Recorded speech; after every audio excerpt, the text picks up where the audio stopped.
Hi, everybody. Ezra Levant here at our world headquarters in Toronto, Canada. And joining me for the night is our friend and chief reporter, Sheila Gunn. Reid. Sheila, great to see you. I'm doing well. I hope you're doing well too. I'm just a ball of anxiety. Yeah, me too. I mean, it's hard to imagine that 3 months ago, Yeah. approximately, Pierre Poilievre had a 20-plus point lead over Justin Trudeau, and the only question was, would it be a majority or a super-duper majority, and how amazing would it be? That's been upended. I mean, there was a while there where most polls showed the Conservatives were trailing by up to 10 points. Now it's narrowed Yeah. in recent days. I think the polls are within the margin of error. But it is truly shocking how the fortunes have reversed. And there's one word to explain it, and that's Trump. Yeah. Trump, tariffs. But as an Albertan, I sort of feel this way every single election because it doesn't matter what we do. It doesn't matter how hard we vote conservative. It all remains in the hands of retired public sector workers in Toronto. Yeah, I was excited for a while. I remember last year I saw a YouGov poll. That's a pollster that's quite active in the UK. And I've never seen this before. They said that young people, like I think it was 18 to 24s or something, only 1% of them planned to vote for the British Conservative Party. That was Rishi Sunak's disastrous campaign. 1% of young people. And I contrasted that with Pierre Poilievre, who was leading. In fact, his strongest demographic was millennials and Generation Z, people who were done school I and think now it they have to still go. is. Yeah. And I thought, wow, this is amazing. We've totally flipped the script on the Liberals who used to have the young, cool kids. Like Trudeau won in part by promising to legalize marijuana and be cool. And now what's cool is, can I please be able to buy a house and get a job? But all these numbers, I mean, let me correct myself. If you look at the latest numbers, the Conservatives are pretty much around 40%. In fact, let's put up, I think this is from Abacus, is that right? This is from Abacus, so David Coletto, my favorite pollster, his final estimate, and you can see there's a tiny bit of a closing of the gap, is Liberals 41, Conservatives 39. The NDP is actually a big story. It's been cut in half over the last Collapse. 3 months, and it's all gone towards the Liberal. The Bloc, People's Party, I don't believe they're going to get 3%. I think it'll be less than that, but we'll see. I think their vote, people will have second thoughts on casting a vote for them when it is within the margin of error for the Conservatives. I think so, and in fact, on your point there, if it really is 3%, that is greater than the 2% gap between the two parties. Now, let me say this, and I'm not making excuses, and I'm not trying to change my conclusion, which is the Conservatives are in trouble. 39% for the Conservative Party of Canada is more than they got in 2021, more than they got in 2019, more than they got in 2015, more than they got in 2011, more than they got in 2008. It's the highest vote number, if they do indeed get 39 or 40%, in more than 20 years. So it's an excellent result. And in fact, it's only a few points shy of their highest heights in December. Now, when the Liberal Party was absolutely imploding day by day, the Conservatives were a sniff higher and the Liberals were a sniff lower. But in a way, the Conservatives have actually lived up to their hopes. I mean, Canada tilts center-left. We all know that. No point in pretending it doesn't. So if they wind up getting 40%, 3 months ago we would have said, okay, good result. The problem is, with the anti-Trudeau hate gone, and with Jagmeet Singh basically throwing the election, with the Green Party admitting that they threw the election, they withdrew their candidates at the last moment to avoid splitting the vote, and then the media party, you add all those things together, it's basically a unite the left campaign. And so even if the Conservatives get the highest vote share they've gotten in a generation, they're still going to come in second. Yep. I think the real story is the complete and total collapse of the NDP in this election because Jagmeet Singh rendered them insignificant. Yeah. If the Liberals were going to give NDP voters everything that they wanted, why would they park their vote with the NDP? and if NDP voters otherwise felt betrayed by Jagmeet Singh for supporting the Liberals, maybe they might stay home, but the vote has completely collapsed. The best thing that ever happened to Stephen Harper was Thomas Mulcair. Yeah. Splitting the progressive vote. But since Jagmeet Singh is useless and opportunistic, but as long as he got his pension, screw the rest of the country. This is a progressive. There's no split on the progressive side. So here we are. Well, Sheila, we jumped right into it there because you know me, I got something to say. I just say I know. But let's talk a little bit about what's going on for the night. So I'm perched here in Toronto, and we've got snacks and we've got drinks, and I'm ready for the long haul. I remember once you and I stayed up. I think it was to the wee hours, 3 or something. Yeah, and just we'll stay up as late as it takes. I don't think it's going to be a 3 a.m. kind of night.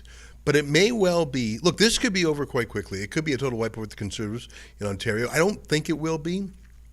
I think some of that was mind games by the media and actually by Doug Ford, who was just a great disgrace in this campaign. And, when they had that fake story, Pierre Poilievre's going to lose his own district. I bet you he wins by double digits. But Doug Ford, the liar, would have gotten away with it. But my point is, let's say that it could come down to British Columbia. Sometimes it does. And if that's the case, we might be up a little bit late. Yeah, sure. Yeah, it's fine. Now, we've got a bit of a rundown of what we expect to do this evening.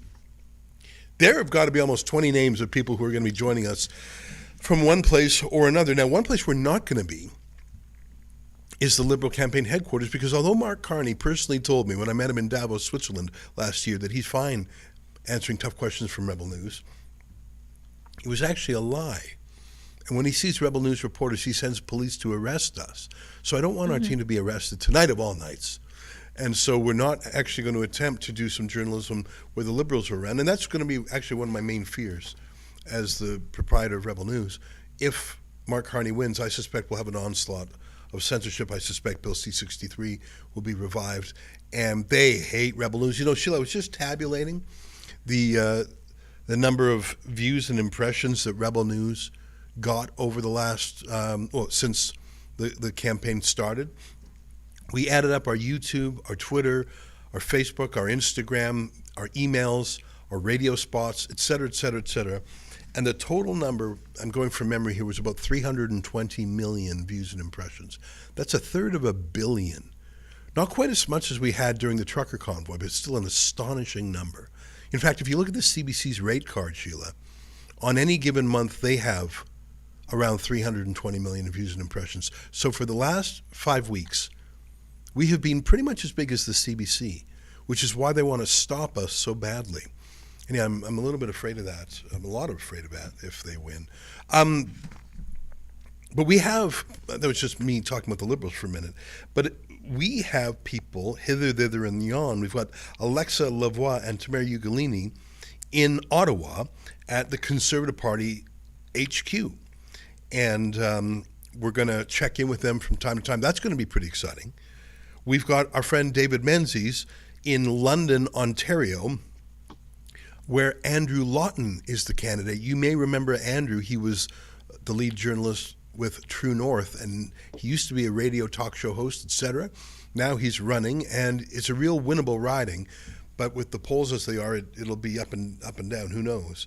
In the far west, the deep west, our friend Drea Humphrey will be at Mike de Jong's independent MP candidate watch. He is the only independent that I think could win tonight, and we'll have to get the full explanation of that from Drea.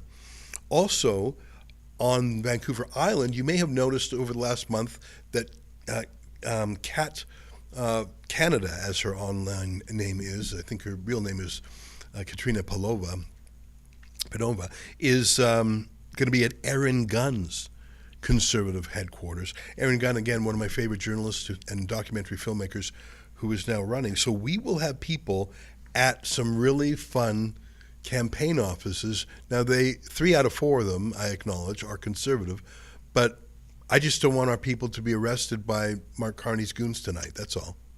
For sure. And we know that Mark Carney will say one thing and do another. I mean, he said to Cian Bexty during the debates, you would hear these things in person if you came to my campaign announcements, but we know he calls the cops on independent journalists, including Cian Bexty. at campaign announcements, Yeah. and he has continued to toss independent journalists out of his campaign events, including not even Rebels, Western Standard, Juno News, Right. Kareem Assad. She Right, gets the right. boot all the time. She's on a blacklist over Yeah. at the Carney campaign. Yeah, it's really unhealthy the turn this country has taken. And I know, obviously, I say it for personal reasons. We can't operate our business if our people are always being arrested. But I really do think it touches on the public interest. The idea that politicians can just have people arrested. Efrain, could you find the clip? It's from Parks and Rec, from that TV show Parks and Rec, where that The comedian... Venezuelans. Is it the Venezuelans that come? Yeah, and he says, straight to jail. If you undercook pasta, straight to jail. If you overcook chicken, straight to jail. Can you get me that straight to jail clip? It's just so funny, and it's what I think of. They have special jails for journalists. That's right. This was a spoof. This was it really is funny. I forget the name of Fred Armiston, I think is his name. He's a great Fred comedian. Armiston. He was the star of a show called Portlandia, which I really Portlandia. recommend. But it's not even funny anymore because it was absurd in its day, but the actual Portland is much crazier. Here is Canada in its treatment of journalists under Mark Carney. Take a look. This is outrageous. Where are the armed men who come in to take the protesters away? Where are they? This kind of behavior is never tolerated in Boracua. You shout like that, they put you in jail right away. No trial, no nothing. Journalists, we have a special jail for journalists. You're stealing, right to jail. You're playing music too loud, right to jail, right away. You're driving too fast, jail. Slow, jail. You're charging too high prices for sweaters, glasses. You right to jail. You undercook fish, believe it or not, jail. You overcook chicken, also jail. Undercook, overcook. You make an appointment with the dentist and you don't show up, believe it or not, jail, right away. We have the best patients in the world because of jail. This is a special Canada. Jail for journalists. Oh my God, I should not be laughing. But it's as if, that's got to be a 10-year-old clip now. Yeah. That is Canada. I said it, when I first said it, I said it as a wry, dark joke, but it is almost true already that one day soon in Canada there'll only be two kinds of journalists. Journalists paid for by the government and journalists banned by the government, and nothing in between. Yeah, and Mark Carney has not hidden his plans to censor the internet. He called conspiracy theories or conspiracy facts, depending on what day it is, online pollution that washes over our virtual borders from the United States. Pollution, eh? And that pollution, well, that's, you may call something pollution, and what's the next thing you get to do to it? Tax it. Yeah. Huh. Well, I'm looking forward to the day. And I want to tell you, one of our most successful videos during the campaign was what you might not expect. It wasn't even about the Canadian election per se. It was about what might happen in Alberta if the Canadian election goes the wrong way. And it was done by our friend Sid Fazard, our journalist in Calgary. And he joins us now to give us not just the Alberta view, but the what if Alberta view. Sid, great to see you. Hey, likewise, happy to be joining you guys tonight. It's a very exciting night, and I know a lot of people are on the edge of their seat right now. This morning, Donald Trump tweeted again. It was sort of a funny tweet. I didn't understand it, the first words. It said, vote for the candidate who'll cut your taxes in half, give you a strong military. And it took me a second to realize he was talking about himself. Of course, he's not on the ballot. Pierre Poilievre and Mark Carney are. And he was saying, come on, be the 51st state. I think a lot of Canadians found that a kind of indecent proposal, like going up to a married couple and saying to the woman, hey, ditch him and come with me. It's sort of, in a way, it is indecent, unless you were about to get divorced anyways, unless you had a breakdown in your marriage and you wanted an exit. And I think in Alberta, that is the province that has had the most resonance with the Trump offer. And if Mark Carney wins, I think that separatism, whether it's to join the states or to be independent, I think it's going to double. What do you think, Sid? 100%. And we're seeing this in Alberta, in Saskatchewan as well. This is really something that you see in Western provinces because their representation in Parliament is just not where it is for Ontario and Quebec. These provinces have a stranglehold over Ottawa, and oftentimes Alberta issues aren't being properly represented. And, from our perspective, America, it does kind of present a pretty good deal. Now, a lot of separatists don't want to go the whole 9 yards and, separate to join America, although that might be an inevitability if that does happen. But either way, the separation movement is going to skyrocket if Mark Carney becomes elected, because we've already had 10 years, well, let alone that, we've had decades of neglect here in Alberta from Ottawa. And Mark Carney is just the next makeup style on the face of the Liberal parties. And I think a lot of voters are seeing that. Sheila, what do you think? Well, we talk about Alberta as the most separatist province right now in Confederation, more so than Quebec, but actually it's Saskatchewan. Alberta has 1 in 3 people who are expressing separatist sentiments if the Liberals form the next government, and it's 33%, that number in Saskatchewan. And I think it is astounding because there's no leader to this movement. There's nobody making overt offers to us outside of just a few posts to Truth Social. Nobody's saying, like, you can join the United States if your assets are 1 for 1, or there's no political movement behind this. And 1 in 3 people across the prairies are ready to march out the door. Sid, I know you've done a lot of what we call streeters, man on the street interviews on this. Are people eager or are they reluctant? I ask people when I cover the Polyev rallies, and they seem really reluctant. They don't want to be separatist, but when I ask them, like, hey, what if the East gives us a Carney prime minister?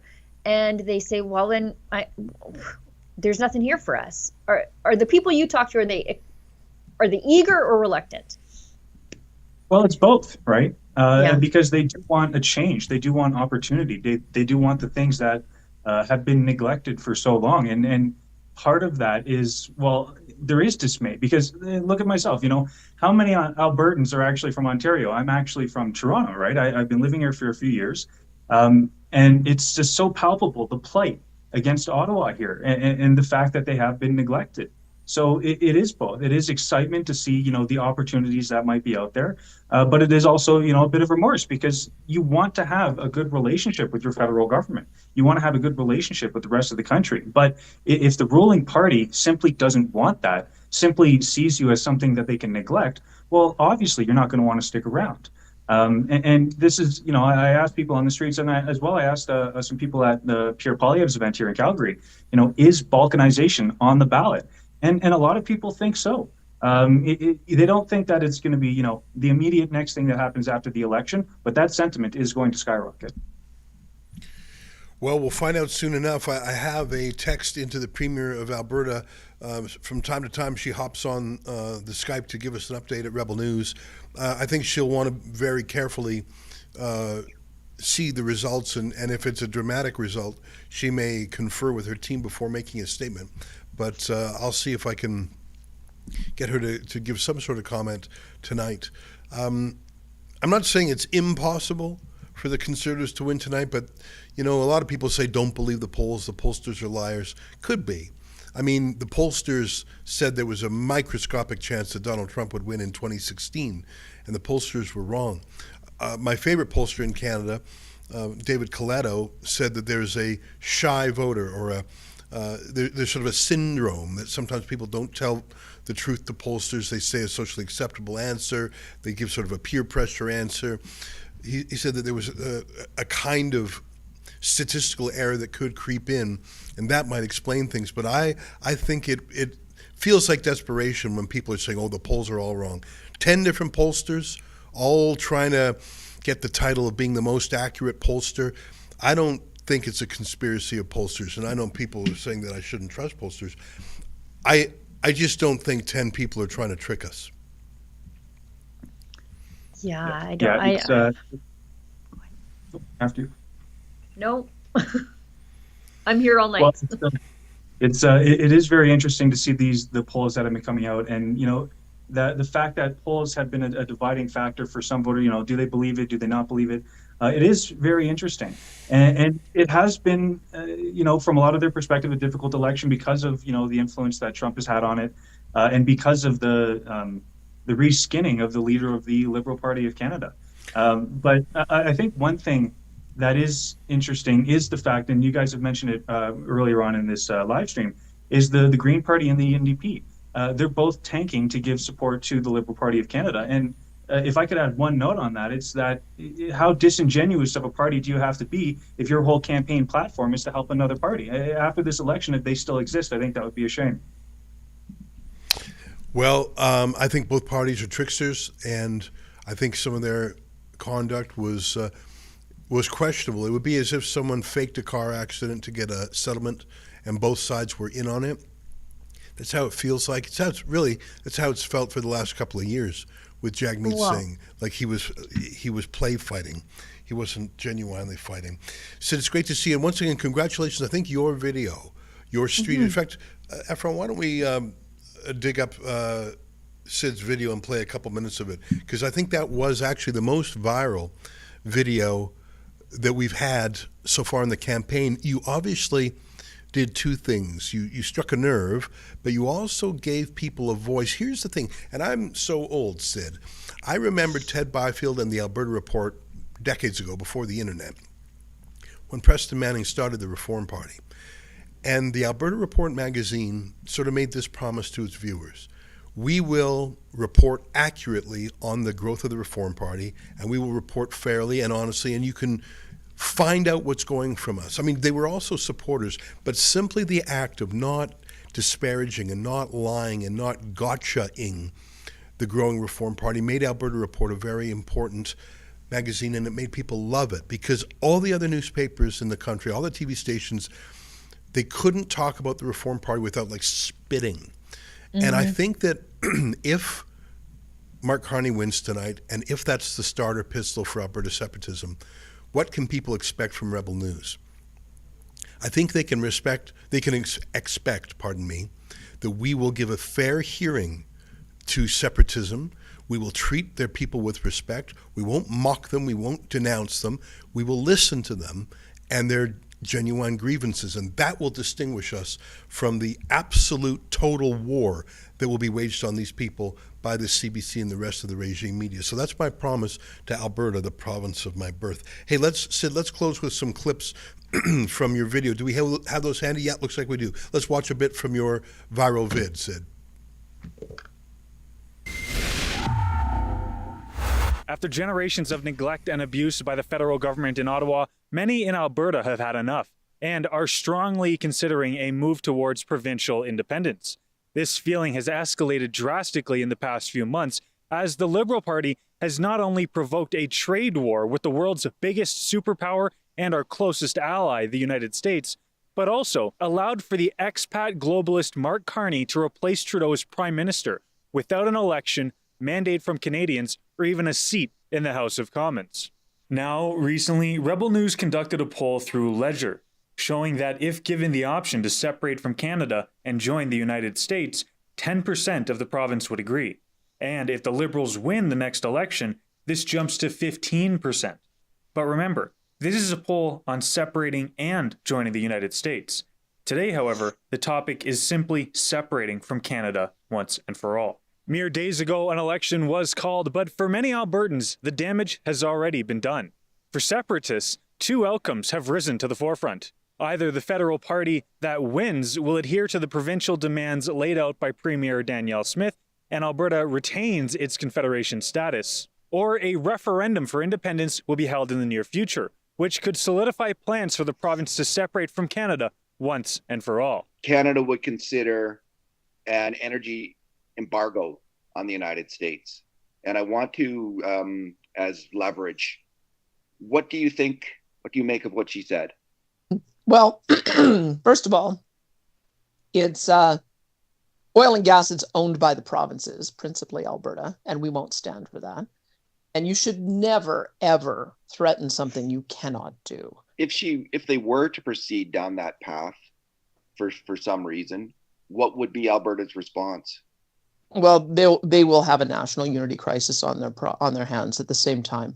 as having a crisis with our U.S. trade partners. We interviewed Alberta lawyer and separation advocate Jeffrey Rath during his press release today, March 26th, to see exactly what the independence movement is planning and how likely separation actually is. Obviously, there's been a lot of discussion. The video goes on for a bit. I'd hate to interrupt it, but I just want to encourage people, if they want to see the rest of the video, they can go to our homepage. Sid, great to catch up with you. Thanks for your work out west. And it may be the West that decides this election. I mean, it could be pretty much, because the polls are so close, it could be tied up, and it could be British Columbia that resolves it. Of course, we have Drea Humphrey in the Greater Vancouver area, and Katrina Panova is on the island. Sid, keep up the fight out there. Absolutely. Thank you guys for having me, and happy voting. Yeah. Yeah. Well, I'm Sheila, doing my best, but I have just I've spent my day doom scrolling and pacing. you know, I honestly don't know what we had Donald Trump's latest tweet up there. Let me read it for a second. Can you please put the Truth Social post up there just for a second? I know it popped up earlier. I found this frustrating. He's obviously paying enough attention to Canada to know that it's election day. Actually, can you also look for Daniel Hannan, Hannan, that's Hannan. He made a tweet that extracted from an interview with Jeffrey Goldberg. I want to read that too if you can find it. Let me read this. So this is Trump today. Good luck to the great people of Canada. Elect the man who has the strength and wisdom to cut your taxes in half. So I'm thinking, oh, who's he talking about? Increase your military power for free to the highest level in the world. Okay, now I knew he wasn't talking about a Canadian. Have your car, steel, aluminum, lumber, energy, and all other businesses quadruple in size with zero tariffs or taxes. And then I just sort of skipped forward, and he said, Yeah. It makes no sense unless Canada is a state. See, the problem with this is it's not real. There is no mechanism on the ballot for making this real, for making it yes or no. Trump obviously knows that. This is sort of focused on Americans, I think, as a fun banter. It's like how Donald Trump has in his office a picture of a map with the Gulf of America on it. He has it there all the time, just because I think he gets a kick out of talking to people about it and saying, hey, did you see what I did? But Canadians react to that. Like I said, if you weren't excited about joining America, you find that insulting. It's an indecent proposal, like asking a married woman to sleep with you. And let me read this exchange that I found from Daniel Hannan today, so I assume it's accurate. He's a serious man. This is from an interview with Jeffrey Goldberg of The Atlantic. Now, I assume this is accurate. Let me read it. Ready? Goldberg, you seriously want them to become a state? Trump, I think it would be great. Goldberg, a hell of a big democratic state. Trump, a lot of people say that, but I'm okay with it if it has to be, because I think, actually, until I came along. Goldberg, I'm no political genius, but I know which way they're going to vote. They have socialized medicine. Trump, until I came along, remember the Conservative was leading by 25 points. So he's talking about Pierre Poilievre. Until I came along, remember that the Conservative was leading by 25 points. Parker, I don't know who that is. It's true. Trump, then I was disliked by enough of the Canadians that I've thrown the election into a close call, right? I don't even know if it's a close call. But the Conservative, they didn't like Governor Trudeau too much. And I would call him Governor Trudeau, but he wasn't fond of that. What? What are you doing? I don't understand it. I don't think he's paying a lot of attention to it. I don't think he knows Pierre Poilievre's name. I don't think he remembers Mark Carney. I think he's honestly focused on Putin and Zelensky, like he was in Rome trying to solve world peace. I think he's dealing with, I really don't think he cares about Canada enough to give it time. And his answer there, it didn't really make sense. It was like it was a heckle. It was just being a chaos goblin. Yeah, and you know me, I'm as Trumpy as they come. We literally sell Make America. We sell Trump merch. We also sell Make Canada. I still love many things about him, but there was no point to these tweets. There is one thing in what he said there is if Canada were to join the United States, and make the U.S. a Democrat country. If you think Yeah. of it in the grand sweep of history, that would be irrelevant compared to the outcome, which is causing Canada to join the United States would be the grandest, manifest destiny of any president ever. But that's just not going to happen. There's no mechanism. There's no proposal. It's like he told a joke and he got a giggle. So he tells the joke again and again and again and again, and he gets a giggle every time. But he's right about one thing. He smashed Pierre Poilievre because he changed the dynamics. To what end? To what end? And I talked to an American commentator today who said, "Oh, you don't understand. This is 4D chess. This will cause Canada to break. Carney will win. That will cause Canada to break up, and that's Trump's agenda." No, I don't think this is that thoughtful. No. I don't think so. And on the flip side, have you ever heard a Canadian politician of the left ever talk about Canada that way? That we're cherished, that we're beloved, He uses that word cherished and beloved all the time. And you're so right. I do not recall a Liberal politician or NDP or ever saying that in history. Hey, let me tell you, I see out of the corner of my eye someone who's become a real social media powerhouse during this campaign. I know he was known for his social media presence beforehand, but I think it really took off politically over the last 5 weeks.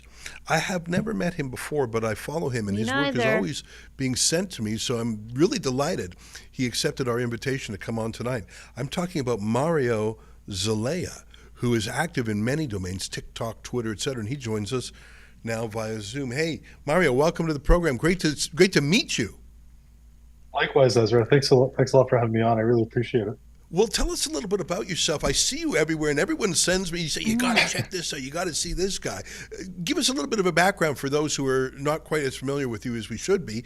Who are you? Where did you come from? And what made you, I know you call yourself a liberal fact checker. I get a real kick out of that. So tell me how you decided to deploy your wit and wisdom in this campaign. Yeah, honestly, Ezra, I've been doing it only on TikTok for over a year. So a lot of people recognize me as, the TikTok guy.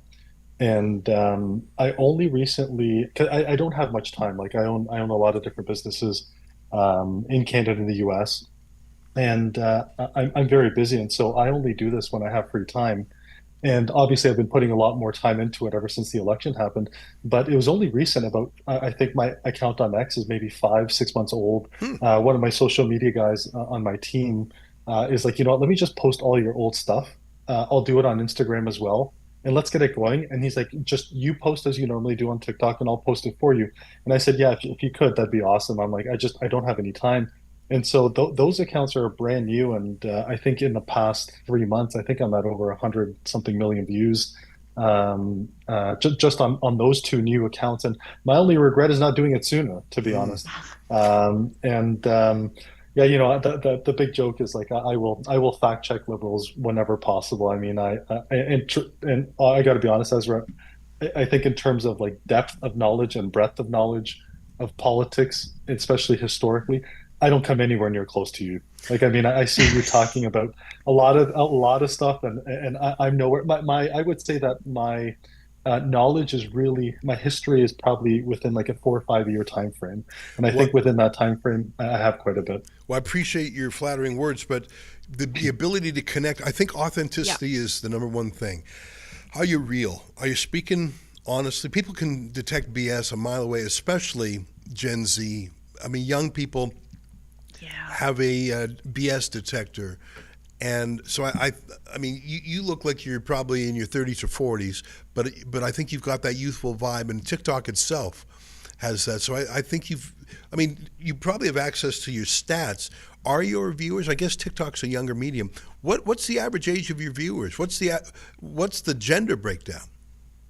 Honestly, I'll pull it up now, but it is, at last I remember seeing, it's diverse. Like, I have a lot of the older generation. I think I remember briefly being something like maybe 60% males, 40% females. So it's not quite the 50-50 split, but it's close. Originally, it definitely was a younger audience, but I think the adoption of TikTok has grown so substantially that it actually has changed over time. I'm seeing if I can pull it up so I'm not making anything up. But yeah, I mean, it's been quite it's been very kind of shocking. I mean, I went to Pierre's rally in Oakville on Sunday, and was that yesterday? I'm losing track of time. Yeah, it's So a blur, I went to isn't it? it really is. Sorry. Yeah. So I was at his rally yesterday, and that's the first rally I've ever attended. I must have taken about 300 selfies with Oh boy, people, that's a fun and feeling. And you know what? That's in that in my mind. That's a kind of social or moral payment. Like you don't get a lot of dough working as an independent citizen journalist, but when you get that kind of love, and it is love because people feel like the media yes, has been against them. So when they yes, bump into the odd citizen, I call you a citizen journalist. I call myself a citizen journalist. Sheila too. We didn't go to journalism school. And the fancy pants sometimes look down their nose at us. That's what happened when we went to the leaders' debates. So I think it's a kind of validation and vindication where severely normal people say, hey, what you're doing, I don't just like it, I love it. Tell me the last time someone went up to Rosemary Barton and said, I love what you're doing. Come here, give me a hug. I don't think that happens because I don't think people love them because I don't think people actually trust them or believe them. yeah. I mean, I agree. I just I mean, I think I think I introduced myself to a few of the MPs that were there that I had never met before. I know maybe one there didn't know who I was, and I think they became very curious when they saw everyone just kind of wanting to take pictures, and that's what the majority of my time was there. Is there's at one point maybe a 30, 40 person lineup just to take pictures. And honestly, to your point, and I think part of what makes my account potentially, and maybe even my content resonates with more people is I actually turn down sponsorship. Like I Oh, make zero money, and I actually go out of my way to say no. And really? I've been offered significant sums of money, and I say no. I don't need the money. I don't care for it. My whole thing is I do it for change, and I think there's a certain rawness to it. And I think people really appreciate it. The fact that I will not sell you anything. I'm not here to make any money off of this. I literally, like the most money I've actually made on my content is only because X allows you to get paid, and Right. that's it. Right. I think I'm at maybe like $1,500, Yeah. like Isn't and that and great? and, and since January, I was actually pulling it up. I think I'm at a 250 million views Oh my across gosh. the three Holy. That's platforms. amazing. Well, Sheila, go ahead. I know that you've probably got some questions or thoughts for Mario. I do. You said, you haven't really been politically engaged up until the last 4 or 5 years. What changed? What made you decide to put your quite literally your face out there to advocate for change for Canadians? Yeah, and honestly, I gotta be honest, I was never interested in politics, like at all. I thought it just was one of those things and I don't care. And as I got, obviously, as I got older, I had my kids, I'm starting to see like, oh wow, these policies don't make sense. But for me, the big turning point was COVID. The fact that, I have this, I founded the company called Bad Axe Throwing, and that's one of the companies that I own. And during COVID, we were locked down longer than any other business, not just in Canada, but also in the world, because most people may not remember that indoor recreation was the one thing that was a big no-no. And so Right. bowling alleys, places like us, there's so many of them that just went under trampoline parks. You just couldn't go to any of them because the whole thing was you got to stay away from people, period. You can't touch what other people touch. And it destroyed us because Canada, on one hand, they said, hey, we're going to help you. I have this massive operations in Canada, and they said, here's a $40,000 loan. And if you pay it on time, we're going to forgive, sorry, it's 60,000. And if you pay it on time, we're going to give you 20,000 for free. The US, similar, slightly bigger operations, they literally said, hey, Mario, here's $1 million. And it's a grant because of how hard you were hit and because, we force you to lock down. It's such a huge difference. And it was just that really opened up my eyes to the difference in policies that take place in both different countries. And they very well knew this, like that they knew how badly we were locked down and that there's businesses that had been shut down for a year. I still had my overhead. I still had, my utility bill.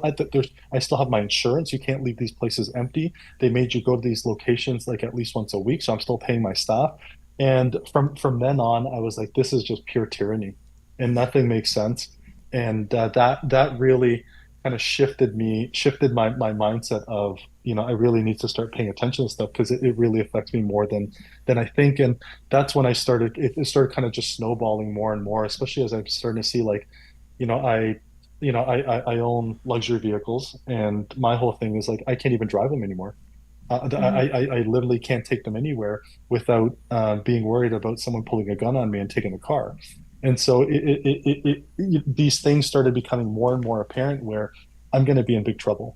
And, I need to start talking about these things. And this is, I think, where people appreciate what I say because I say a lot of uncomfortable truths. People don't want to hear the fact that, our immigration is completely out of control. It's completely unchecked. It's coming from a certain region. Our crime is getting out of control. And when I say those things, they're like, "Oh, but you're racist." But it's like you like don't even talk to me about that because I came to this country as a refugee myself.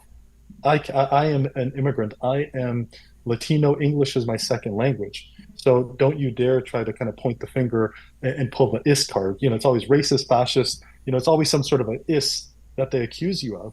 But I always check people. And I'm not the type that is just going to kind of back down and take it. And I've been very transparent about my ethnicity, who I am, the fact that, my first home in this country was a shelter home. I worked for everything I had. I had no gimmies. There was none of this, hey, you have kids, here's 7,000, here's 8,000. Oh, you got 3 kids, here's 24,000 this year. Oh, you know what? You are from oh, you don't have a place to live. We're going to put you up in a 4-star hotel. You want food? You get $85 a day. You get 84. It's always gimme, gimme, gimme today. And these are people who have never paid a single dollar in tax. Guess what? We didn't need that help at all. And we were able to succeed, and we were able to push forward. And my whole thing is like, that there's reasonable limits where the government can help, and there's points where you cut things off. And so I think my eyes just really started opening up to honestly a lot of the craziness that has happened really in the last 2 years more than anything. Mario, we've got to wrap it up there because we've got a lot of things we've got a schedule we've got to stick to. But I really enjoyed getting to know you a little bit, and I didn't know so many of these things you told us. I didn't know that you eschewed sponsorship. I didn't know you had so many business operations.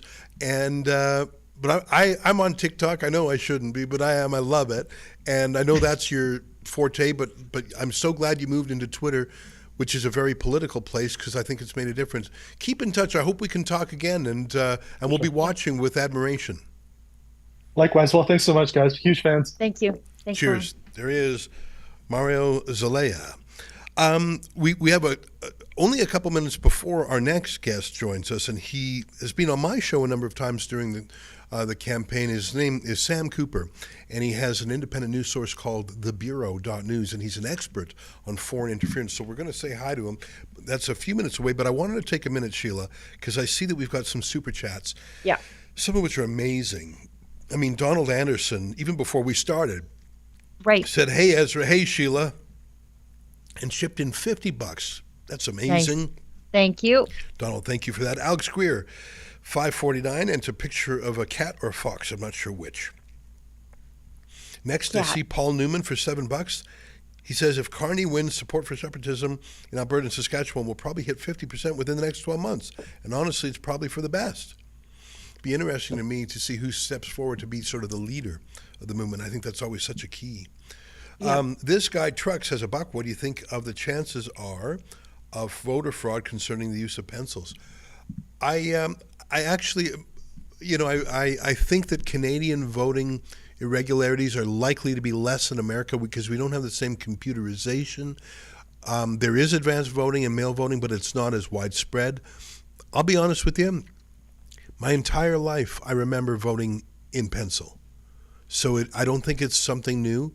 Where I personally voted, just if you want to know, you could vote in pen or pencil, and it's counted both ways. So I like the fact that you're on guard and you're alert, because you got to be. But and I think the real issue is mail-in voting, which does happen, and people who have fake IDs. I don't think the pencil is the weak link there. Frank McDonald chips in $25. The youth that are fed up with the new woke agenda are also the age group that do not participate in polls. So it makes lots of the pollsters' findings unreal. There's some truth there, but some of the pollsters are trying to find other ways to connect with younger voters, and then they boost the samples, let's say you have a poll of 1,000 people, and you only get 50 people under age 24, which is disproportionately low. So that number is boosted. It's sort of augmented to its proper representation demographically. So pollsters tweak the data to try and make it more representative. That's my attempt to explain what pollsters do. But listen, it is accurate. One of the things, I think that if Pierre Poilievre had been tougher on a few issues, I think he would have moved some numbers. I think he could have been tougher on immigration. He could have been tougher on transgenderism. One of the things that I think is most remarkable about the 2024 election with Donald Trump, I think they spent close to $100 million on a particular suite of ads targeting Black and Latino voters on one issue only. And you know what it is, Sheila. Transgenderism, especially dealing with girls' school sports, girls' change rooms. Yeah. And I don't think they emphasized it in the States, but girls' prisons, women's prisons too. And that is so shocking to everyone, but in particular to people, the Republicans assumed, who are Black or Latino. And I think in Canada, if you transpose that up here, we have a lot of minorities or new immigrants from countries that are socially conservative. And the idea that a man can go into a change room and say, I'm trans, is shocking to, I'm just going to pick three large groups: Chinese Canadians, Filipino Canadians, Indo Canadians. They would, like, if you poll those communities, support for transgenderism has got to be single digits. So I think that, and I don't know what was done in different ethnic languages. Perhaps the campaigning was tougher there. But I know in America, Trump really believed that that was a key issue to move people over, and I think it was. Anyways, we're talking about slightly different things. Last one here, MCGA Hats was gifted a membership by Rebel News. MCGAhats.ca is where you get your Make Canada Great Again hats. And as you know, Rebel News has the trademark, which we've licensed to MCGA Hats, and we love them. And I'm actually protecting that trademark by going after the Liberal Party of Canada, who used it to make fake buttons. You might remember Buttongate a couple of weeks ago. Well, Sheila, I feel like we've caught up on the super chats. Let me hand things over to you. I'm looking out of the corner of my eye. I don't see. Oh, I see Sam Cooper joining us right now. Let me hand things over to you, Sheila, because Sheila, I think you're better versed than me on the file, because I know you listened in every single day of the inquiry by Justice Hogue into the interference. So and again, for why? Why did I do that? Because none of those recommendations were in place before the election, and foreign interference has been a key focal point in that old foreign interference hotbed of Don Valley North. Yeah. Well, let me turn things over to you, Sheila, and feel free to welcome our next guest. Hi, Sam Cooper of the Bureau. Nice to finally talk to you in person. I follow your work so very, very closely. I pay attention to the foreign interference file, and I know that you do too. I want to talk to you about just the impact that foreign interference has had in Don Valley North. That's the former riding of Han Dong. Joe Tay is there now. He had to suspend his campaigning because of CCP threats. He's going to lose, isn't he? Well, we don't know yet, but you're right. The level of interference against Joseph Tay mirrors what happened to Kenny Chiu in 2021 and is in fact more serious. And you're right. I broke the story this week with my sourcing that Joseph Tay was advised to halt his campaign on Monday. That's the day when SITE came out and essentially confirmed what a lot of smart people suspected, that was Beijing had run a deep cyber operation against Joseph Tay. And as I reported, messages from Beijing amplified that Mr. Tay, if he was elected to Parliament, this would be a big problem for Canada, because in Beijing's words, he was facing, a bounty, and this would make Canada a haven for fugitives, which is egregious. But the point here is that that message was very similar to Mark Carney's candidate, Paul Chiang. And so, as an expert on how China leverages in-person interference and cyber interference, we've seen a case of, I believe, the history books will write that the attacks on Joseph Tay could have reached a level of physical security that Canadians obviously should not be accepting. And I'll end my first answer to you, Sheila, here. Look, I broke the story that the RCMP advised Mr. Tay to stand down. I have further sensitive details that I'm not able to report, I think for, good reasons. But it was, I think, rewarding for me to see the New York Times follow up with a strong report this week, confirming everything that I reported. And I'm glad that America's paper of records, whatever you think of them, they do some good reporting when it matters, and they confirmed everything that I've written right there. Sam, it reminds me sometimes of when police say to Jews who wear a yarmulke, hey, take off your yarmulke when you go out on the streets because we can't protect you. And whenever I hear that, I'm appalled. I think, well, that's on you, police. What you're basically, or in Toronto, I don't know if you remember a few months ago, there was such a spate of break-ins, home invasions for people stealing fancy cars. And the police advice to families was, have your key fobs near the front door so the thieves find them quickly instead of having to go through your whole house. Wait a second, that's not what police are supposed to do. And my point is, police are not supposed to say, hey, Democratic candidate in our election who feels threatened, better take a break and hide because there's some bad stuff going on. In fact, intimidating Parliament is a special crime of its own in the criminal code. This is not just a regular crime. We regard it as an offense against democracy itself when a political candidate is threatened like this. I just find it, and other people covered that story, but only for like a day or so. And I don't know, I find that astonishing. That's the state of Canada after, it's almost like all these things happened in the last decade. I'm not saying there was no interference before that, but boy, they sure feel welcome here. Sorry, don't mind me, Sam. I'm just ranting a bit. No, I agree. I agree with a lot of what you said. We can draw parallels to, the Jewish community. The Asian Canadian community has been under similar threats, and really with an egregious form of racism. That is that Beijing leveraging their thugs in organized crime. I believe they've been hands-on in their interference, physical violence. And, you mentioned, Sheila, the Hogue Commission. I believe there's a deep level of, whitewash is the pleasant word, but cover up is a stronger word. The Hogue Commission lawyers know about people involved in supporting candidates, and I think they similarly know about people very well connected to the corporate side of the Liberal Party that are involved in, I believe, violence towards Asian Canadians. And, I'll just a little backtracking or back sourcing on my scoops on the Joseph Tay story. I also broke the news this campaign cycle that senior Conservative sources had disclosed to me, credibly, that CSIS was concerned in 2021 that a candidate in the Markham area, Bob Soroya, a strong incumbent, was being tailed by Chinese agents. And, I believe Mr. O'Toole in the last election cycle, it came out in the Hogue Commission. He made comments in Parliament to the effect that the level and the intensity of interference against certain candidates in Canada is beyond unacceptable.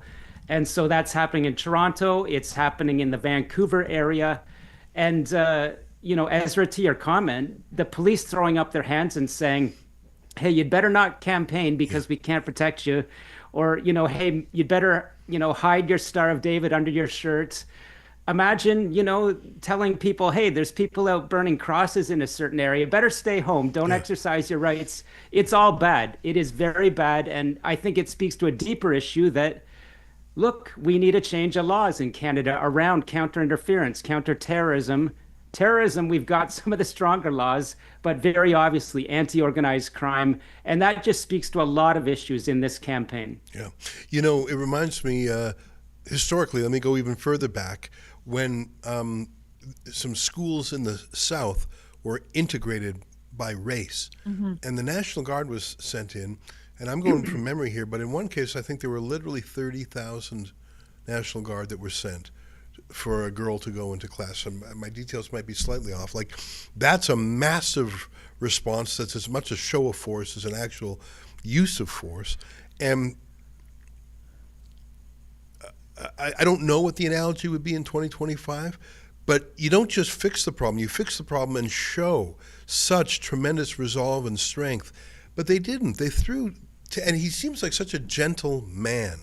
And he must be heartbroken that the country he has chosen to come to and to represent Canadian values like democracy and freedom, he must be heartbroken that we don't live up to those values as much as we should, and we turn a blind eye. I don't know. I feel bad that Canada. Yeah. I think Canada failed him. I'll stop opining. Sam, what lessons do you think global actors have taken from the last few months? What do you think Iran is thinking? What do you think China, North Korea, Russia? What are they thinking when they look at how we've handled things? All of those countries. You can add Khalistan separatists, you know, of the type that the U.S. government, the FBI, just announced. They apparently disrupted a plan from a illegal immigrant that could have been involved in attacks on Indian police stations and U.S. government police stations. You know, there's an absolute mess and soup of foreign interference in Canada, and the message from the Hogue Commission, my key, closing my case to the judge would be that Kenny Chiu was attacked in his efforts to secure the nomination in Richmond by a rival who was also seeking the Conservative nomination, who cited Justice Hogue's report and said there's no interference. Kenny Chiu instigated racism falsely against Chinese Canadians by claiming Beijing's attacking.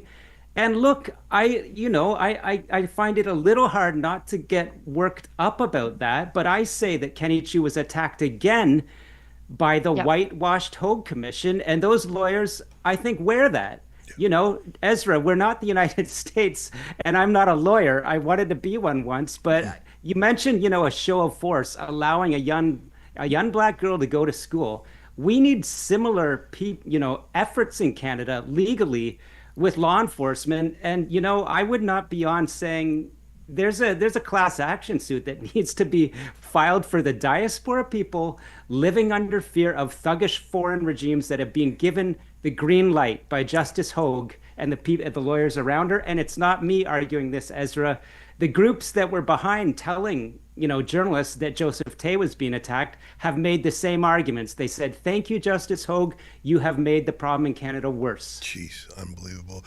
We've got to go pretty quick because we have a really stacked lineup for today. Sheila, do you have a last question for Sam? So I just want to thank you for taking the time to come on our show, and I really appreciate the time you've given me over the last few months on my nightly show too. Let me hand it over to Sheila for one last question, then we got to sign off, I'm afraid. Sure, yeah. My question is, I guess, how much of an impact WeChat has played in this election? Because we know it was the main petri dish for foreign interference directed at the likes of Kenny Chiu and even Jenny Kwan. And we saw the Liberals are so quick to censor social media when the ire is directed from the normal people towards the Liberals, but they just let WeChat continue to do what WeChat does. How much of an impact did it have in this election? WeChat had a massive impact. TikTok's parent company called Douyin.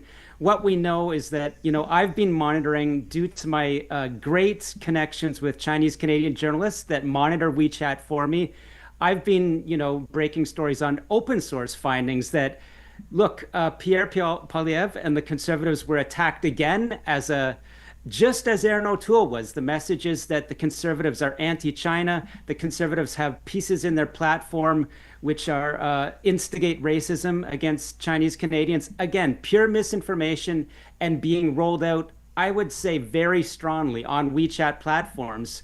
Look, let's, looking at what site the official threat monitor has disclosed, Chrystia Freeland attacked on WeChat early in the campaign when it looked like she still had a chance against Mark Carney. And as I told Ezra before, quite plausible that Ms. Freeland had taken some regulatory action against a certain, entity connected to China. So of course, I think Beijing would probably have a bone to pick with her. Again, Joseph Tay attacked on WeChat in messages very similar to what Paul Chien, Mark Carney's MP, amplified to Chinese Canadian journalists.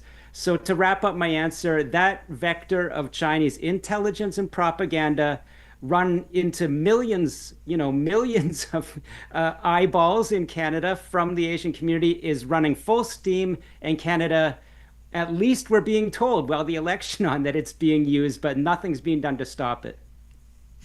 Sam, great to catch up with you. Thanks for taking the time. And, we're all waiting together for those first results. So thank you for briefing our viewers. Take care, my friend. Thank you. Thanks, Sam. By the way, if you're not already subscribing to it, may I recommend thebureau.news, thebureau.news. That's Sam's forum.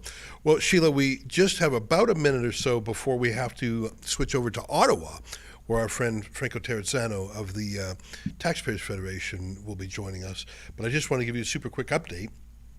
I just checked, and right now we have 8,000 concurrent viewers on YouTube, and we have 2,600 concurrent views on rumble.com. And I'm not sure if we're firing on all pistons. I don't see our X account going. But still, it's not bad to have almost 11,000 viewers, and the show hasn't even started yet. So I'm grateful to all our viewers. And there are some more super chats coming in, which we'll definitely read. In fact, there's one there that I'm just going to read it right now. Antoine Lemoine chipped in 100 smackers and says A.D. McPhee, which I don't quite understand, but I sure do understand the power of a $100 gift, so thank you for that. Ian the Man 26 chips in 20. It says, hey, Ezra and Sheila, do you think that Carney will stay as the Liberal leader if he loses? Well, that's a great question. It depends by how badly he loses, but that guy has...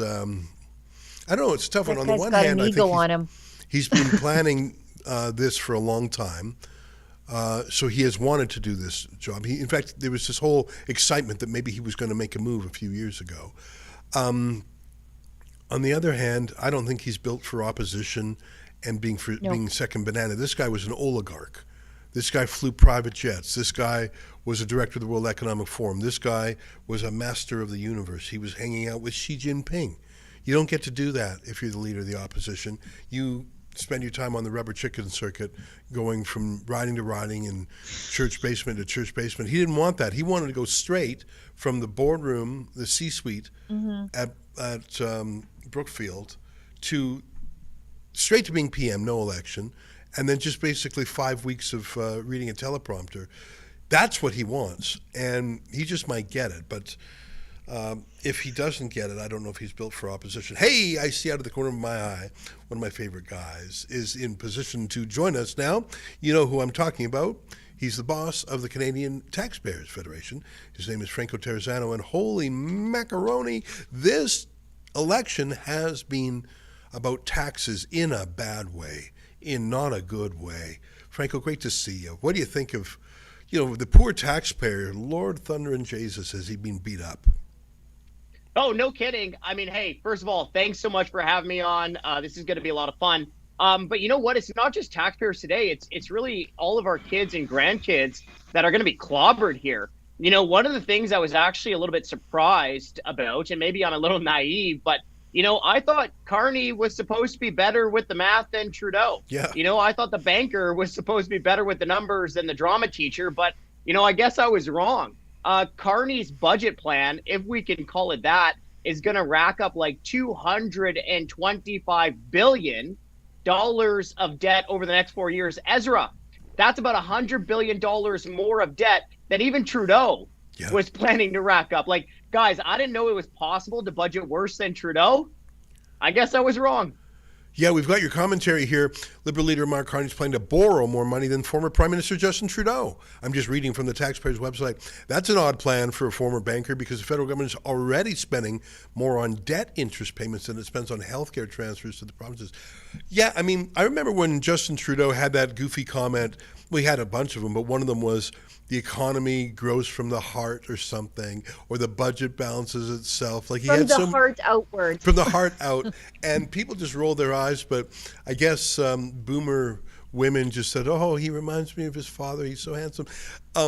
Mark Carney's value proposition was, I'm a top economist. These are tough times. Trust me. But to be worse than Trudeau, that's like copying your exam results from the dumbest kid in class. Like, what? That's my question for you. What? Well, hey, let's talk about another Trudeau gaffe just for a second when he said, I don't think about monetary policy. The only difference there is that I actually believed him. Yeah. When he said he didn't think about monetary policy, yeah, I believed him. And then, of course, the Bank of Canada printed up more than $300 billion of thin air, dumped it into an economy that was going through revolving lockdowns for 3 years. And then we saw the worst inflation crisis in 40 years, right? Like, look, folks, deficits, not only do they burden your kids and your grandkids, but they hurt you today, especially when it's the government central bank financing Ottawa's deficits with the printing press, like what we saw through the pandemic and lockdowns. But Ezra, let me just put it into concrete terms, what Carney's debt binge means for everyone in the here and now. Okay, because Carney wants to rack up even more debt than Trudeau. I mean, look, he's going to waste about $1 billion more every year on interest payments. $1 billion more every year on interest payments. Well, what does that mean? I mean, $1 billion is about the cost of building a brand new hospital. And look, that's gone. And Ezra, all of that new debt is on top of the fact that Trudeau doubled the debt in less than a decade. Hey, folks, welcome to Canada, where every dollar you pay in federal sales tax goes to pay interest on the government credit card. Sheila, jump in.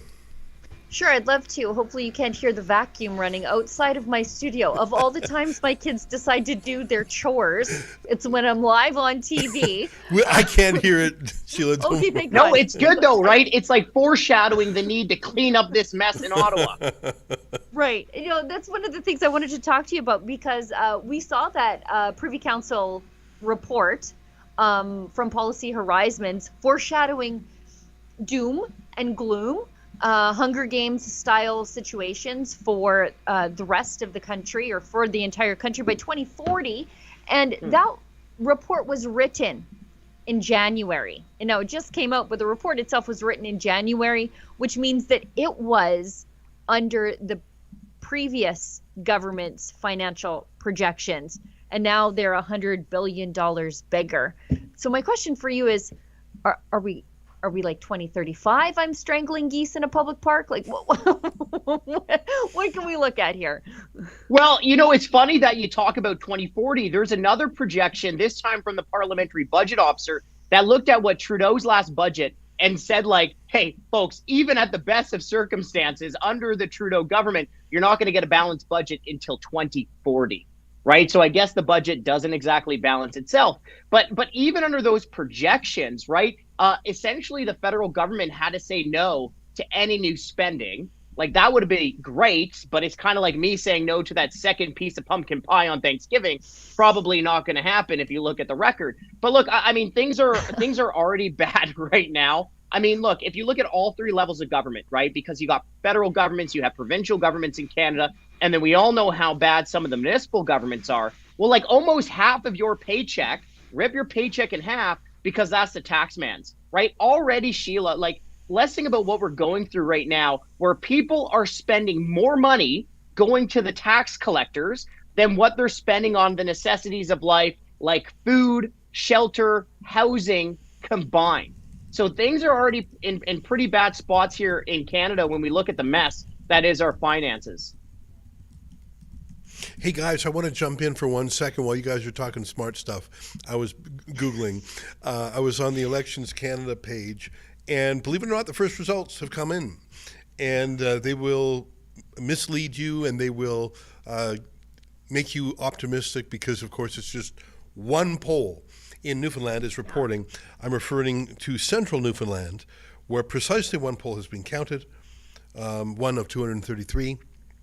And so far, 108 votes for the Conservative, 30 for the Liberal, and just 6 for the NDP, which would translate into 75% for the Conservative, 21% for the Liberal, and 4% for the NDP. This will not hold. I say again, this is only one out of 233 polls. It's sort of quirky that it's the first one that was reported. You can't read anything into that whatsoever, but I just wanted to let you know that the numbers are starting to come in. And I don't have in front of me, I'll have to look it up, when the time zones kick in. Because if I recall, Newfoundland goes first, and then a whole thwack at once. And I think BC is last. Sheila, am I right on that? Yeah, so it'll be Newfoundland and then it is like everything up to Saskatchewan, and then it's the rest of us. Okay.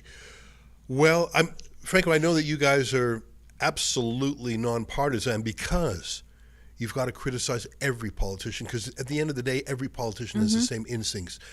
You know, pluck the chicken in to get the least squawks in the taxing, and then spend it to get the biggest bang for the political buck.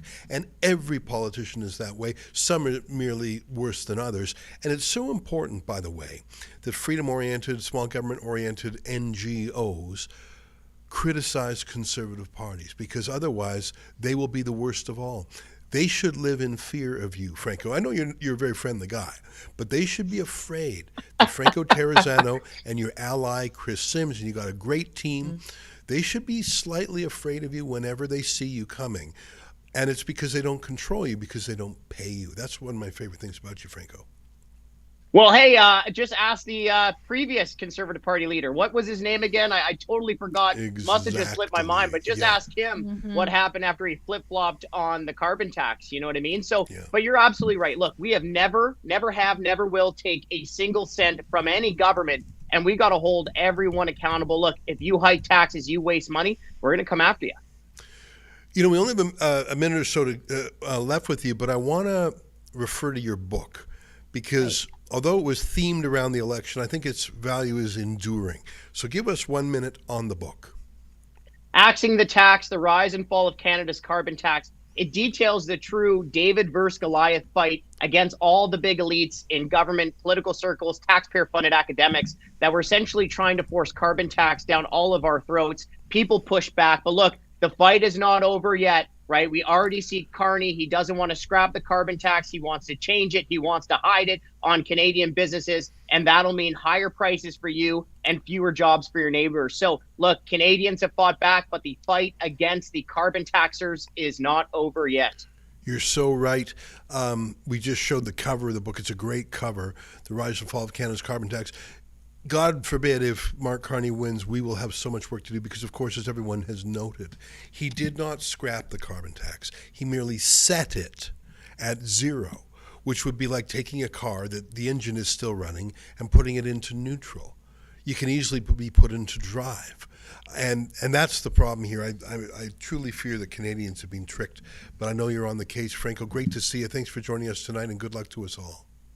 Hey, thank you both. Talk to you later. All right, there he is, one of my favorite guys, Franco Terrazzano. And his book, again, is called Axing the Tax. I forgot to say you can get it on Amazon, which is an easy place to get it. All right, well, I know some more Super Chats came in. Don't mind me. I was just excited that the first result came in, and I wanted to let you know that I saw that. And I also wanted to let you know that it would raise your hopes and then drop them again. I see a Super Chat by R.B. Ham, who chips in $5 and says, do you think that Pierre will actually push for COVID tyranny accountability and advocate for the vax-injured if he wins? I think he'll do something. I don't think it'll be a big, noisy, central thing that he'll do, but I think he'll probably assign that to an MP who really made that their thing and give them certain authority, and I think he will do something. And you see that even in other jurisdictions. In Alberta. What do you think, Sheila? Yeah, I think you might see him, and this is just fantasy football, if he wins by the skin of his teeth, minority tonight. You might see him replicate what has happened in Alberta, where we made your vaccine status a protected right, where you cannot face discrimination because of it. I think that would probably be the best and easiest way to protect people's rights without causing too much uproar around what he's trying to do. Yeah. I think there's one more in there. Sheila, do you want to read it? Sure. It's War Dog Harris gives us $20. Thank you very much. And this is an Ezra Levant question. Why do you think Carney won't release his assets to the public? And why won't he talk about his time with Ghislaine Maxwell? You know, I'm interested in both those subjects. And me too. I'm not sure if you've seen it, War Dog Harris. But on Friday, I actually visited a tax haven called the Isle of Man. And I'm guessing, I don't know this for a fact, but I'm guessing their anthem is It's Raining Men. And anyway, so I went to the Isle of Man, and it's a little island between the UK and Ireland, and it took us a while to get there. You had to fly to Dublin, then hop in a little plane, and then fly to the Isle of Man. And it's a very interesting place. I've actually been to Bermuda once also. It's got the same vibe. It's like a very ancient place, the Isle of Man. Centuries old. It used to be run by the Vikings, and then the Celts, and anyway, it's got its own thing, and it's even its own currency, if you can believe it. It's called the Manx pound. Someone from the Isle of Man is called a Manx. Did you know that, Sheila? Anyways, I'm going to stop. Yes, because I watched your video. There, thank you. I'm going to stop boring people with this trivia and get to the point. Mark Carney makes an enormous amount of money. He's got $1 trillion under management at Brookfield. When you're that big, you start to think of yourself as a demigod. You start to think the rules don't apply to you because largely they don't. You're the kind of guy who tells other people to reduce their carbon footprint, but you're flying private jets. You really, the world parts before you. It's like Moses and the Red Sea. It's just troubles get out of your way. People hang on your every word because you're a billionaire. And you start to think of yourself as above the law. And so Brookfield Asset Management, the company that Mark Carney was chairman of until just a few weeks ago, is one of the world's experts at hiding money from the tax man. It's not just my opinion. An independent think tank looked into the matter and said that Brookfield is likely Canada's worst tax dodger. And in fact, the CRA is suing Brookfield over tax evasion. So that's why I went to the Isle of Man, to look at one of these shell companies and straw man directors that Mark Carney is using to hide things. If you're hiding things, I went to business school about 30 years ago, Sheila, and my professor, Dr. Bob Schultz, gave us a one-sentence ethics class that has stuck with me to this day. You know what he said? I was at the University of Calgary. He said, here's a test to know if what you're doing is ethical. How would you feel if what you did was on the front page of the Calgary Herald tomorrow? That's how you know. That sums it all up. You could have a code of conduct and 30 rules, but in your own gut, how would you feel about this being on the front page? If you would be embarrassed, if you would be ashamed, then you know something's wrong, because you've got to be the same person in private as in public. And if Mark Carney is hiding things, is using deception, like finding straw man, an 88-year-old grandpa on paper owns Brookfield ION. Sorry, that's not true. So, if you're being deceptive, that's an ethics problem. And if you're not being deceptive, if you're fine with people knowing about it, let it all out, especially a public company like that. So I think Mark Carney thinks the rules don't apply to him. And I think he's got the same sort of Messiah God complex that a lot of these gazillionaires do, these oligarchs. And he just thinks Canada is a little bauble to collect. In a way, he was bigger than Canada. Our passport wasn't enough for him, so he's got 3 now. Our country wasn't enough for him, so he lived in New York and London. I think he's actually much worse. He's everything we said Michael Gennadieff was. He's far worse than that. And yeah, Ghislaine Maxwell, what was he doing hanging out with her? And why is his wife's family in Jeffrey Epstein's notorious Black Book. That's super weird. Multiple times. And I want to know, why did Prince Andrew, who is so scandalized by what happened that the Queen basically said to him, you know, you're our family, I'm not disowning you, but you're done being a public working royal. I never want to see you in public again. That's what the Queen said. Mm-hmm. And it's because, and I don't know if you know this, Efron, I don't know if you can find this on short notice, he was sued credibly and he paid a massive settlement to someone who claimed he raped her. I think he paid 200 grand or 300 grand, and he fought that. There was an NDA involved. Anyhow, so the Prince Andrew, a client of Jeffrey Epstein, threw a lavish party for Mark Carney at Buckingham Palace and paid for it. Why? Why are you doing that? What are you doing? So there may be an innocuous answer to all that, but we haven't heard it. So that's my very, very short answer to your question. What's up with... Yeah, look at that. I didn't know. $500,000 settlement between Epstein, Prince Andrew, accuser now public. Yeah, that was a few years ago. They tried so hard to keep that secret. And then, I just dropped in the Daily Mail article. Buckingham Palace admits Prince Andy paid for bank boss's party. Yeah. By the way, everything I've just said, there's no speculation there. It's all proof. In fact, the Toronto Star tried to have this big debunking of conspiracy theories. And of course there's conspiracy theories around Jeffrey Epstein. There's a million conspiracy theories. I haven't talked about any of them. I've talked about 3 indisputable facts. Fact number 1, the Carneys hung out with Ghislaine Maxwell, Epstein's sex trafficker. Fact number 2, her family is in Epstein's private Black Book. Fact number 3, Prince Andrew threw a party, all expenses paid, at Buckingham Palace for Mark Carney. Can I please get an explanation? Maybe there's a completely innocuous explanation. Cryptomac chips in 10 smackers and says, thanks for the ace reporting. You know what I felt good about? I went to the Isle of Man. Can you grab Joe Warmington's story, Efron? And I wish I had gone about a week earlier, but it worked out that way. So we got the story up on Friday night, Saturday morning. And Joe Warmington of the Toronto Sun followed up on the story and expanded on it. Huge story. And he wrote about it in the Toronto Sun, and they printed it. Not just, in fact, I'm going to send you an image of that, Efron.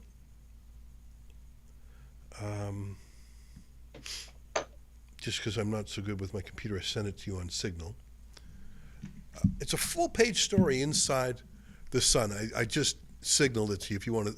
It looks more impressive in the print version than the online, but I'll read it. Company Carney formerly... Oh, there you go. Don't worry. Man, oh man. Carney was chairman of company. It has apartment in tax haven as an HQ. The point being the whole thing was a trick. Anyway, if you have that image, go ahead and throw it on the screen just for 1 second to show everybody. And what's my point?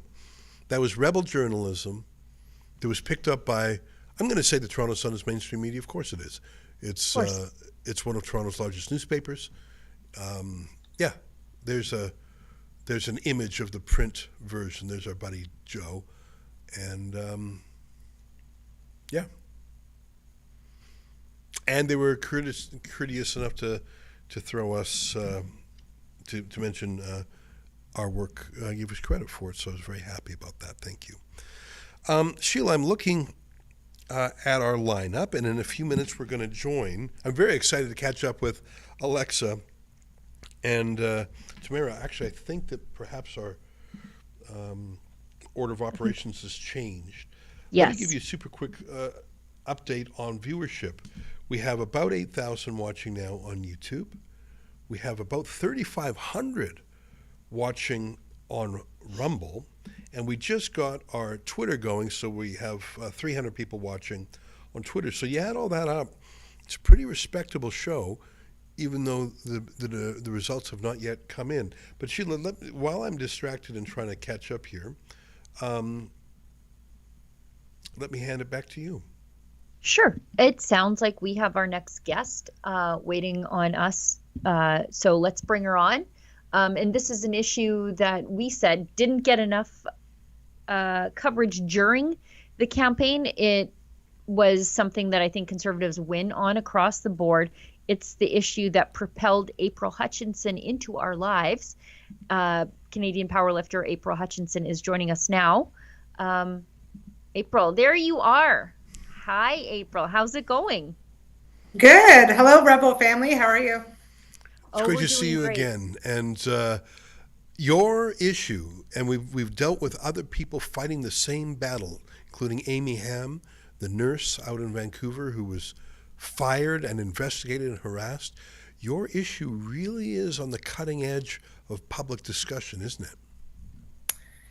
Yeah, basically just the freedom of speech. And if the viewers out there don't know who I am, I basically had to compete against a man in my sport. I was a Team Canada powerlifter for 3 years, and my sport was taken away from me because I had to basically because I spoke up about a man in my sport, and in doing so and correctly sexing him, calling him a man, I was banned for 2 years.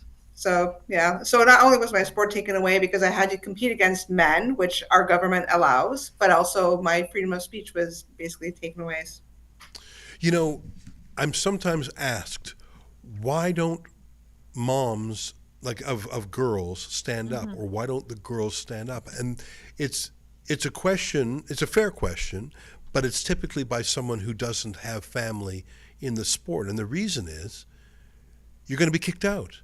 And you've invested years in the sport, either recreationally or competitively, and you're on track to go to the Olympics, or you're on track to be a national championship. And to speak out, you'll be immediately labeled and ejected and punished. Yeah. And you're basically asking ordinary people who are not lawyers, who are not political battlers, to wreck typically the favorite part of their lives.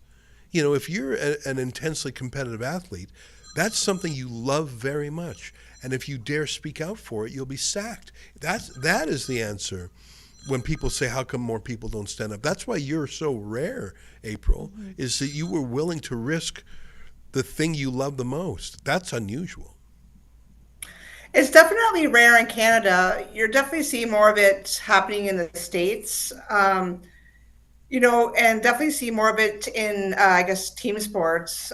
Definitely what happened to me, I guess, you know, Canada saw that, you know, wow, if you do speak up, you're going to get suspended. I think my federation kind of used me as an example.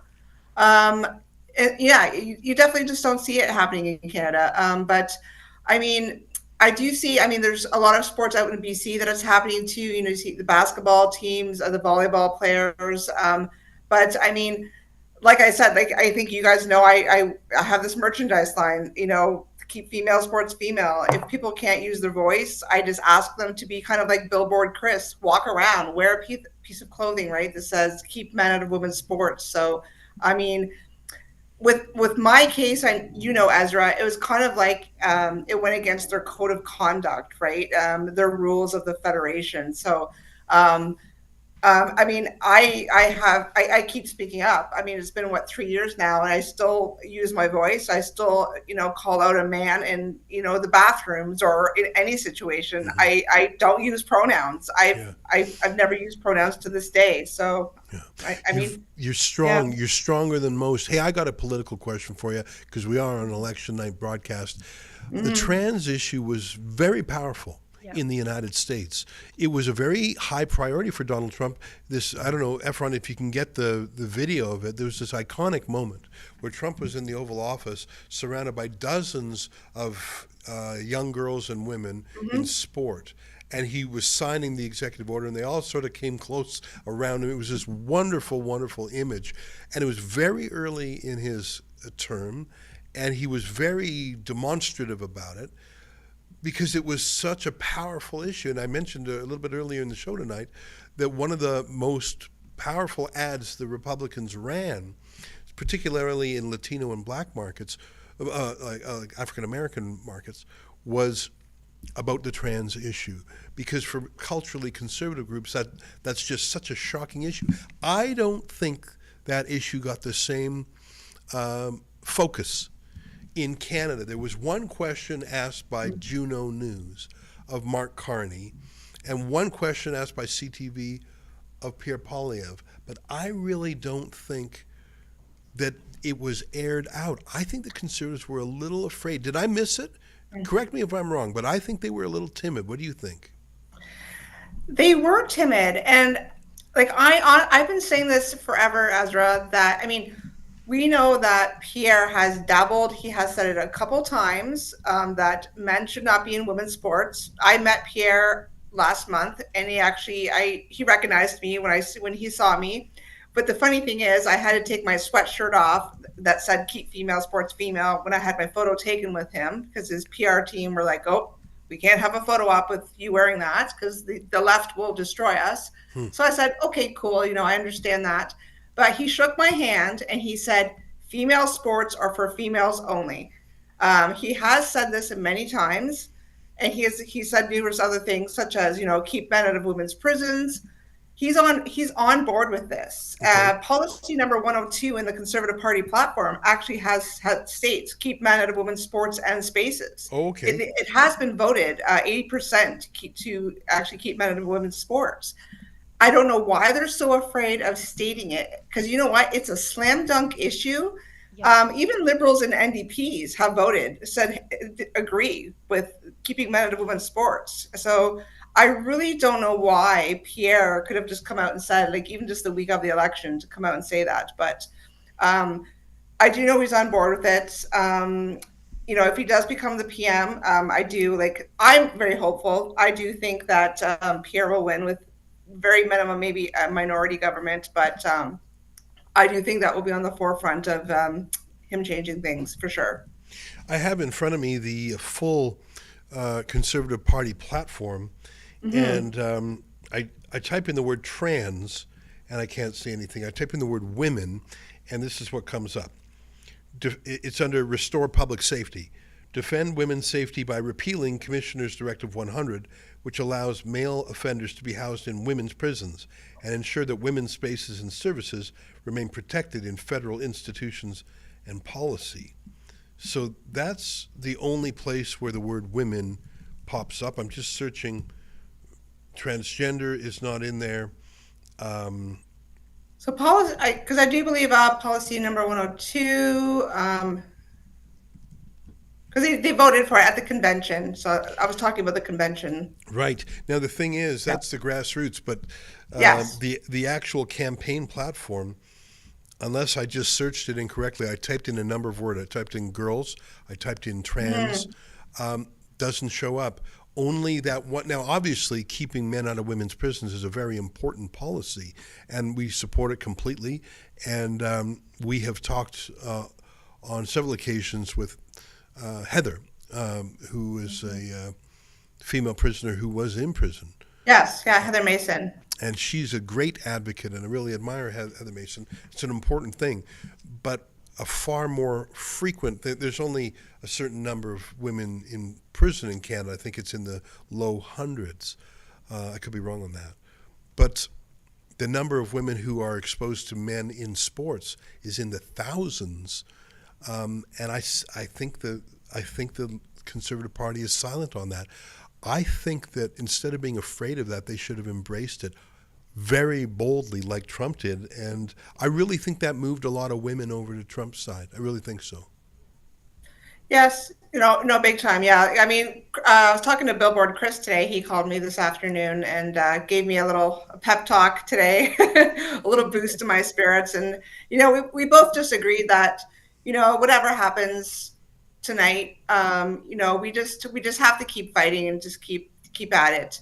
I am here in Ontario, I think you guys both know that, Doug Ford has just been non-helpful. Like, it's just been, even today, on election day of all days, he's going on about the Trump tariffs, so, that doesn't help anything. So, I do have a letter that I'll be sending to Doug Ford, just to have a discussion with him about the sports issue and keeping women and girls sports fair and safe.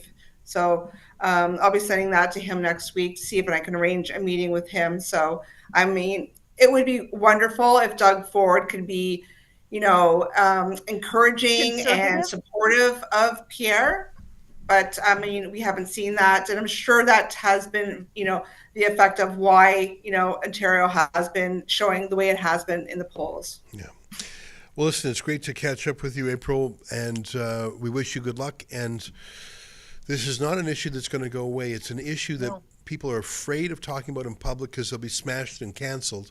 But I think if a courageous person comes and makes it their issue, they will be rewarded by the public. So thank you. Great to see you. Keep up the fight. Yes. Thank you. Just keep speaking up, everyone. Thank you. All right, will do. Well, that's April Hutchinson. And standing by are two strong women who work for Rebel News. I'm talking about Alexa Lavoie and Tamara Ugolini, who are, if I'm not mistaken, I think they're at the headquarters of the Conservative Party. Am I right? Am I a little bit early? They're not ready? Or the connection is right? You know what? I think I jumped ahead of things, Sheila. Is there a chance that happened? There's probably a real good chance it happened. We've got, though, some chats if we need to kill a little bit of time while the ladies work on their connection. All right. You know what? That's my fault. I got out of order there. And you're excitable. Thankfully, you're here to keep us on track, Sheila. All right. Let's get to some of these chats. We got Annalisa. She torments me on the live stream throughout the week by making me say embarrassing things about David Menzies. Tonight is no different. 13.99. She says, looking forward to spending the evening with you both. Love all my rebels, especially my sweet Menzies. Ha ha ha. Keep up the amazing work. The woman is a terror, but she's a great Rebel News supporter. Then we've got one from Eli or Ellie Zaniga, 27.99, and I don't even see a chat there. So if we miss your chat, write it in the chat, and maybe one of the team will find it. And then we've got War Dog Harris, who this is his second chat of the night. Gives us $5 and says, as a veteran, it irks me that these elitists are not held accountable. Trudeau was the reason I left the service after 6 years. Too many left-wing policies. Yeah, and if the Ontario retirees have their way, it'll just be more tampons in the men's rooms at the military base while the lineups at the Veterans Food Bank grows longer and longer. Yeah. All right, I think that's it. No, one more. We've got one more. R1P Buck gives us $10 and says, do you think if Pierre wins a majority, he will turn out to be more conservative and radical than he seems to be on the hustings? I think you're probably right. If he does, like if he gets a strong mandate, of course, get a strong mandate to do wildly conservative things, as you're seeing here in Alberta with Danielle Smith, who has come out very strong in support of April Hutchinson's take on fairness in female sport. So, I guess it depends on the mandate that he's given by the people. I'm worried about the fact that the Senate and the Supreme Court of Canada are so deeply full of Liberal appointees. So even if Pierre Poilievre pulls off a miracle tonight, I think that it will be, watching the bureaucracy and the deep state stop Donald Trump, I think it'll be similar to that up here. Hey, by the way, out of the corner of my eye, I see that same district in Newfoundland. There's a few more votes out there, and it's getting closer. Of the results, let me give you the province-wide numbers. The Conservatives are at 43%. The Liberals are at 57.1% and just the numbers for the NDP are so small. You know what? I'm sorry, I read that wrong.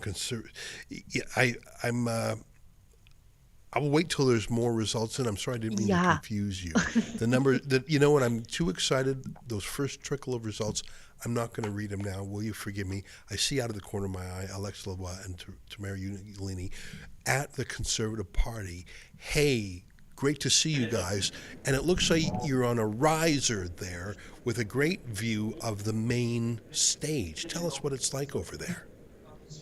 Yeah, Alexa, do you want to kick it off? Yes, but so far we know that the doors are not open yet for the general public. They will open it around 9 or 9:30. So right now what we see so far is lots of media getting prepared to comment about the electoral nights. So there is not much happening, I would say, on the ground. Yeah, but there was approximately, what was it, 158? 150. So I've been told that there is approximately 150 media outlets on the ground here.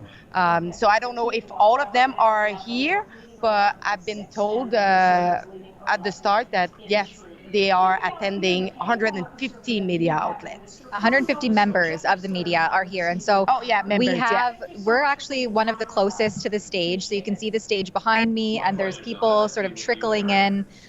There's a bar area with some food, and then media is kind of just along each side of the event space. And there's some radio broadcasters along the other side here, a bit closer. But we have this so the risers were given on a funny basis that they were raffled off. And so it was really just the luck of the draw that we were able to get this space. We have a riser. It's maybe small, but we are mighty.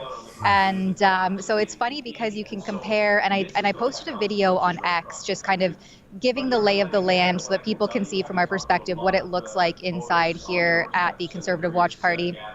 And again, we're at the Shaw Centre in downtown Ottawa.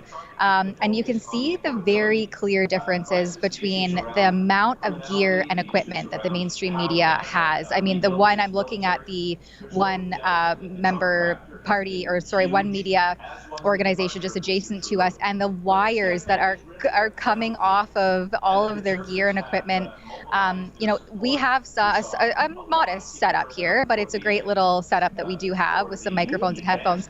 But if all else fails, I mean, really, all you need here is a decent microphone, a decent internet connection, and a decent camera. So we were having some technical issues at the beginning, and I thought, if all else fails, we have our phones, we have headphones, we have some microphones, we can connect things and live stream on the fly without all of this extra fluff. But it's really interesting, and there's a lot of people trickling in here. I see a lot of people doing just live streaming independent media. And I imagine that the space will just continue to fill up until 9 p.m. Hey, Alexa, have you seen Rosemary Barton or that bald guy, David Cochrane?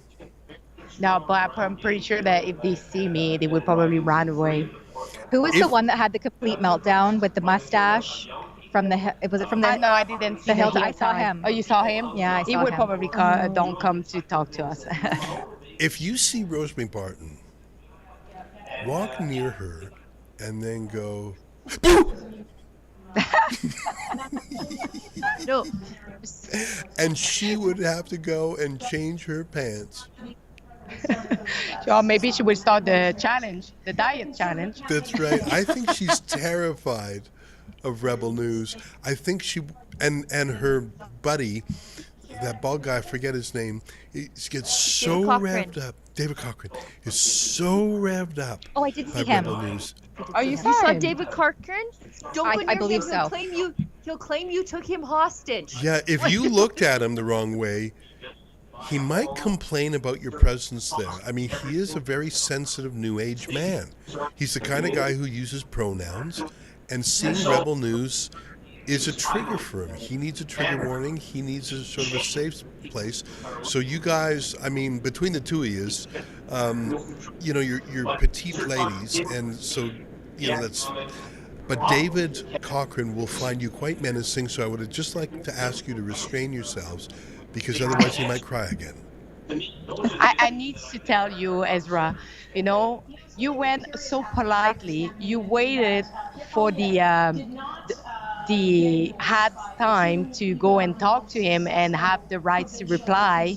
And all of this shenanigan that went just to a man like you, Ezra, asking for a reply about the disinformation that was spread about you and Rebel News, turned into, and I'm not kidding, Chantal Hébert saying that you took hostage the columnist.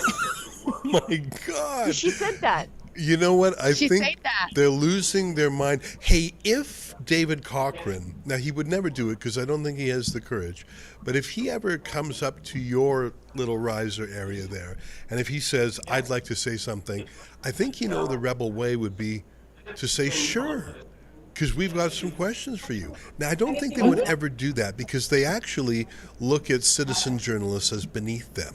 I won't say they regard us as subhuman, but they truly get demonic when they see us. The way they treated our colleague Drea Humphrey was a disgrace, and they should be ashamed of themselves.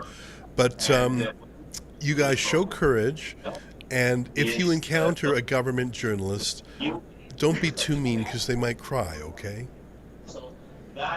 We have to keep this in mind and film everything, of course, as is the rebel way. Film everything in case these guys act up. Like that little dude who dresses like Hillary Clinton who works for the Hill Times. That guy's unhinged. That's the one. So just be That's the super one that I careful. saw. But remember that, we follow the rules the first day. They We always ask us do. to not record anything, to not record inside of the room. And that played against us because their behavior was not caught on camera. We were able to hear them during our question on CPAC. We were able to hear the heckled and laugh. And this time, we need to remember we need to always film because they will always twist everything against us. And this is really the first time that we've seen any of the media since that entire event. So it will be interesting to see how they conduct themselves tonight and if there's any choice words. Actually, I saw those media the day after that all this happened at the Pierre Poilievre event. And I knew at this moment that they would try to twist something and try to ask for the commission to be canceled. And it's exactly what happened. They pressure Pierre Poilievre to talk about it. And even at the end, when he stopped talking at this press conference, they were heckling him until he actually disappeared. Hey guys, when's the next thing that happens there? When do they expect to open up the doors to the general public? And I guess there obviously wouldn't be, the leader won't come out until at the very end. But is there any sort of agenda you guys are expecting to hear from the main stage there? Well, I'm not sure if you can see, but behind us, they're streaming. I think it's CTV News, the poll tracker. And so the Maritimes have closed. And I think they're waiting. They're counting down until the next province. So Quebec and Ontario will close thereafter. And so there's a countdown for that. The doors open to the event itself to the public at 9 p.m. So I think what you're seeing trickling in is mostly members of the media, party members, etc. And so those numbers are continuing to grow, but it's still pretty barren around here because we have about an hour until the doors are open to the general public. And so at that point, this place, I imagine, will become a lot more lively, a lot more full, and we're going to get out there and talk to the crowd and mingle and see what the sentiment's like for the people who are coming out. But what I can tell you, last night, lots of people had hope. Lots of people came together. Lots of people shared their sentiment and their emotion. The last rally in Carleton was really emotional, and it was really different than the other rally because it was kind of intimate. Because it was on the farmland, and it was really different. We were able to feel that another kind of feeling during the rally, because I've been to many rally of Pierre Poilievre, but the last one we saw like how Aneda and Pierre Poilievre was there standing for the last time in front of their supporters and saying, we did everything that we were able to do, and everything that we had, now we cannot change anything. Let's play a little clip of that. I mean, Efron, if you can grab, Alexa put up a lot of little video clips to Twitter. It did feel sort of warm and like the home stretch. Are you able to put up a video? we'll put that up quite shortly. You know what? I think they did campaign hard. They had a tough situation. And I don't think it was just that Mark Carney replaced Trudeau. I think it was the external factor of Donald Trump, because that gave Mark Carney something that he could own more than Poilievre could. Here, let's just show a little bit of it. I think, yeah, you're right. The setting, it looked like it was in a farm with some lights, and it much more intimate than, say, a huge hangar. The fact that it was at night. Here, let's just play another clip for people just to show them the feeling. Any of those, actually those Twitter vids by Alexa will do.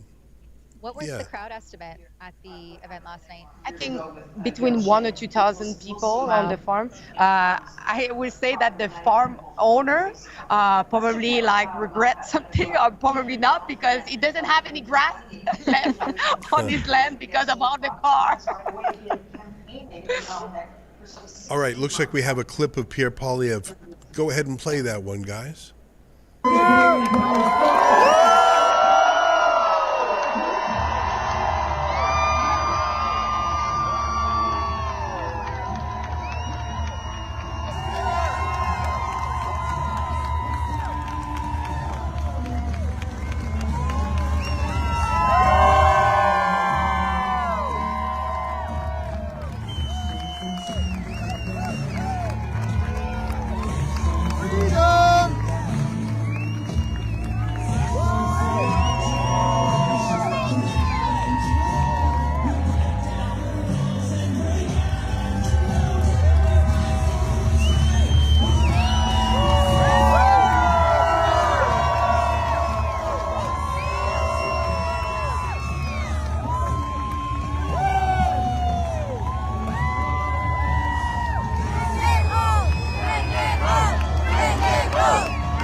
You know, Robert Browning said a man's reach should exceed his grasp, else what's a heaven for? And I think there was something bittersweet about Pierre Poilievre for 2 years knowing he was going to win, for a year knowing he was going to win a majority, for 6 months knowing he was going to win a blowout, that it could happen, that it was within his reach. But I'm afraid it looks like it won't be within his grasp, but I guess that's what heaven's for. We'll see, though. I mean, I think the Conservatives are motivated. I think Conservatives feel like it's do or die for the country. I think Liberals just hate Pierre Poilievre. The demographics are important. Boomers and seniors tend to vote more often. They're less busy. Voting is perhaps a habit or a tradition for them. If you're 20, you've never voted before. Maybe you don't know how. Maybe it's, doesn't feel that important. Voter turnout for young people is always low, and that may be a factor.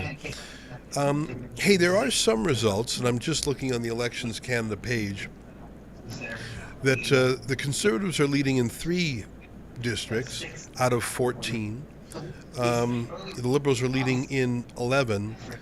So I mentioned earlier the riding of Central Newfoundland, for example. And I mentioned that Clifford Small, the Conservative, indeed was far ahead. And again, only 50 out of 233 polls have reported, but the lead looks significant. So in Newfoundland, it is rough. It's 3 Conservatives to 11 Liberals, but this is the Atlantic. This is Liberal turf. Yeah. I don't know. I'm not going to pretend to be optimistic. I think the Atlantic is going to be a slaughter. What do you think, Sheila?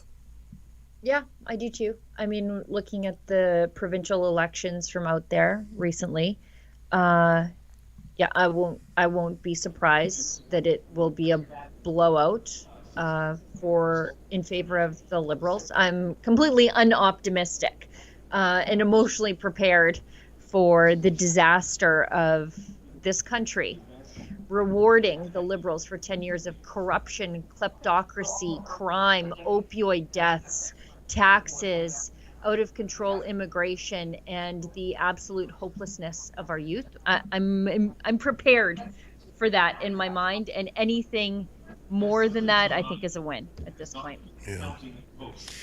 Are there any people there at the HQ there, Alexa and Tamara, who are from different parts of the country, or is it all just folks from the Ottawa region?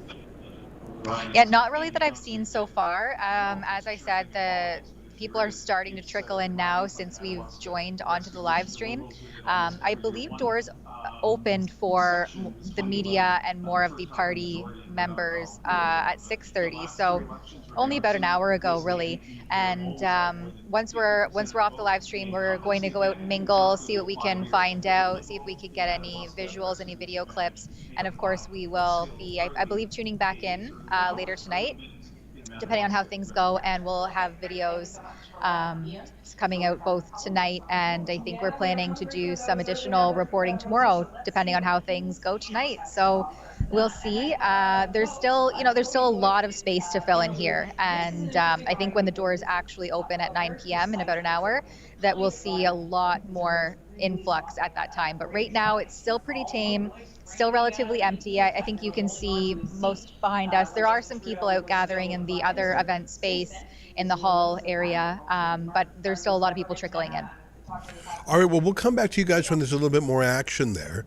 I'm glad you're on the riser there, and I was sort of half joking about Rosemary Barton and David Cochrane, but I think I'd like you to, don't go trouble them, because they'll have like a cardiac arrest, and I don't, Rosemary Barton will have a breakdown, and David Cochrane will, but I am curious in one thing, and maybe you can tell us this.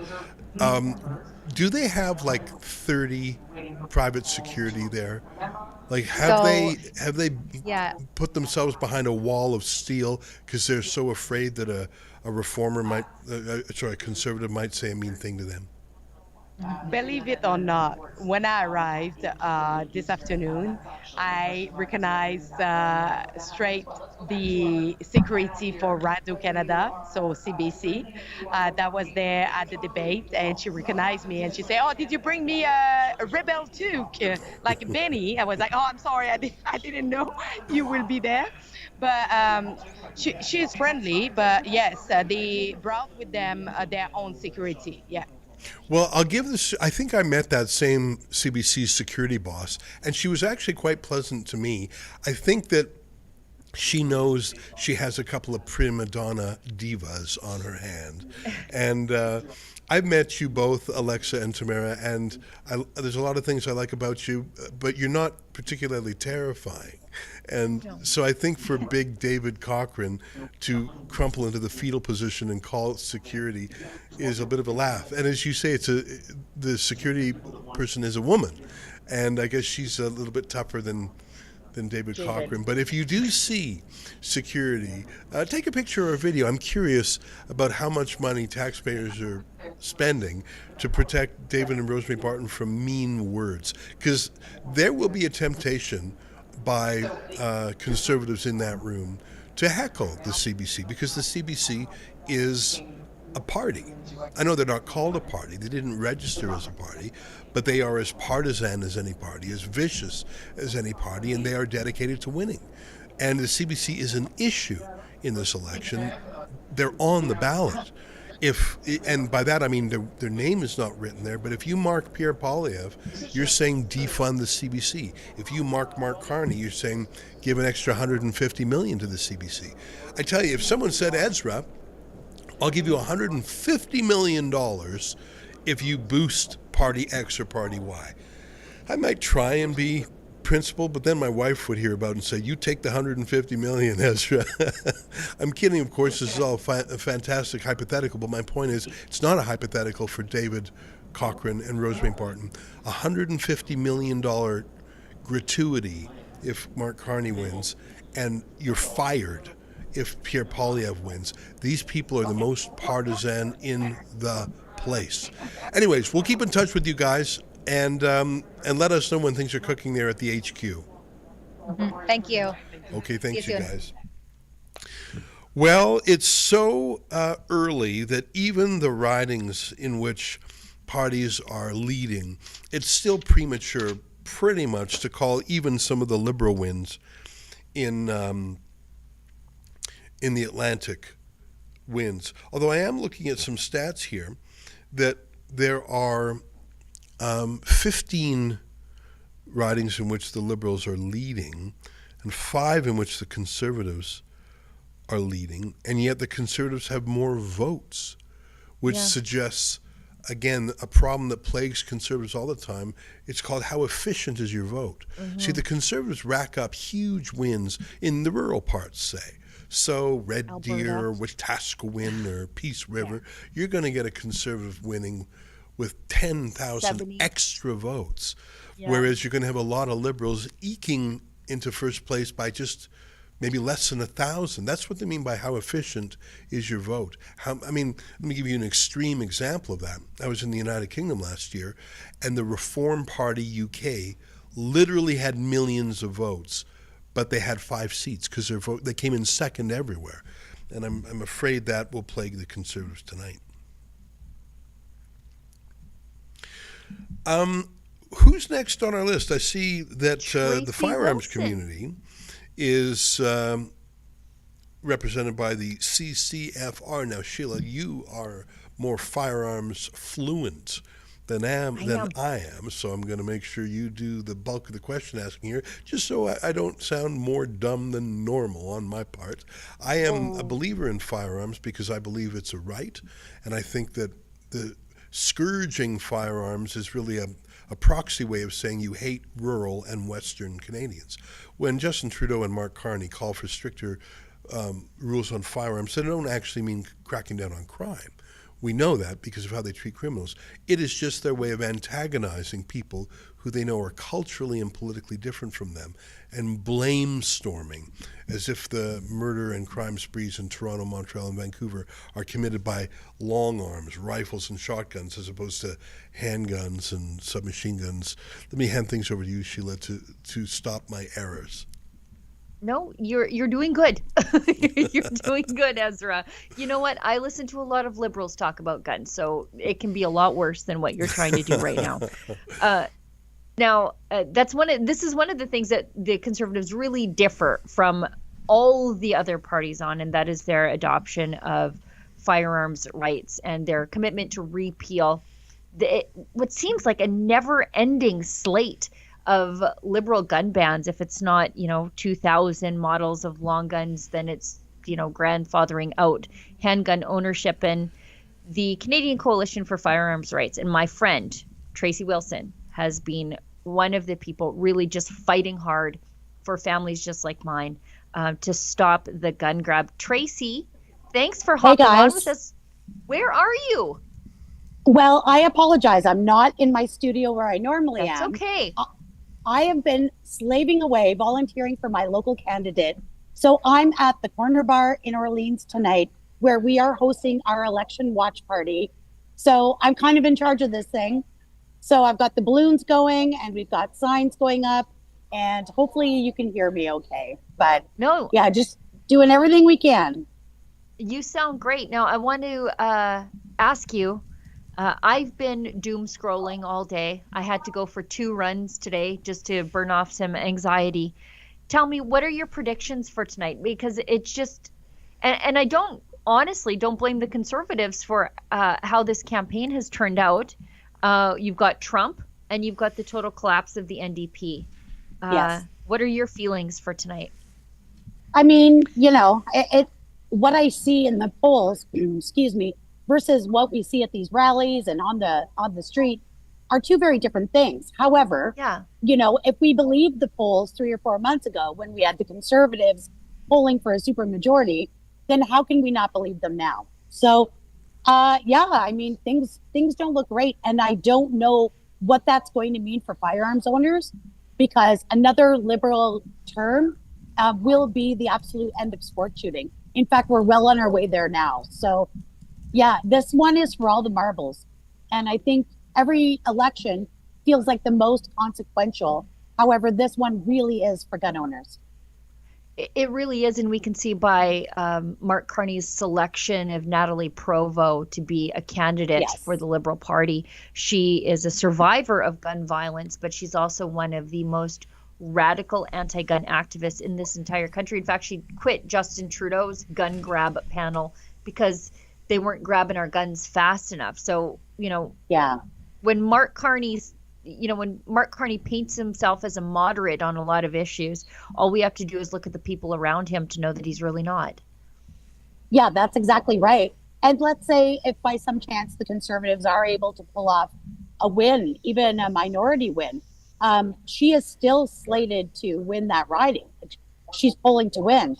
So what's going to happen then is every time there's any kind of legitimate debate or conversation about violence, crime, or firearms in the House of Commons, whenever a Conservative says, maybe punishing the very people not committing the crimes isn't the way to go, of course, she'll shield herself with her victimhood, and it'll be very difficult for people to have a solid fact-based debate about this. So, yeah, either way, it spells bad news for gun owners. But yeah, she's definitely playing 3D chess here. Yeah. Ezra? I think that crime is one of those issues that sort of snuck up on Canadians. We always used to think we were more peaceful than Americans. There were some myths that I think Canadians had for a generation, that our healthcare was better than the United States, that we were kinder and nicer than the United States. We had less inequality than the United States. We always would look at big American cities and say, look at all the homeless. We take care of our own up here. And almost without noticing, like there was no announcement, but all of those things have been found to be false. In terms of certain crimes, Toronto and Canada in general are actually more criminal than the United States. I think that would shock a lot of people. In terms of homeless encampments, that was not really a Canadian thing. That was something we would go to Skid Row in LA or the Tenderloin district of San Francisco and say, wow, that's what it's like in heartless capitalist America. No, that is in Canada too. I mean, we always had our East Hastings Street in Vancouver, but every single city and many towns have homeless camps now. When Stephen Harper left office in 2015, we actually had a wealthier middle class than the United States. It's hard to believe. There was even a point of time when our Canadian dollar was higher than the US dollar. All of those things are gone. And it's sort of like the old analogy of the boiling frog, is you throw a frog in boiling water, it hops right out, so the saying goes, whereas you slowly raise the temperature and it'll sit there and be boiled alive. And that's what I find so depressing about the polls that suggest there'll be a Liberal win tonight, is that the people, I think young people feel like they were thrown in a pot of hot water, but old people say, well, it's not that bad. I can still make do. And, my house is paid off and I live in a nice neighborhood, so crime generally doesn't come to me. I don't know. I just think that a lot of the conceits that we had, a lot of the things that we said to ourselves to feel morally superior, that Chapters Indigo slogan, the world needs more Canada. Yes. I think there's a kind of condescending snobbishness there. And all of a sudden, all those things aren't true. Even, let me just throw another example out there. Peacekeepers. 30 years ago, I remember Jean Chrétien boasting about peacekeepers. The Liberal Party, that was one of their things, the Charter of Rights and peacekeepers and Medicare. Those were the three pillars, I'd say, of the Liberal Party. Well, I don't think there's any peacekeepers on any UN missions that are Canadian right now. I could be wrong on that. I don't think there's a single one. And Medicare, don't even get me started. No one believes in that anymore. And the Charter of Rights, we saw that shredded by the Liberals during the pandemic era, especially during the Emergencies Act. And it took a judge more than a year to say, no, that was unconstitutional and illegal. The damage had been done. So I think a lot of the things that made Canada great are gone. And that's why the Donald Trump's, banter about us joining the U.S. as the 51st state There are some people who like that. And if I recall a poll, I think it was Ipsos Reid, the people most interested in that are young men who say, how I just can't make a go of it anymore. If you're a 70-year-old married couple, you don't care. You've got your house, you've got a pension, you'll be fine. But you're a young guy starting off in life, you're not. I think there's a lot of, and I mention all this because I think, we're safer than the United States. You don't need a gun for home defense. And really, I mean, the number of home invasion robberies in Toronto is so frequent. Even in my own neighborhood, I live in a pretty, respectable neighborhood. There are home invasions a few streets away from me. It's crazy. That's what Canada is today. Yeah, that's right. I'm actually here in Orleans, which is an eastern upper middle class suburb of Ottawa. And we're having the same problems here. We've got a Facebook group where people report crime in their area, and it's constant posts all day long, things going on out here in the burbs where stuff like this, I've been out here for 30 years. You never heard of it before. But I think for the average Canadian who maybe doesn't, understand the issues of public safety and gun control, all they need to do is look at which party that has law enforcement agencies from across the country stacking up behind it. And that would be the Conservative Party. So, I never thought that we would end up in this kind of situation where public safety has become a partisan issue. But it's 100% true. The Liberals' policies have made Canada more dangerous than it's ever been. And that's that should be a big deal to everybody, regardless of who you vote for. All right. Sheila, any last thoughts from you about the firearms issue? What if Pierre Poilievre ekes out a win? What does he do in the first 90 days to help the firearms owning community? Well, I think the first thing he's got to do, of course, is reverse the gun bans. He's promised that. It's, the Liberals banned the guns, but actually haven't followed through with the confiscation program yet. I'm sure they will, should they win. However, that would, of course, cost the taxpayers billions of dollars that could be reallocated to things like border control, reduce the smuggling of illegal guns, all of those things. We've discussed it many times. So to me, I think canceling that multi-billion-dollar boondoggle of a gun grab and giving those resources instead to securing the border and making Canadians safer and stopping illegal smuggled guns, that will immediately have a positive impact on public safety. And it needs to be done the moment he wins. The moment he wins. From your lips to God's ears, Tracy. Thank you so much for your hard work on the firearms file and sticking up for law-abiding people just like me. Tracy, how do people find the good work that the CCFR does? You can find us at ccfr.ca. Of course, we've got our bi-weekly podcast. You can find that on YouTube or wherever you watch your favorite podcast. And we've got a national TV show on Wild TV, CCFR Radio on the air. Great. Thanks so much, Tracy. Best of luck tonight. Thanks. God be with us all. Yeah.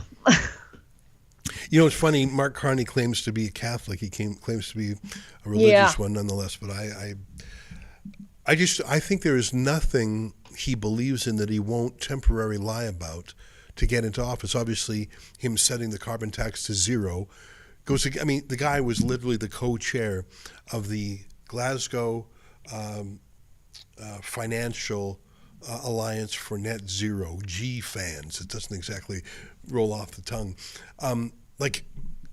Carbon taxes were his life's work for a decade. And then he says, oh, no, it's too divisive. We're going to set it to zero. He doesn't believe that he was wrong. He just believes he has to hide his true self just to get through the election. And I think he's that way on any number of things. He completely is. He sat through an pro-life sermon in his local Catholic church before he stood up to get communion. And the sermon was about how you cannot be a faithful Catholic receiving the sacrament of communion and be pro-abortion. And he just sat there, listened to it, took communion anyway. I'd like to give you an interesting statistic. I'm sorry to shift gears here. I just saw it out of the corner of my eye. Let me tell you about the popular vote in Newfoundland. Now, I know it's still very early, But it's pretty much tied. In Newfoundland, 47% for the Liberals, or 46.9%, but 47.4% for the Conservatives. It's quite surprising to me. Now, maybe I don't know my way around that well, but Central Newfoundland, the Conservatives are leading. I was worried that it would be a total blowout there. And there are some districts that I think it's going to be really rough. But, I mean, right now, as we speak, the Liberals and the Conservatives are sort of tied up in Egmont PEI. Now, the PEI is such a Liberal place. It's only got 4 seats, and it almost always goes Liberal. But, you know, right now it's 47% for the Conservative and 49% for the Liberal. Now, a win's a win and a loss is a loss, and things are still early. But I don't know. I tell you one thing, though. The odds of a Conservative majority do not. I would say that's not going to happen, and the odds of a Conservative minority, I just don't believe that's going to happen, Sheila. If I had to, I mean, based on these early returns, I think it looks like it's going to be a Liberal win. I'm not calling it. I mean, so few districts are in it. It's just Atlantic Canada. What really counts are the voluminous seats in Ontario and BC.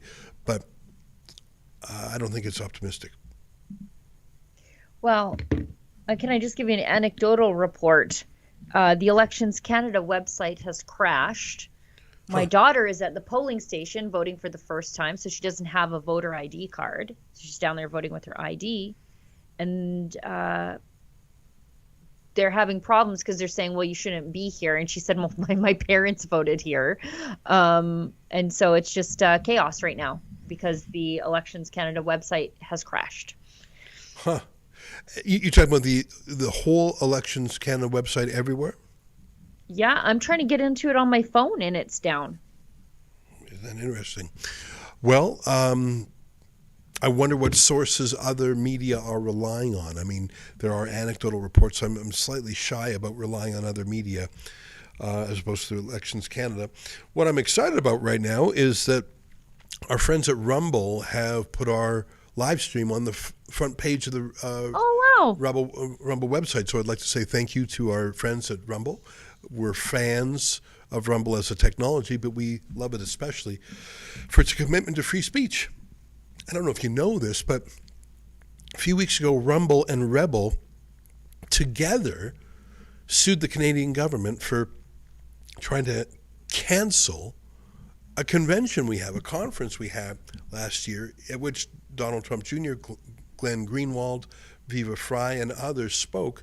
The Liberal government under Justin Trudeau tried to get it canceled, and they foisted about 40 grand worth of security fees on us.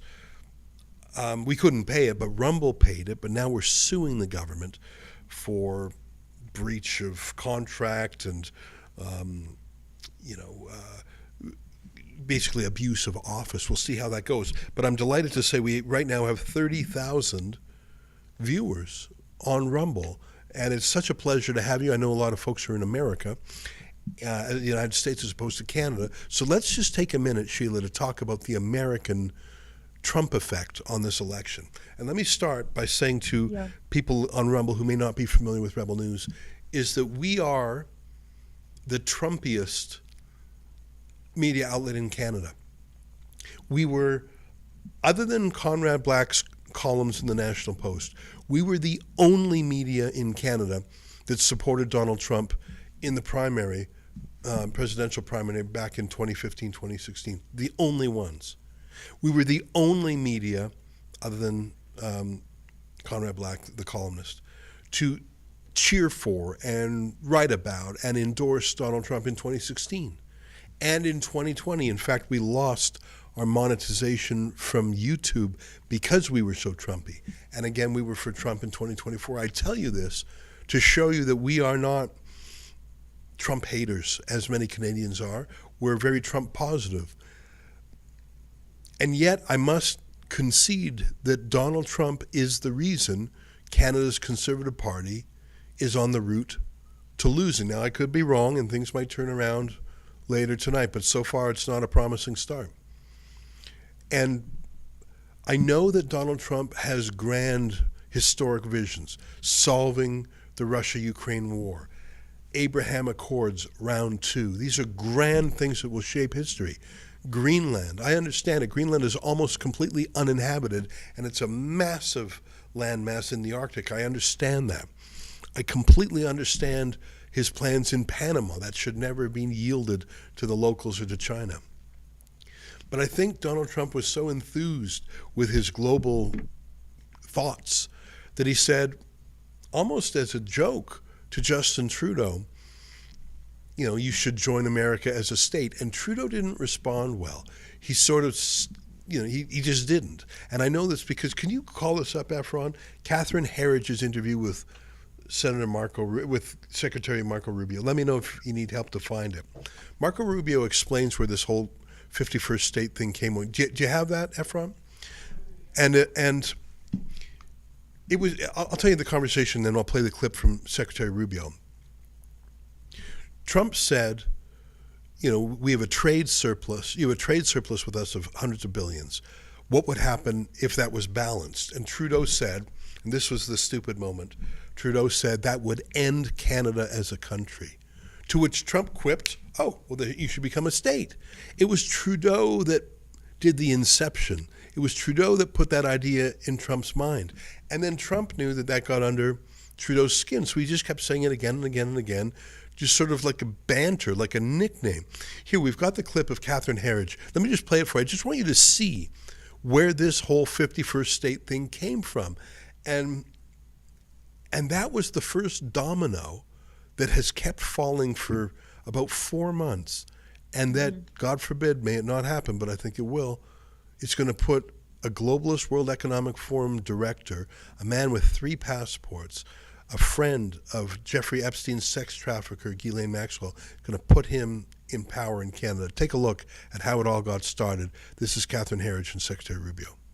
President Trump has talked about expanding the U.S. footprint. In a hot mic moment, Canada's Prime Minister said that absorbing Canada is a real thing. Is it a real thing? Look, you know how that came about. President's meeting with Trudeau, and Trudeau says, well, if you even out our trade relationship, then we will cease to exist as a country. At which point the president responded very logically, and that is, well, if you can't exist without cheating in trade, then you should become a state. That was his observation. That's how it started. It is how it started. And I think he's told the story publicly. And that's how all this began. Look, Canada's our friend. Canada's our neighbor. Canada's our partner. But it goes back to the point I made. For decades, the United States allowed uneven trade imbalances to develop. During the Cold War, you know why we did it? We did it because we felt like we want countries to be strong economically, even if it means they're cheating, because we don't want them to fall victim to some internal Marxist coup that overturns their government or what have you. Those days are gone. These are rich, developed economies. And ultimately, who can argue against the fact that whatever they charge us, we should charge them? Whatever they prohibit, if they don't allow American companies to do it, we should not allow their companies to do it here. American banks can't even operate in Canada. So there has to be reciprocity here. We can continue to work together on all kinds of things, but whether it's Canada, Mexico, China, anybody else, when it comes to economics and trade, there has to be reciprocity, there has to be fairness. And who would argue, how can anybody argue against that? The days where we just allow countries to take advantage of us, that has to end. That's not good for the global order. That leads to imbalances that create friction points. That's the case with Canada. It's the case with a lot of countries who are our allies and friends. But on trade, we have an imbalance and it has to be dealt with. That's where it came from. That's where the 51st state idea came from. And Trump knew it got a rise out of Trudeau, and Trump didn't particularly like Trudeau, and the feeling was mutual. So Trump kept pushing that little buzzer, zapping Trudeau to get a reaction. And I honestly don't think that Donald Trump has spent a ton of time thinking about Canada. We Canadians like to think the world revolves around us. Well, I don't think we think that, but we like to think other people pay more attention to us than they do. New president, 1,000 things on his desk, huge things, China, India, Japan, Mexico, getting his cabinet through Senate approvals, war with Iran. Like, dealing with Justin Trudeau is not in the top 20 of his priorities. So I don't think that Donald Trump was fully cognizant of what he was doing. But here, let me tell my dear American friends what happened. Every time Trump would say 51st state, there would be two reactions. People who don't have sort of given up on Canada, think it's becoming sort of a failed state, would say, right on. But that was a relatively small number.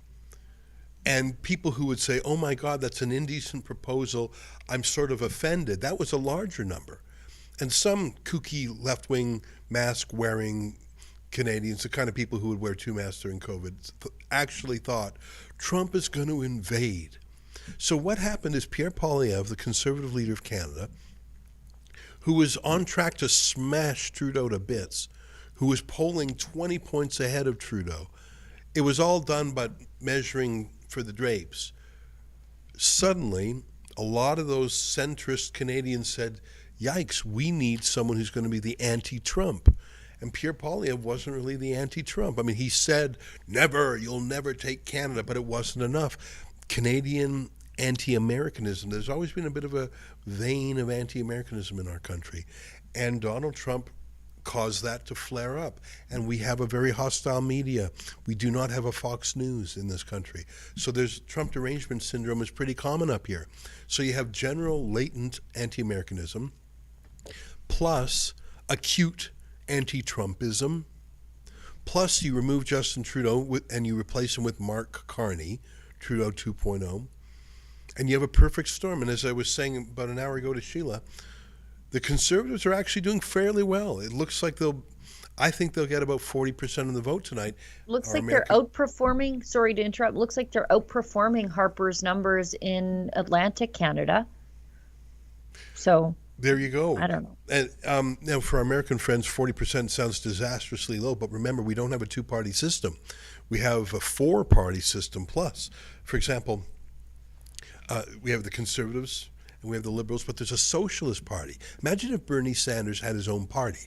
That would be called the NDP. And then there's actually a Green Party, which gets a couple of votes. And then there's something like the Libertarian Party. And it just, so there's actually about 5 or 6 parties. You can see on our screen we have 6 different slots for 6 different parties. Only 4 of them are going to get any seats at all tonight, I think. And one of them only runs in Quebec. You can see right here, it's called the Bloc Québécois. So that only runs in Quebec. So it's a bit of a mishmash. So normally getting 40% of the vote is enough to take care of things in Canada. But the Socialist Party there, this guy, sorry, I'm pointing to something that's not in real life. It's a graphic on the screen. Jagmeet Singh, the Sikh Canadian, who is the leader of the Socialist Party, our version of Bernie Sanders. He's a buddy with Bernie Sanders. His vote has collapsed in half. And all his voters they're coalescing around Mark Carney. And yeah, that's a briefing. That's a 5-minute briefing for our American friends. And I did that, Sheila, because I'm looking at tens of thousands of people watching us on Rumble, and I'm just so delighted to have them.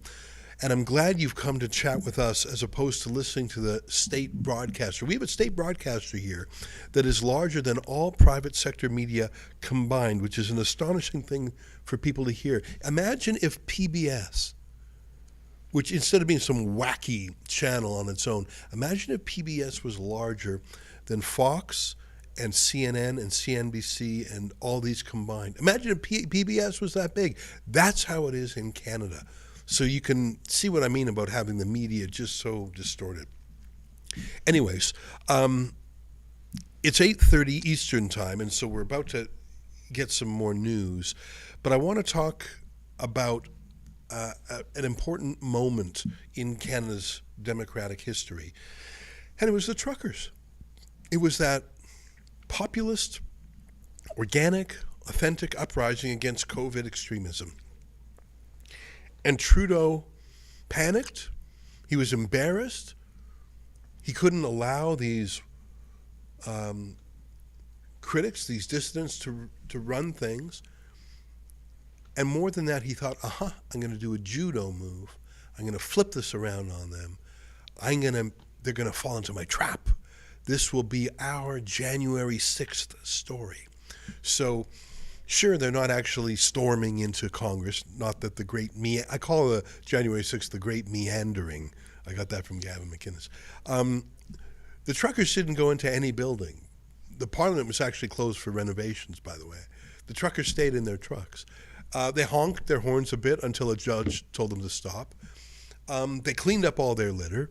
They just sort of hung out, sang "O Canada," and enjoyed sort of a festival feeling. It was so cold. It was like minus 20 or something like that. I don't remember exactly how cold it was.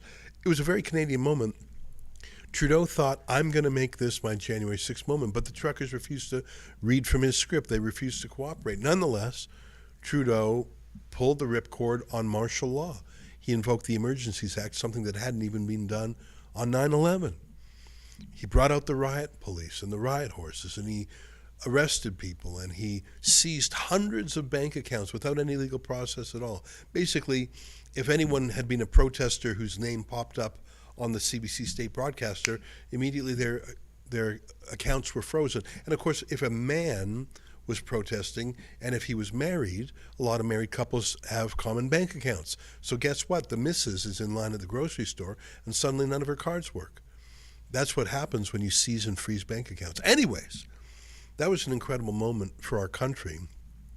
And it marked the beginning of the end for Justin Trudeau. If you track his polling numbers, they started to decline after martial law.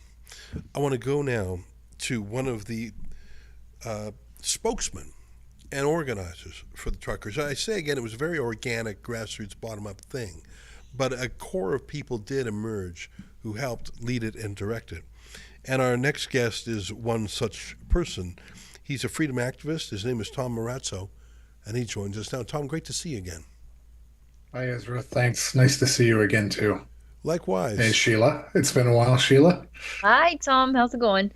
I'm good. I'm good. Nice to see you, too. I'm going to call for our producer, Efron, to pull up the image. But Mark Carney, who's been living abroad for years, like he hasn't been in Canada for a decade, but every once in a while he would write an op-ed, or more likely have someone else write it for him. And he wrote one during the truckers calling it sedition, claiming that it was funded by foreign interests, baseless, by the way, and calling for the crackdown to be hard. Let me read the cover, the headline. It's time to end this sedition in Ottawa by enforcing the law and following the money. Let me read just a little bit more. This is from February 7th, 2022.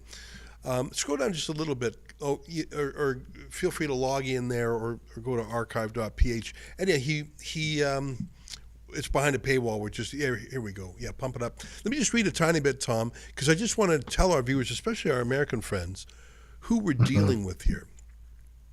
So let me read. So the first have a bio. Mark Carney is an Ottawa resident and former governor of the Bank of Canada, the Bank of England. That's a lie. He was not an Ottawa resident. He lived in the UK when he wrote this. But let me read. He says, in our capital city, nice try. You lived in London, boss. In our capital city, many people have been terrorized, really, for more than a week. Women fleeing abuse have been harassed. Really? Many elderly have been too afraid to venture outside their homes for groceries. Really? He was writing this from London, England. Families have been deprived of sleep for days on end by the constant barrage of 100 decibel noise. This is disinformation. Control over the city's downtown core, which includes the parliamentary precinct, was ceded by the police and taken over by what the chair of the Police Services Board calls as an insurrection. Oh, this guy was working so hard on that January 6th narrative. Canadians can be forgiven if they thought this would never happen in Ottawa. The goals of the leadership of the so-called Freedom Convoy were clear from the start: to remove from power the government the Canadians elected less than 6 months ago. This is a conspiracy theory. This is a kook. He obviously didn't even write this himself. Their blatant treachery was dismissed as comic, which meant many didn't take them as seriously as they should have. Certainly not our public safety authorities, whose negotiations facilitated the convoy's entry into the heart of our capital, and have watched as its dangerous infrastructure has been steadily reinforced. A policy of engagement. This is so crazy. I haven't read this in a while. It is totally cuckoo for Cocoa Puffs. Oh my God. This is sedition. That's a word I never thought I'd use in Canada. It means incitement of resistance to or insurrection against lawful. This guy is now our prime minister. Yeah. This is now the prime minister, Mark Carney. Oh my God. I really should read this whole thing, but that would be rude to our guest, Tom Marazzo. Tom, Did you read this at the time? I have read this before, but it's been a while since it's fresh on my mind. Every fact in there is false. Every innuendo or accusation was rebutted. That kook, that's disinformation kook, that censor is now our prime minister. What do you think of that? So Trish Wood recently did a big piece on this specific article, and I read it, and I read Trish's commentary on this particular article. And 7 February 2022 was a very very important day in the history of the convoy itself. We had Keith and Eva, our lawyers that were in the court up against Justice McLean in this injunction for the horns. But what's interesting is on that exact same day, I was actually negotiating with the Ottawa police, and it's the first time I met the city manager of Ottawa. And I was trying to negotiate, believe it or not, to get the porta potties that we rented and had up on Wellington Street cleaned out. In exchange, that we would reduce the horn honking for 1 hour a day at lunchtime. And the city outright refused. The police refused. And then they turn around, you want to talk about disinformation, they accused us of defecating on people's lawns in the downtown. It's like, nobody was defecating on anything. Did you ever consider that because the city shut down the whole downtown core, including the shopping mall, that maybe the homeless people who usually go into the mall to use those washrooms were doing those kinds of things on property? But, that article came out on a day that, really there was a lot of moving parts in the background. And for him, of course, I don't think he wrote that. Obviously, he got somebody to write it for him. But, he was so far out of position to even make any commentary. I don't understand why he was weighing in when he was nowhere near Ottawa, nowhere near the convoy, nowhere near the country at the time. And let me say this about modern warfare, which is something I know a little bit about, but I want to preface it that I'm not a combat veteran. Fifth generation warfare, the battle space is between your ears. This is the first time that politicians are now actually, to use the analogy, able to pick up a gun and do the actual fighting themselves in the realm of mis and disinformation. And as you know more than anybody, the CBC, CTV, Global, the legacy media, who are the state broadcaster, the state propaganda wing of the Liberal Party, assist them wholeheartedly in this. And so you're seeing, the result of now politicians who directly get to go in and engage in modern warfare themselves through mis and disinformation that they create, and then are supported by the greatest propaganda wing in the entire country, the CBC and CTV. So, yeah, I found that article was really quite frustrating, very gross, and completely fabricated. And they don't even use the definitions properly. Yeah.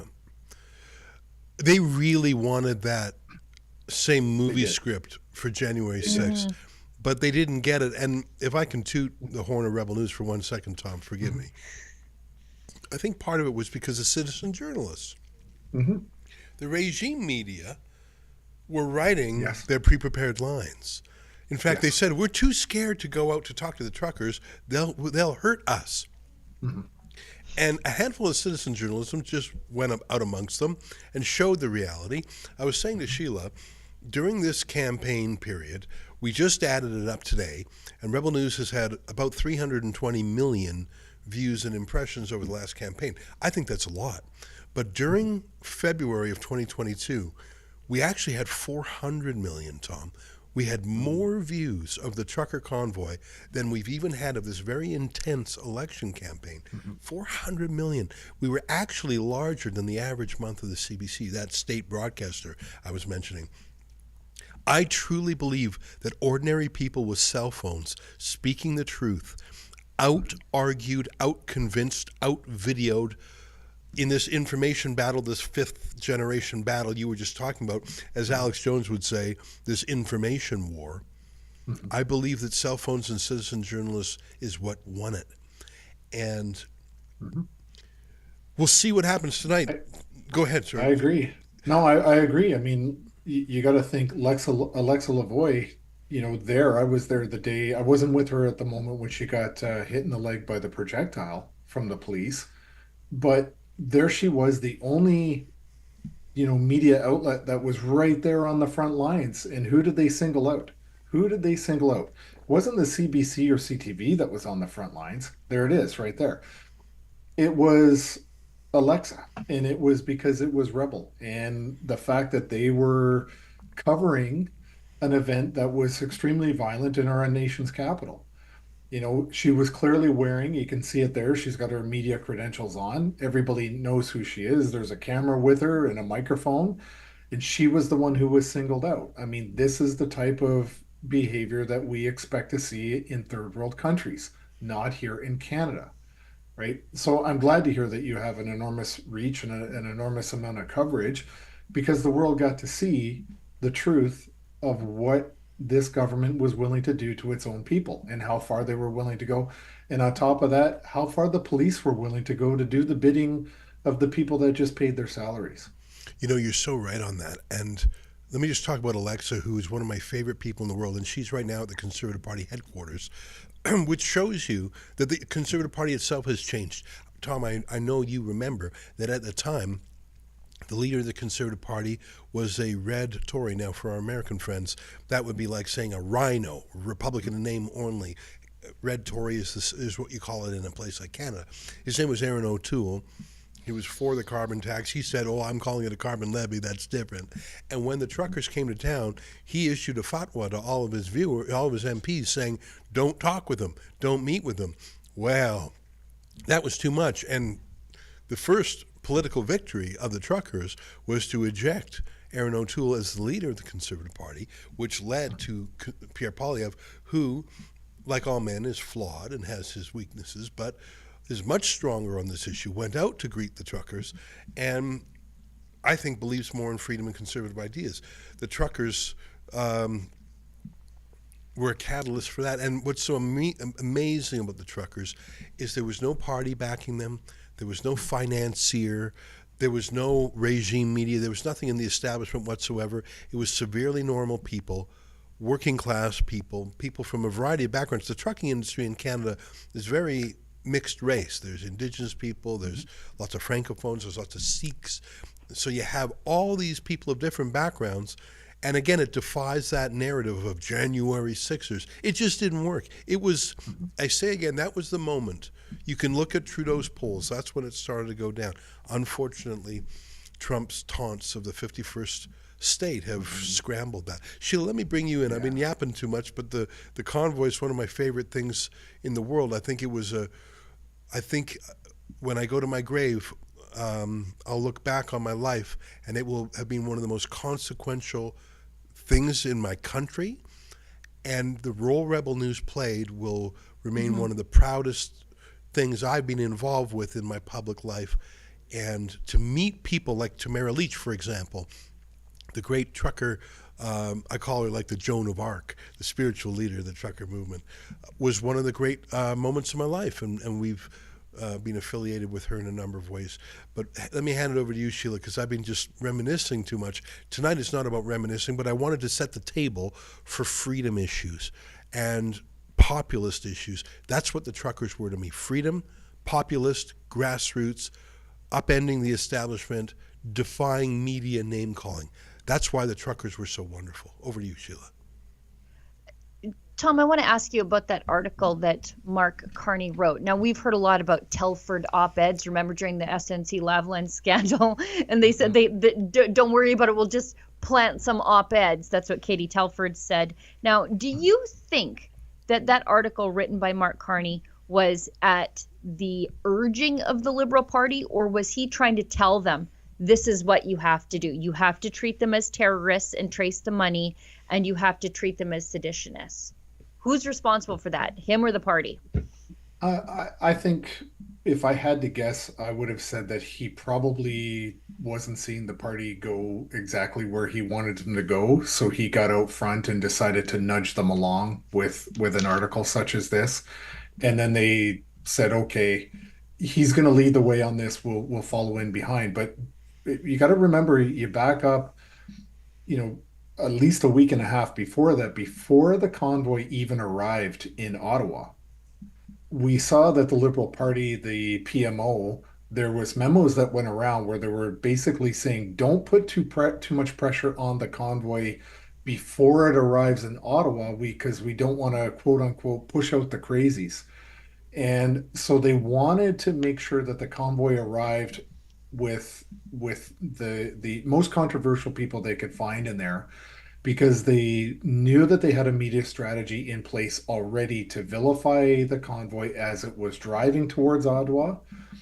And once it arrived there, they wanted to exploit that opportunity, because like Ezra was saying, we had citizen journalists. You had people that were live streaming constantly and letting the viewers and the supporters at home know what it was really like in Ottawa through videos like TikTok and other live streaming platforms. So I think the Liberals understood that they were going to have to come up with a way to counteract our ability to get the word out. And I remember being in a meeting the second day that I was there, telling, some of the people I was with, we have to get the people in the trucks to do personal stories to back home and tell everyone, what's it like to live in the truck right now? What is it like here in Ottawa? So it kept the supporters at home informed, but it was also our best way to counteract what we knew the legacy media was going to do. And we knew that the strategy, to go back to January 6th, I heard the term January 6th almost daily. We knew that the attempt by the media and the government was going to be painting us as a January 6th. And again, this is where the Nazi flag came in the Confederate flag, which we all know was either RCMP or CSIS, one of the two. It had nothing to do with us. And yet that was the headline. That was something that they could grab in the media and then pile on with these op-eds and pile on with these other different narratives that they were pushing out into the soft heads of CBC consumers across Canada that didn't bother to look at the TikToks or the citizen journalism that was actually taking place in real time. Sorry, it was a long answer. No. Go ahead, Ezra. Tom, that was very interesting that, again, they tried to set it up. Like you say, they wanted the most rambunctious people coming. While you were talking, I was listening out of one ear, but my eye was wandering, and I was looking at some of the results, and I would like to give a little bit of an update. Of course, Pierre Poilievre, like I said, had a 20-plus point lead that has been evaporated. And as of today, my favorite pollster, David Coletto, basically said there was a 2 or 3 point gap, but pretty close, but within the margin of error. But what I have noticed in Atlantic Canada, which is a very liberal-friendly place, the Conservatives are holding their own, so they're not losing anything, which I had worried about. And in fact, I've seen, if I'm not mistaken, a little bit of a pickup. Go ahead, Sheila. Sorry, just out of the corner of my eye, they picked up a riding that they thought was lost, that the pollsters thought was just going to stay liberal. The Conservatives took long-range mountains by a huge margin. Pollsters had it as a liberal likely, but the Conservative Carol Anstey is leading by 3,000 points. That's a pickup. Do you think that's a firearms issue, Sheila? Could be. Looking at the Could map, also be a tariff issue on exported seafood, that kind of thing. That's a significant jump. So it's beating an incumbent by such a margin. I wonder what that is. I'm going to hazard a guess that firearms are a part of that. Because that part is as rural as it gets. It's been a while since I've been to that part of Newfoundland. It's a very close battle in central Nova, and I don't want to imply that it's anywhere near done, But Sean Fraser, one of the worst cabinet ministers under Trudeau, he had various portfolios, including, I think, housing and immigration, going from memory. Right now, he's trailing. It's so close, I don't even want to talk about it, but he's trailing by 75 votes behind a Conservative challenger. Again, the night is long. Only just under half the polls have been reported. So having a less than 1% lead, you can't bank on that. But that is very interesting to me. And who knows? This is the strongest part of the country, other than the city of Montreal. The Atlantic is the strongest part of the country for the Liberals. Sean Fraser losing his seat? Sorry, yeah, that's what I meant to say. Maybe I said a different name. Yeah, in Central Nova, Sean Fraser behind. Oh, the numbers just ticked up. Now he's 126 votes ahead. Anyways, my despair and despondency of an hour ago is clearing up slightly. Maybe it's not the massacre I thought it would be. Tom, let me ask you what I really want to ask you. Some people think the Conservatives were not pure enough on some of the issues that you and some of the freedom movement care about. Some people say, well, only Maxime Bernier is pure enough. And I've known Maxime Bernier for more than 20 years. And I think he is very libertarian and very idealistic. But there's only two men who might become prime minister at the end of today. One is Mark Carney's, one is Pierre Poilievre. Ain't going to be the Bloc, ain't going to be the Greens, ain't going to be the Socialists, and ain't going to be Pierre Poilievre. So you can make a performative act of idealism and vote PPC. And maybe you do that if you're in a riding that is so liberal you can't make a dent, or so conservative that you're not worried about making a dent. But if you're in a district like I live in York Centre, and I despise my current MP. She's a cabinet minister named Yara Sachs. She's the promoter of hard drugs. She's Justin Trudeau. She was Trudeau's point person on hard drugs, like to legalize them. And she's a Jew like me, and yet she pals around with Palestinian terrorists, which I found appalling. So to me, that's a close battle. I voted early. It was so important to me not like. There's two people who are going to win there, and it can't be the bad guy. I think sometimes there's a strain of conservatism or libertarianism that is sort of like people being a vegetarian. They want to tell everybody, I'm vegan. Yeah, I know you're vegan. Yeah. How do you know if someone's vegan? Oh, don't worry, they're going to tell you. How do you know if someone is PPC? Well, they're going to tell you because it's a kind of righteousness exercise for them, how pure they are compared to you, and you're sullied and they're unsullied. To me, voting PPC in 2025, as much as their policy, I admire their policies on immigration. I'm a zero immigration man myself, if you want to know. I was as freedom-oriented on COVID as you can imagine. I was on the no-fly list like you because I wasn't jabbed. But if you're voting for the PPC on a day like today, to me, you're an unserious person. Changed my mind. Well, I look at it this way. I know for a fact that Maxime Bernier doesn't believe he's going to be the prime minister. He's not going to win this election. He knows that. I've seen him publicly say it. And I want to say, I agree that Pierre Poilievre, yeah, he had a 20-point lead, and this was his election to lose. But I want to modify that slightly and to say that nobody in the early, let's say the last 5 to 6 weeks of Trump's tariffs, nobody factor into their calculus the effect that these Trump tariffs were going to have on the Canadian election. I think by and large, the biggest reason that the Liberals are leading right now is because of Trump derangement syndrome in this country. That's why I think that the Liberals are doing as well as they're doing. I don't think it's fully because Pierre Poilievre had blundered or bungled this election. I think it's more to do with Trump, to be perfectly honest, which tells you that the electorate is looking more at the Americans to influence our election today than they're looking at the actual candidates. That's a little bit troubling to me. At the end of the day, my view is there was a lot of fundamental things about the Conservatives that I really, really did not fundamentally agree with. And I look at the history of both the Conservatives, the Liberals, and I believe that the Conservatives have had 8 different iterations of the Conservative Party, since Confederation, where I think the Liberals have had 2 max. And it tells you this story about conservative-minded people in Canada and what it's like to get along, because conservatives can't seem to get along with one another.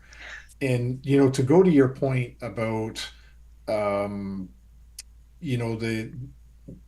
PPC voters will tell you they're a PPC voter.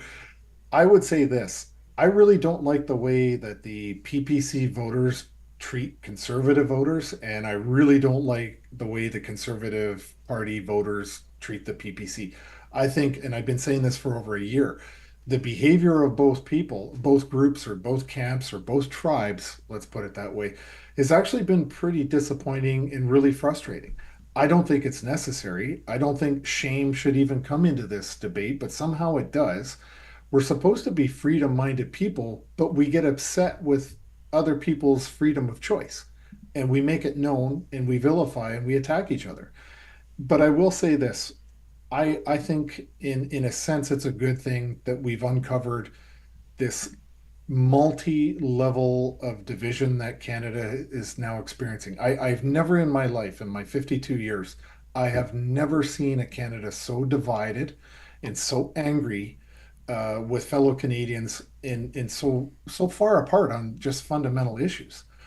And I think what it's done for me is really, really clarified that the deliberate attempt by the former Liberal governments, especially in the 70s, if we go back to multiculturalism in 1970, if we look at the deliberate attempt by our governments in the past to strip Canada of its identity, of Canadians of their sense of belonging, they've been extremely successful. And I think this election shows that in the division, in the fact that even conservatives fight amongst conservatives and can't get along on fundamental issues. Yeah.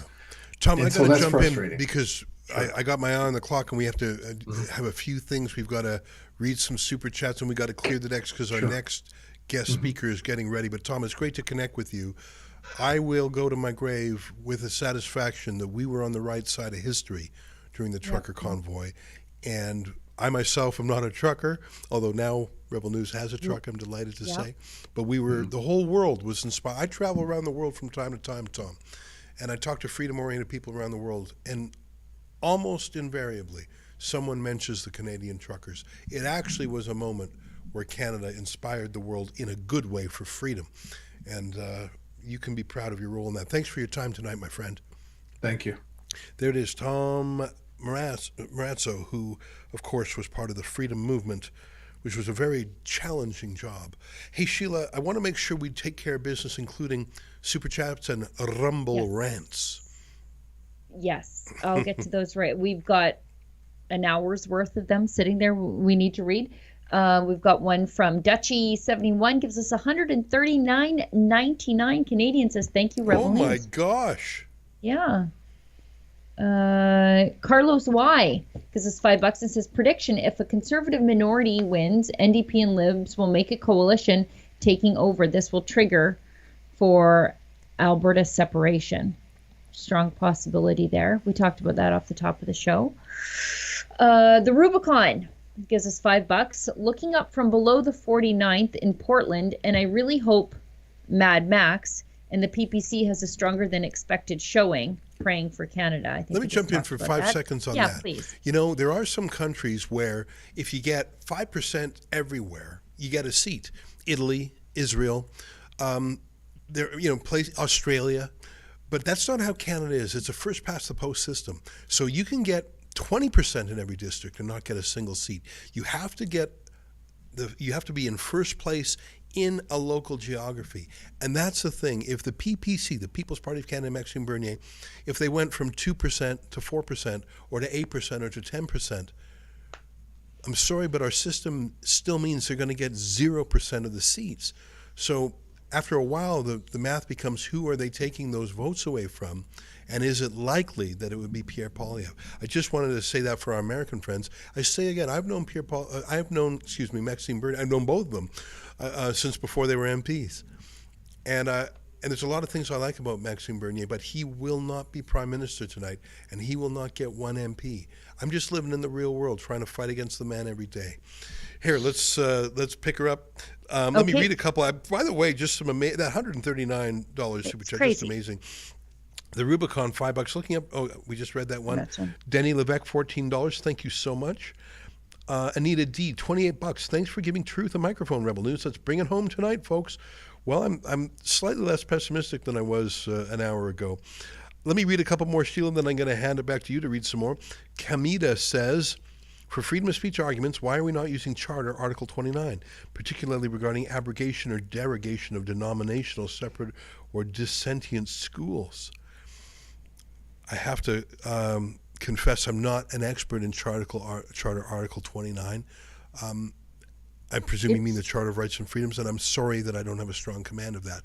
Okay, so that's the separate school one. Okay. That protects, it ensures the Charter doesn't diminish or remove any existing constitutional rights related to those schools. So it safeguards religious schools. Okay, that's very interesting. I obviously need to study it some more. Juno News just got knocked offline. What? Is it? Oh, they're back online. They're back online now. Okay. You know what? You just scared me for a second there. I know. I just feel we're always next. I think it was probably a technical problem. Sorry, I just read that and I got nervous for a second. But thank you for the news. I'm just zipping down here. Steven797 said, Ezra, do you think that if the Liberals win, that this will seriously start the separation of Alberta? The polling right now is 30% yes. Then Quebec will follow, and probably Saskatchewan, maybe BC too. I think there's a real chance of that. I mean, and I saw an article in the Toronto Star by David Olive who basically said, yeah, Alberta, maybe we want you to go. Oh boy, does someone not understand where the money in this country comes from. And the thing is, if Alberta goes, just look at the map. You don't think at least large parts of British Columbia are going to say, why don't we just join with Alberta? I mean, the whole reason the CPR was built was to strap BC to the country. And if you have this big chunk missing, and Saskatchewan will be gone within a year. Saskatchewan and Alberta are twins. They'll go with us. They were conjoined twins, born on the same day, September 1st, 1905. It was supposed to be one big province called Buffalo, et cetera. It's a domino effect. Sean 47, yes, how about giving us updates on some ridings? We'll get to that. I just want to show some respect to these super chats. Nathan Griffin, $7. Since 2015, me and my family voted Liberals in Nepean, and today we all voted CPC. Hope we elect Barbara Bile with the CPC here in Nepean. I think it's probably likely that Mark Carney will win his local seat, but not necessarily. William V. chips in $7. So will Rebel News CBC? Are you missing a word there? Do you mean sue the CBC? That would be my instinct. You know what? Never say never. And then Cat Got Your Tongue chips in $2, and I don't see a message there. Now, I think we have an ad. Sheila, help me out, because I'm not so smart. We do have an ad. I see Efron's got an ad lined up for us, which is great because I could use a coffee. Okay, so let's play an ad. How long's the ad, Efron? Okay, here we go. You know, I'm delighted, and if you want to do me a favor and Sheila a favor, then do our advertiser a favor, because it takes some courage to support Rebel News, because we live in an era of cancel culture. So let's roll the ad, and whoever they are, I don't know which ad we've got lined up yet, but I promise you right now, I love them. Take a look.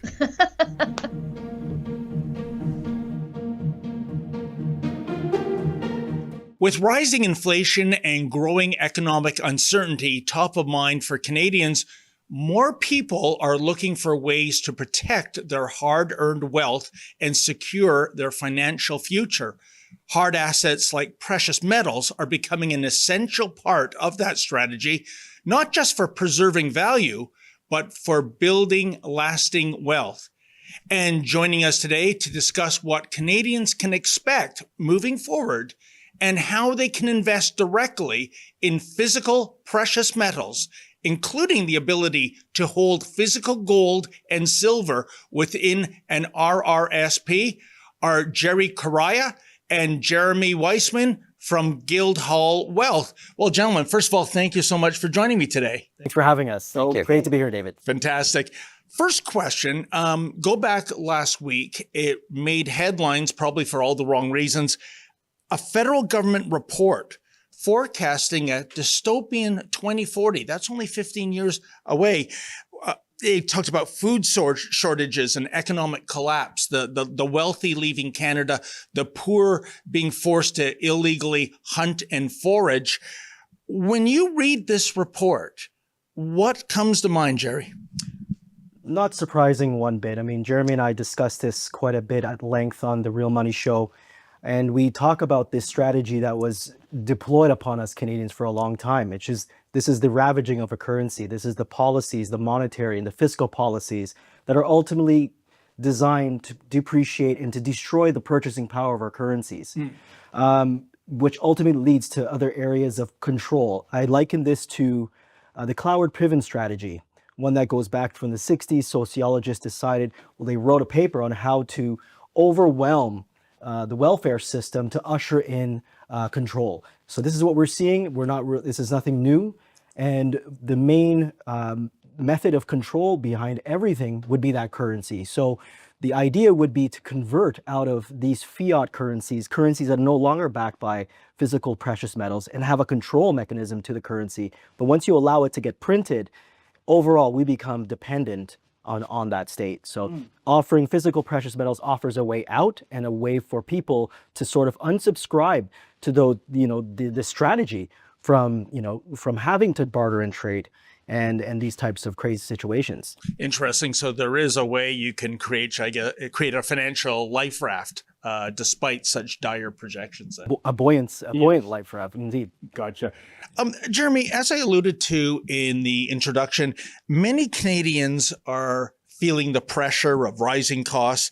In this kind of an inflationary environment, what mistakes do people typically make with their money, and how can they avoid making these mistakes?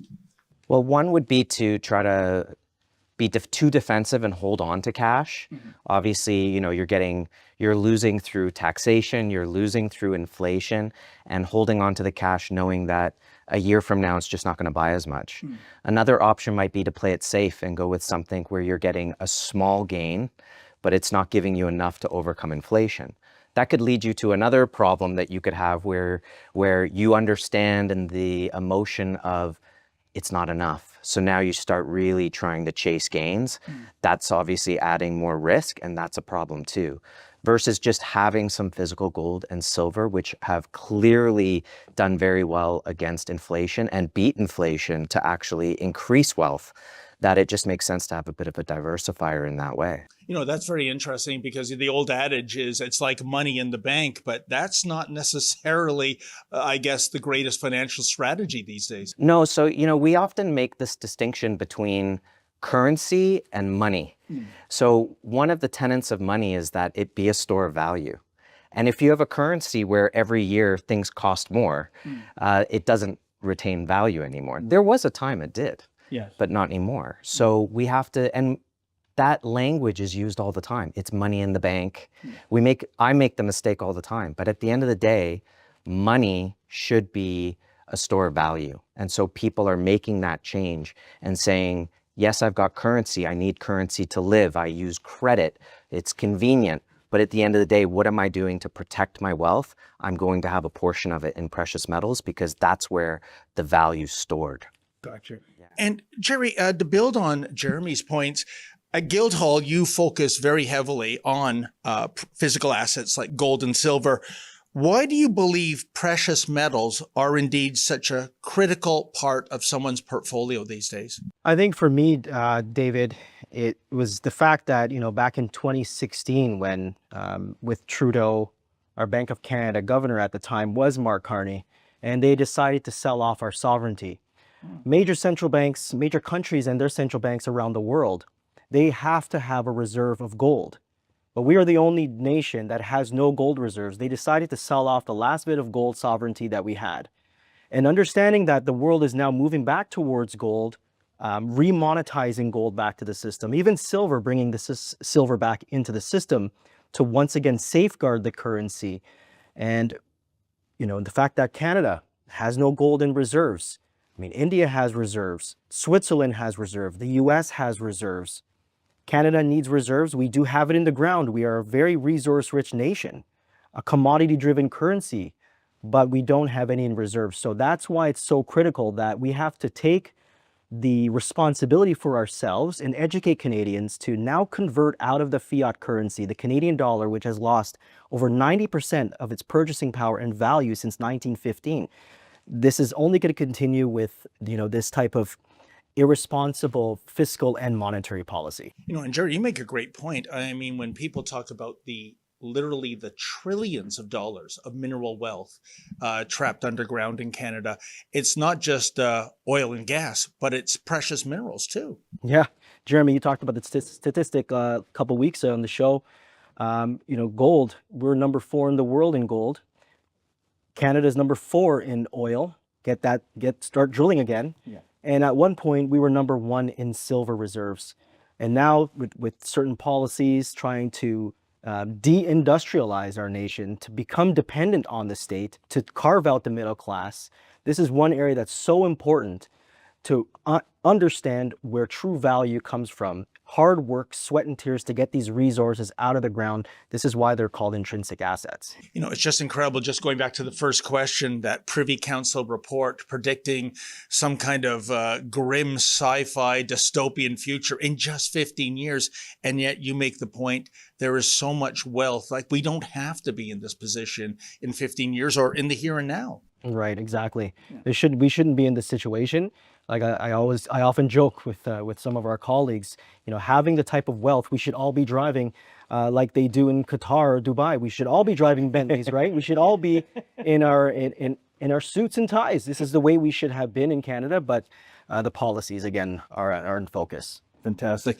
And Jeremy, just to wrap things, 2 things I want from you. One is give our audience the proverbial 30-second elevator pitch in terms of doing business with Guildhall Wealth. And of course, if you can, please let our audience know how they can get in touch with Guildhall Wealth. Sure. So we've been focused on precious metals since 2002. We focus on only physical product, and we want clients to have an easy choice. So we select products that are known as LBMA approved. Those are quality, large recognition on the types of products that are available. This makes it easy for the client to acquire and also easy for them to sell down the road. So we want to make it easy for them to do that. We pride ourselves on educating clients along the way of how to get involved. And we stress crawl, walk, run.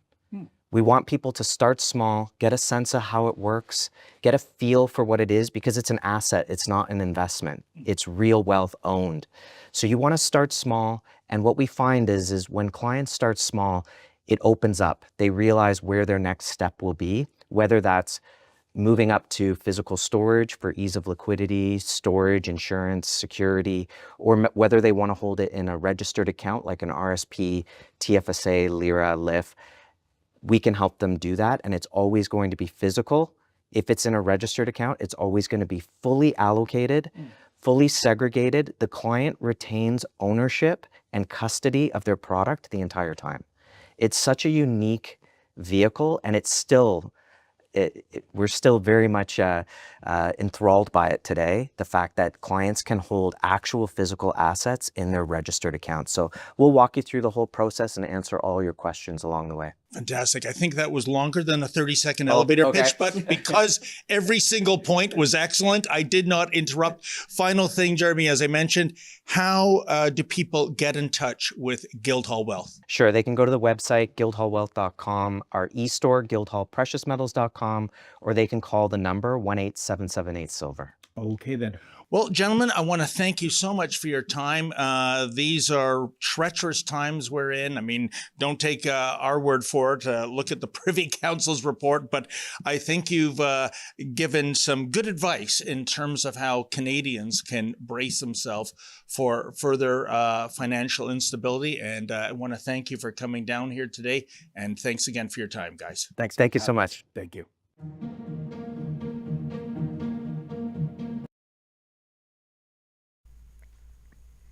Hi, everybody. Welcome back. And thank you so much for supporting our amazing sponsor there. I tell you, they made a huge difference to us. So I hope you watched and learned a little bit of something. But let's get straight back to the action. Sheila, I'm very excited about this election. I honestly, at this point, do not know which way it's going to go. Have you been poking around and looking at different results? I mean, the Atlantic, obviously, that is by nature a liberal place. I'm seeing the betting markets start to invert. Really? Yeah. It went from Mark Carney at 80% to 53% in less than an hour. Are you serious? No, wow. I'm not kidding. Holy which market were you looking at? Poly markets? I was looking at Poly market Poly market, and then it started to break back for Carney, which seems weird because the Conservatives have picked up like Harper majority numbers. Now it went back up. So well, you're right. The way I'm looking at that, see where it looked. Yeah, I'll send you my isn't that screenshot interesting? from earlier. Well, the reason why Poly market is an interesting thing is because you and I can pundit all we like with our opinions, but Poly market is people putting in actual dough. Now people sometimes say that people will put $1 million in a betting market on the election just to make it look like, well, the whole world believes, like it can be an information operation. For example, exactly. when all these quote insiders leaked to the Toronto Star and the Globe and Mail at the same time that Pierre Poilievre was on the verge of losing his own seat. I am looking forward very much to seeing the results in Carleton. I bet it's going to be a thumping win for Pierre Poilievre. I see people online are clipping the CBC's excitement when it appears that the Liberals are holding a riding. They're saying stuff like Charlottetown is going to be okay. Like they're not even trying to hide it anymore, as if Rosie Barton ever really tried to hide it. But it's very blatant how bad they are in the bag for the Liberals tonight. Well, thanks again to our viewers. It's just great to have you. And we have a great lineup of guests. I'm pleased to say that we have right now almost 30,000 people following us on Rumble, as well as almost 10,000 on YouTube. That's 40,000 concurrents. Rebel News is right. I haven't checked the CBC's live stream, but I wonder if it's bigger or smaller than 40,000. Joining us now to talk about his view on things is Harrison Faulkner, a journalist who has worked in different agencies, including at True North, and he is an independent journalist, a citizen journalist, if I may. Harrison, nice to see you again. How you doing these days? Great to see you both, guys. This is a really interesting watch, I have to say. It's showing, well, early results are a bit different than I expected, so it's really going to be a fun night. Well, tell me what you mean by that. Different in which way? Well, so, I mean, I was expecting this to be a bit of a doomsday scenario for the Conservatives. I mean, when every poll is telling you one thing, there's got to be something behind that. But to see the Conservatives overperforming in Atlantic Canada so far is a really good result. And the way I judge this, guys, and again, I'm not one of those political experts that knows the bellwether ridings in Atlantic Canada that are going to tell you what the result is. I don't know those details, but I just go off of the facial reactions I see on CBC. Right. That's a good way of doing it. I saw the At Issue panel come on to the CBC show. Althea Raj comes on, Andrew Coyne, and Althea Raj looks miserable. She seems shocked. First thing she says is how this is turning out to be a rough few results for the Liberals. That tells me that this is going to be an interesting night. It's going to be very close. I still don't know if it's enough to tell who's going to win, obviously, but this is going to be a lot closer than I thought. I really did think that there was something behind the polls, and there still may be, right? It's again, it's early days. Yeah, never underestimate the sabotage of Doug Ford and his little friends. But it does look like in Central Nova, Sean Fraser probably should have spent more time with his family because he's about 500 votes behind Bryson Jenkins, the Conservative challenger. Yeah, and next door at Cumberland Colchester, the Conservative Stephen Ellis is firming up his win. Now, it looks, though, that in South Shore St. Margaret's, the Liberals have picked up a seat from the Conservatives. And so it's going both ways. Terra Nova in Newfoundland, just want to make sure I'm getting things right. I'm not an expert in the Atlantic either, but I thought it was going to be a total wipeout, total blowout.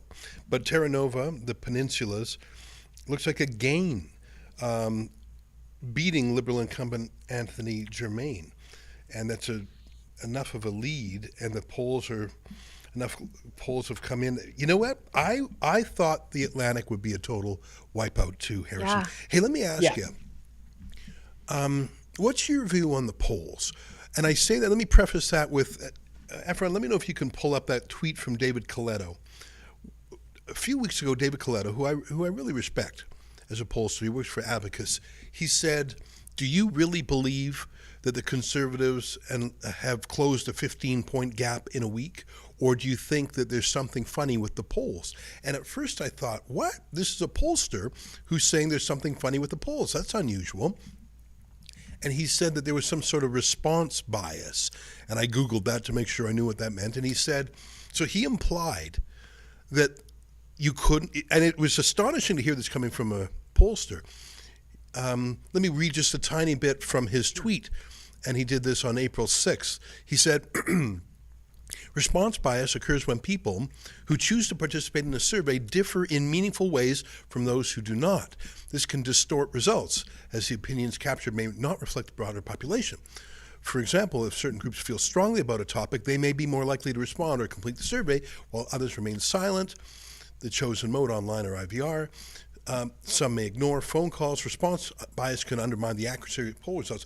This isn't actually the one I was referring to, but this was interesting. Efron, could you find the other one where he basically says people may be responding through peer pressure, thinking that the pollster wants to hear you're voting for Mark Carney? If you can find the other one, Efron, I'd appreciate it. But just because it was astonishing to see a pollster say maybe we shouldn't trust the polls, that was his own gut saying things are so wacky. How can you close a 15-point gap in a week? My question for you, Harrison Faulkner, is, are the polls accurate? Is it a psyop, like an info op? Is it an attempt to psych us out? You can tell that hit job in the Globe and Mail, the Toronto Star, was a psychological operation to demoralize the Conservatives by saying Pierre Poilievre would lose his own seat. How much of the polls is that kind of a psychological manipulation, and how much is it pollsters just genuinely trying to get into people's brains in the age of cell phones and shyness? It's tough to say. I mean, my gut doesn't want me to go to what I would consider to be a pretty dark place, to assume that all these pollsters are, trying to work against what is probably half the country, if not more, and to support one party. These pollsters had the Conservatives leading for about 2 years. Yeah. And I think that when you have such a major swing as we had seen, when we had seen a 25-point lead evaporate, and we saw the Liberals start to pull away from the Conservatives in the polling, you would imagine that if you were a pollster and you were showing these results, some part in the back of your mind might be saying, wow, this is an insane result that we're showing. Yeah. A crazy reversal. We should maybe try to hedge a little bit, and kind of try to basically say this could be wrong. Because to a lot of people, that flip, that reversal is so astonishing that many people just thought there was something wrong with it. And there must have been something wrong with these polling figures. I don't think that there is some very dark trick being played on us with these polls. I think that they are, I'll put it this way. I think that the pollsters just have shown a fundamental lack of ability at finding a way to get to actual voters because they've been wrong so often, right? They were wrong with Brexit. They were wrong with 2016. They were wrong in 2024 in the US. They get it wrong so often because methods of communication are changing. I just don't believe that there is some deep, dark trick being played on us. I just think that the Trump factor is serious. It can't be denied. It really did dominate this election. It really clearly is a ballot question for a lot of Canadians. And I think they look at it, especially liberal-leaning, centrist Canadians who are of the liberal persuasion, perhaps, or undecided voters. In this day and age, when Trump is dominating the ballot, they want whoever is the least like Trump. That's not going to be a conservative in that scenario. So that's where I think that's how I think the pollsters got to that result. I think you're right. Hey, Efron found that one tweet I want to read. It's very quick. Let me just read it. This is by David Coletto. He says, so this was on April 21st. This is just a week ago today. He said, to go from a 15-point Liberal lead a month ago to a 2-point one today is pretty remarkable. If you believe that, then you also have to believe, one, the Liberals have run a horrible campaign. Two, the Conservatives have run an amazing campaign. So he's basically saying this doesn't pass the gut check. And I got to give credit to a guy who is willing to say, I don't trust my model. I don't trust my profession in this wacky world. So I just wanted to show that, and I appreciate your answer. I just wanted to close the loop by showing that that tweet. What time, Sheila, do you know what time? Is it at 9:30, 4 minutes from now, that the floodgates open? So this is, if I'm not mistaken, everything, I think, out to BC. Is that right? Out to BC, yeah. Yeah. So in 4 minutes' time, we're going to have a ton of results. Harrison, do you have to go, or can you stay with us? I can stay for about probably 10 more minutes. Okay. And then I got to jump to another. Okay, lap. well, just give us a signal when you got to go, but I wouldn't mind seeing these along with you. You know, I just, before we move on from this, I just dug this up from 338. And take that for what you will, because 338 aggregates even crazy polls into their data. Like, just like people who follow the NDP door knockers and do polls, like they aggregate that in. But this just shows you how wildly the polls can vary, even in Alberta, where you're not shy to tell people that you're voting Conservative. Right. So every time I was like, what the hell is going on with these polls? I would go back to this and deprogram my mind, because there aren't shy Conservative voters in Alberta, and look at the range of numbers there. They're varying, what is that, 30 points between one poll and the other. Yeah, and I respect Abacus and Innovative on the one hand, and I know that Leger, like they're not in the baloney business. Leger has too much skin in the game. Isn't that interesting? Well, I appreciate you showing that, Sheila. Now, Alberta, I mean, I know how I am. Let me just give you a personal anecdote. Whenever I get a phone call from a pollster, I think it's a trick. I think they're trying to get Ezra Levant to say something. They know it's me. It's not really a real pollster, and they're trying to get me to say so. And so I hang up because I'm afraid that it's a trick. So call me a conspiracy theorist, but I just don't want to tell people my thoughts unless it's sort of an official moment. So I don't know. I think these days a lot of people are mistrusting of the establishment, and pollsters, I think, are part of that. It's 9:28. We are moments away from the big reveal of, and it's just going to be massive. And this is because Canada has so many time zones. Think about it: Pacific, Mountain, Central, Eastern, Atlantic, and Newfoundland. That is 6 time zones. There's not a lot of countries like that. Russia is one of them, but I hazard the guess that maybe China is one of them. But I don't think there's other countries with that many time zones. So how do you make it fair enough for people in Newfoundland and BC, and but not have the result in hand before BC gets their? So I think it's actually the way they do it in really 3 chunks is about as fair as you're going to get in a country with this many time zones. I remember being a boy growing up in Alberta, and it did feel like we were the leftovers, that the result was already known before the Alberta vote was even counted. That did irk. But what are you going to do in a country as big as ours? So we have about 60 seconds before that comes in. Sheila, where are you looking to get the quickest results?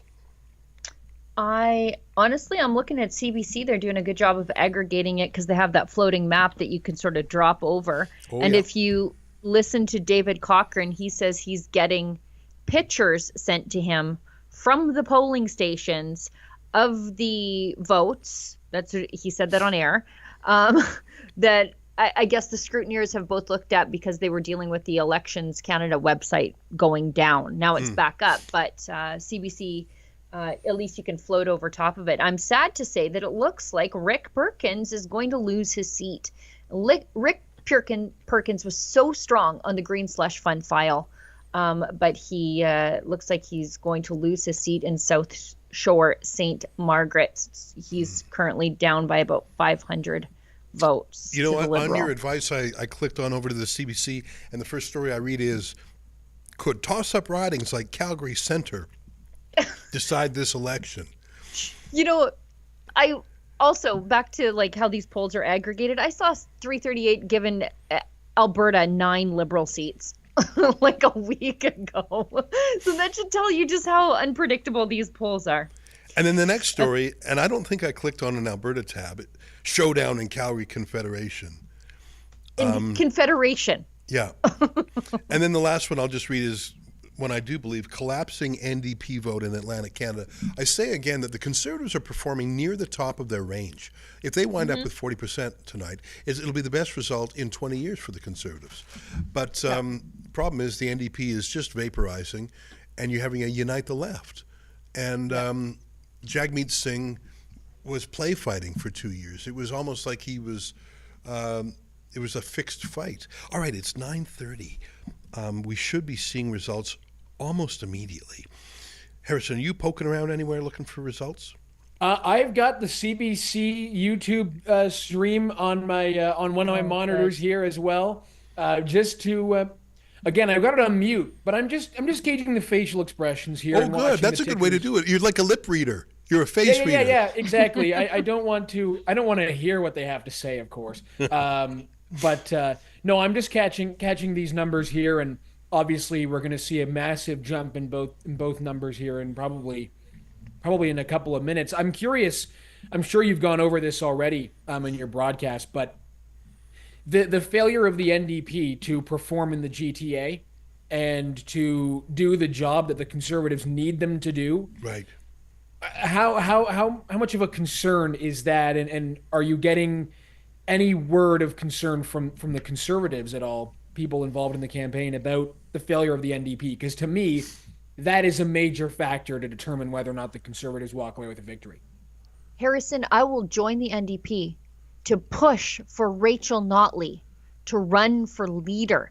That's how much I need the NDP to be a fully functioning party in this country. Well, be careful what you wish for. I have been watching Wab Kinew, the NDP premier of Manitoba, and I got to say, and I was extremely critical of him when he ran, because he had a pretty rough period of his life where he said and did some things that were really iffy.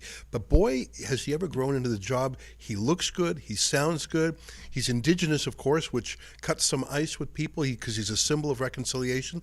But he's not really whiny about it. Like I think I think he's had some tone perfect responses to Trump. Actually, he has this one line: "We'll never be 51st straight, but we can be your best friend." Like the way he does, he has this happy style, and I think, now I don't know if he speaks a word of French, and that really is. Oh, he does actually. He's fully bilingual. Just to add more. Really? To that, yes, he's really solid, I have to say. You can see the charisma. You can see it in how he presents himself. He could be a very good leader for the NDP, but why would he do that? First of all, I learned this recently, that no premier has ever become the prime minister, which I find to be very interesting. But you can go. Jason Kenney thought he would be the first. Jason Kenney thought he would be the first, didn't he? Yeah, and so I don't know why Wab Kinew would do this. I think that the NDP has a period of soul searching. Obviously, I imagine Rachel Notley might throw throw her hat in the ring for that leadership position. But to me, just looking at this tonight, the NDP need to get votes that they're not getting in the polls in the GTA. They need to start splitting the Liberal vote. And that's kind of where elections are won and lost. So if NDP voters don't show up, then that could be a big issue. I think you're right. That's the story of the Atlantic. And, there was a little statistic in the French leaders debate that I caught. They timed how much talk time each of the four leaders had. And Jagmeet Singh was significant behind the others. And I don't think it's because the MC was being unfair.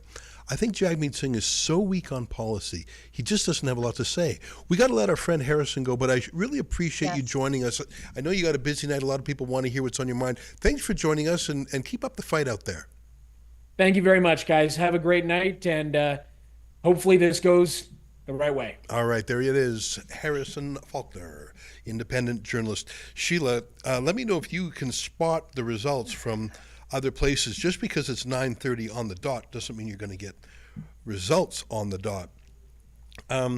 Coming into, you know what? I see tiny results from Saskatchewan already. Battleford's Lloydminster. Naturally. Holy Rosemary smokes. Fault. Can you, I don't know if we can get that stat. It's only 5 out of 130 polls. So normally I would say you'll never want to rely on that small sample. That's literally a sample of 2% of the ballots, but it is an 86% for the Conservative, 10% for the Liberal, 2.8% for the NDP, and the CFP. I don't know what that stands for. Christian. Is it the Christian Heritage? It's Party? almost as big as the NDP. So I'm going to go ahead and make a call, Sheila, that Battleford's Lloydminster Meadow Lake is going Conservative. And I'm saying that based on it's now 2% of the polls. Yeah. We're going to see a big blue wave hit the prairies right now, and it's already starting. Yellowhead, Lethbridge, Surrey Moose Mountain. What is this? Riding Mountain. Yellowhead, 88%, just a huge number. Lethbridge is always a little bit more liberal, but Rachel Thomas at 53% against great. Just one poll there. So you wouldn't normally rely on that, but these are such rock-ribbed right-wing places. The closest battle I can see is a 20-point lead in some of these. So. But of course, that's the West, and this is what I was talking about earlier about the efficiency of voting.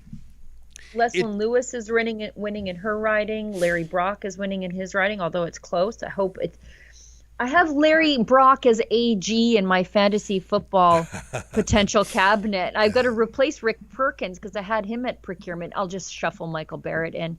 But we're starting to see some results coming. Doug Shipley's, it's early. I mean, he's leading by 10 and 50 votes are counted. So, I like looking at some of those Western Prairie votes because they're geographically so large, but they're so sparse that you could see half the map of Canada in 10 ridings. But then you remember that Ontario, the GTA alone has so many votes and so many seats. I live in the district of York Centre, as I mentioned, and I actually think that could go either way. And I think it's such a symbolic district. It's one where I've been personally involved. I was just so mad at the fact that she flew to the Middle East to meet with a Palestinian terrorist named Mahmoud Abbas, that I personally paid for a mail out to the whole district of that photo. And we did a robocall there yesterday, I think. And to me, it's an IQ test, or I think it's got the largest Jewish community proportionately in the country. And put the picture on the screen. On the left-hand side, you'll see Melanie Joly, the foreign minister, just a disgrace. But she's the foreign minister, so I guess you meet with bad people if you're the foreign minister. And you're the foreign minister. It's your job to meet with people at all. But what is that woman on the right doing the picture, that's Yara Sachs. She's not the foreign minister. She's got nothing to do with meeting this guy. Like I said, she was the minister of pushing hard drugs. She's a Jewish, she's a dual citizen, an Israeli citizen, hugging. Put the picture up just for one more second. She's literally hugging the terrorist. That's not a normal handhold. Show it just for one more second. Can you scroll down so you see the hand? Yeah. What is that? What are you holding his hand like that? What are you smiling for? What's this a selfie for? This is a terrorist. This was the financier of the terrorist attack on the Munich Olympics in 1972. Yeah, he's grabbing her arm, but she's clutching his fingers. She didn't need to clutch his fingers. That's like second date stuff. That's second base. That's completely consensual. Yeah. So yeah, that's York Center. Hey, can I tell you an exciting riding that we should be watching? Okay. David Bexty is winning in David Bexty, Kian's dad, is winning in Bow River with 93.2% of the vote. Now it is super early, but I imagine the spread is going to be somewhere like 80% of the vote. Well, he got to get his game up. I want to tell you, I've never seen a district where anyone has 93%. I've just never seen that. We'll get some 80s in Alberta. Yeah, you get them in the 80s. That's where, superstar conservatives would get in the 80s. So I have now, as you say, this is just the first poll. Like Rosemary Falk, she is at 85% right now, and I think they've declared. Yeah, isn't that fun? Well, of course, the rural parts of Alberta are not what we're here to cogitate over. It's rather Toronto. The cities. And the downtown of Toronto is obviously going to go Liberal. I live just north of the 401, which is the major east-west highway that marks sort of Toronto proper versus other places in the greater Toronto area. We'll see how it goes. Boy, this is going to come out pretty quick all at once. We were talking about earlier, we showed some polls on what happens if Mark Carney wins. What happens to Alberta? And Donald Trump keeps talking about, hey, come join us, we'll cherish you. And that doesn't work on Ontario ears. Remember that after the U.S. Revolutionary War, you had the, revolutionaries, the independentists, the Republicans, and then you had the United Empire Loyalists. Those were people who were loyal to the king. So what happens if you fought in the Revolutionary War on the side of the British and you lost? Well, you made your way north to Canada. And this group, it was sort of a migration of people who preferred the king to George Washington, and they came into Ontario and they settled there. And they were loyal, and they named a lot of their places after places back home in the UK. And even though that was more than 200 years ago, I think that loyalty to the crown and is the roots of the sort of latent anti-Americanism to this day. I mean, don't get me wrong. I mean, in real life, Canadians love America. We love American music, American culture, American movies. We travel to America. We Disneyland. Like, it's extremely hard to tell us apart from Americans. It's like we share 99% of DNA. But it's that last 1%. And that's what has flared up over the last few months because of Trump and Carney and Poilievre. But let's get back to Alberta, which is sort of the opposite. There's a lot of Americans who live in Alberta who came up there to help grow the oil patch. The oil patch was not supported in its early days by Ontario or Quebec. It was investors and entrepreneurs and experts from places like Oklahoma, Kansas, Texas. In fact, if you look at the early oil field law, believe it or not, that was a course I took when I was in law school. I thought, by gosh, I'm at University of Alberta in Edmonton. They have a course in oil law. I'm going to take it. And all the cases had names like the Oklahoma Oil Company. Why would they do that? Because those were the people willing to bet on Alberta. And there's always been a lot of Americans there. And there were direct flights from Calgary to Houston. And so my point is, if Mark Carney wins, and if he is as punitive and unethical as we think he is, if he lives up to his life's mission of keeping the oil in the ground, transitioning off the fossil fuel economy, what's going to happen? Will Alberta move? And joining us now to talk about this is our next guest, Keith Wilson, the King's Counsel, which suggests a loyalty to the Crown, but is Keith someone who might consider independence for Alberta? Keith joins us now. Keith, by the way, welcome to the show. We were speaking earlier with Tom Marazzo, who was one of the freedom movement activists 3 years ago in Ottawa, and I know you were heavily involved there, but I would like instead to focus our conversation on what happens to Alberta if, as is suspected, Mark Carney wins today. Now, it's very much up in the air, Keith, so I don't want to say that's happening for sure, but it is certainly a very real possibility. Take it away. What are your thoughts as an Alberta firster? Well, as you know, Ezra, as you know well from your book and from what you've just said, that our whole origins in our province here is north-south. It's not east-west. In other words, the frontier of our province, when it was settled in the 1860s and the 1880s and into 1900, was primarily Americans coming up. That's where our cattle came from. They didn't come from central Canada or from Toronto.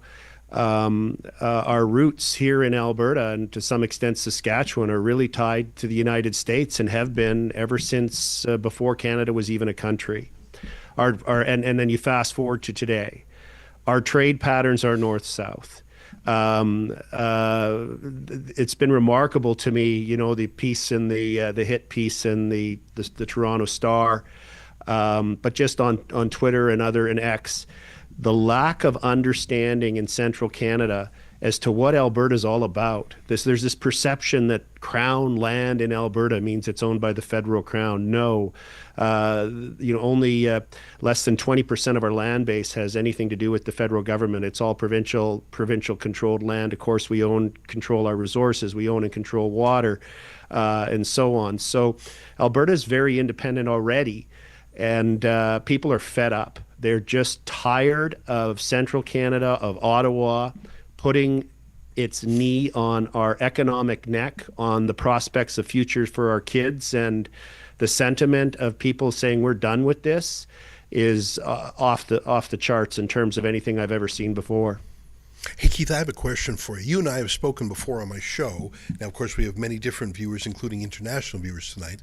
In the United States, there was a secession movement, and it was the secession from the Union that caused Abraham Lincoln to prosecute the Civil War. In fact, he said in a famous letter that he would have prosecuted the war if it meant not freeing a single slave. The slavery was a side issue to him. I'm not saying he was for slavery in any way, but he was very clear that he went to war to preserve the Union. Canada is very different. And it was Quebec that set the template. Quebec separatism, which has been around for, well, I suppose you could say for centuries, has proceduralized and normalized a way that a region or a province of Canada can leave, not through violence but actually through a process. And can you tell our viewers, you're the King's Counsel lawyer, can you summarize in plain English how a place like Alberta could actually break away from Canada without firing a shot? Tell us the system. Well, and just let's contextualize that point first, which is this is rare. Most countries around the world, and I've been researching this to try and find countries that actually have in their constitutional framework a mechanism for a region, a province, or a state to lawfully vote to leave and let them go. Most places, that's treason. So what's remarkable, absolutely remarkable, and people can research this on their own to see that what I'm saying is true, is Canada's the only country, for example, in the Commonwealth that has constitutionalized the method for a province to leave. And it's the 1998 reference case of the Supreme Court of Canada that arose because of the referendum that was coming in Quebec. And the Supreme Court of Canada, our Supreme Court of Canada, ruled that if a clear majority of voters within a province vote in favor of independence, of succession, on a clear question, then each other province, federal government, and First Nations are all obligated to come to the table. They can't sit it out. They can't say, oh, sorry, I'm busy today. They can't say, we're not playing. They have to come to the table. They have to enter into good faith negotiations as to the details, as to, is Alberta going to keep the national parks and buy them from the federal government, or is the federal government going to keep the national parks, et cetera, and what relations will the First Nations have? So this is a highly unusual. We've got three things coming together that have never happened before. One, we have a legal process for a province to legally declare independence and become a sovereign or enter into a new relationship with someone else like the United States. We have 10 years of the Ottawa Liberals putting their knee, as I've said before, on Albertans' neck, and we're done with it. We don't need the rest of Canada. We'll be immediately better off financially by not sending so much tax money to central Canada and the other parts of the country. And thirdly, we have Donald Trump as the president who is in an acquisition mode. Yeah. I want to ask you a question that I put to another activist, Jeffrey Rath, who's a lawyer. I call him a political gadfly. He flew down to the States to meet with some Americans. And they're passionate people, but a movement like this needs a leader. In Quebec, it was René Levant and Lucien Bouchard. These are people who had gravitas, who had passion, who had the respect, even of their opponents. They had the respect. They had a profile. They became household names. In the case of René Levesque, he was a crusading journalist. In the case of Lucien Bouchard, he was a cabinet minister in the federal government. Now, is there someone in Alberta of that stature and gravitas and authority and success? Because there's lots of grassroots people. But I think a movement needs a leader who has leadership and commands respect. Even Preston Manning, though he was a West Wants In guy, came from a family of, political family. And so let me ask you this, and maybe you don't have an answer, but a movement, I think, needs a leader. Not always, but even the truckers sort of came up with a leadership. Who would lead an Alberta independence movement? Because it takes somebody. It takes somebody. And my question is who? Well, I don't know, but what I can tell you is that the sophistication of a number of groups that are currently forming right now that aren't public yet and will be soon, depending on what happens tonight, and maybe regardless, they're very sophisticated, accomplished people of stature and credibility. I would say they're moderate as well in terms of their approach to problems and how to implement solutions. So we're in an incredibly dynamic time. This is not a situation where it's a group of people who have extremely strong views are filling the space. It's in fact the opposite. The space of the support for independence is growing from, I would say, the more moderates, the business owners, the professionals, the accountants, the lawyers, the medical doctors that are all looking what's happening with this ideological extremism out of Ottawa, this spending frenzy as though we have money, which we don't, and this blind approach to the implications of that for inflation and robbing our children and our grandchildren of prosperous futures. People are just so absolutely done. It's remarkable. People who, when I spoke about independence with them 4 or 5 years ago, would call me names, would get animatedly angry at me, now are like, where can I sign? Where can I donate? What do you need me to do? Huh. Well, I tell you, Keith, it's great to catch up with you on the Alberta file, because that will be one of the first things that that comes up if, God forbid, Carney wins. We're going to say goodbye to you because we have a lot of other material we have to cover, but thanks for taking the time to be with our viewers. And by the way, I should tell you, I'm delighted to say we have an enormous American contingent watching tonight. On YouTube, we have 14,000 right now, but on Rumble, we have close to 40,000, and those are primarily Americans. And of course, we have another 11,000 watching on X, formerly Twitter. So we have, I think, the largest live audience that Rebel News has ever had. And I think the fact that there's so many people outside the country watching tells me it's of great interest. And the issue you were talking about, Keith, may be one of those. I look forward to talking with you in the days ahead. And if you had to, I'm not even going to ask you to guess because things are unfolding minute by minute in front of us. Some optimism is starting to creep back into me, but maybe I'm being foolish. Last word to you.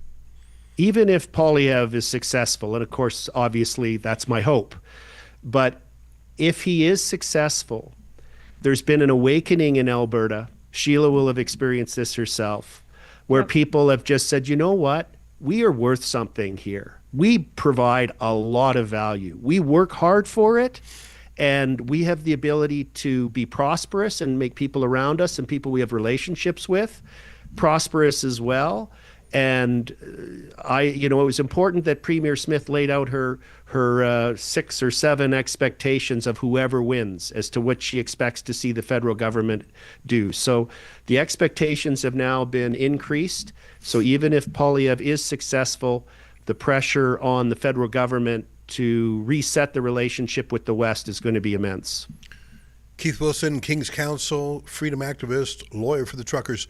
Great to see you again. Thank you. All right. Now, Sheila, I'm going to rely on you to tell me what we're about to do. But before we're going to do what we're about to do, I want to direct people's attention to my district. And I know that's me being slightly selfish, but I do want to show you what's going on between Roman Baber, the Conservative candidate, and Yara Sachs, the self-hating Jew. Is that her official title? Not sure. Yes. Anyways, there's only one poll that is reported so far. So obviously this is not a meaningful measure, but I'm enjoying it nonetheless. In the first poll, Roman Baber, the Conservative candidate, who I must say was one of the most principled skeptics of the COVID extremism there was, is at 59.7%. And Yara Sachs is far back at just over 38%.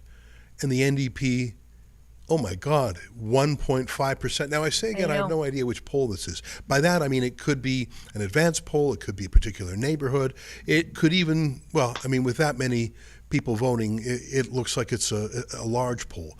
But allow me to savor the blue color there, because as I mentioned earlier, we have campaigned there.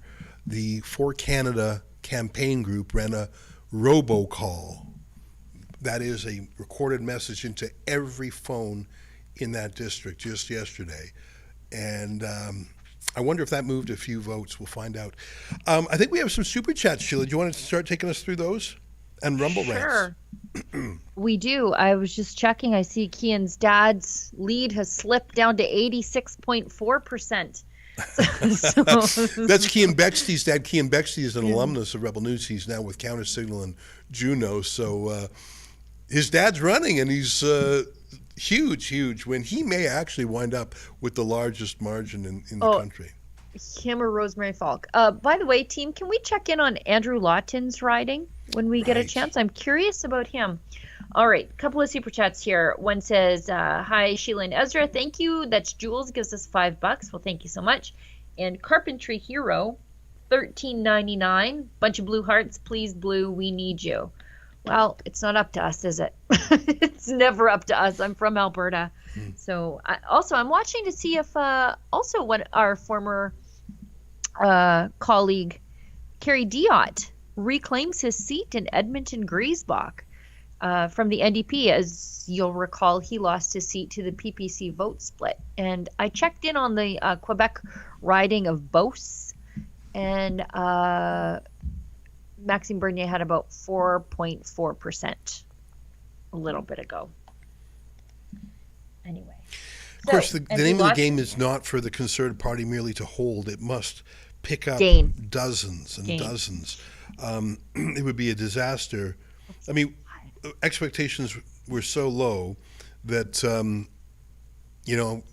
as I was saying with Harrison Faulkner, avoiding a disaster doomsday felt like a relief. But now that it's clear that's not going to happen, the real question is, can the Conservatives pick up enough seats to make a difference? So far, I guess the answer is no. Maybe?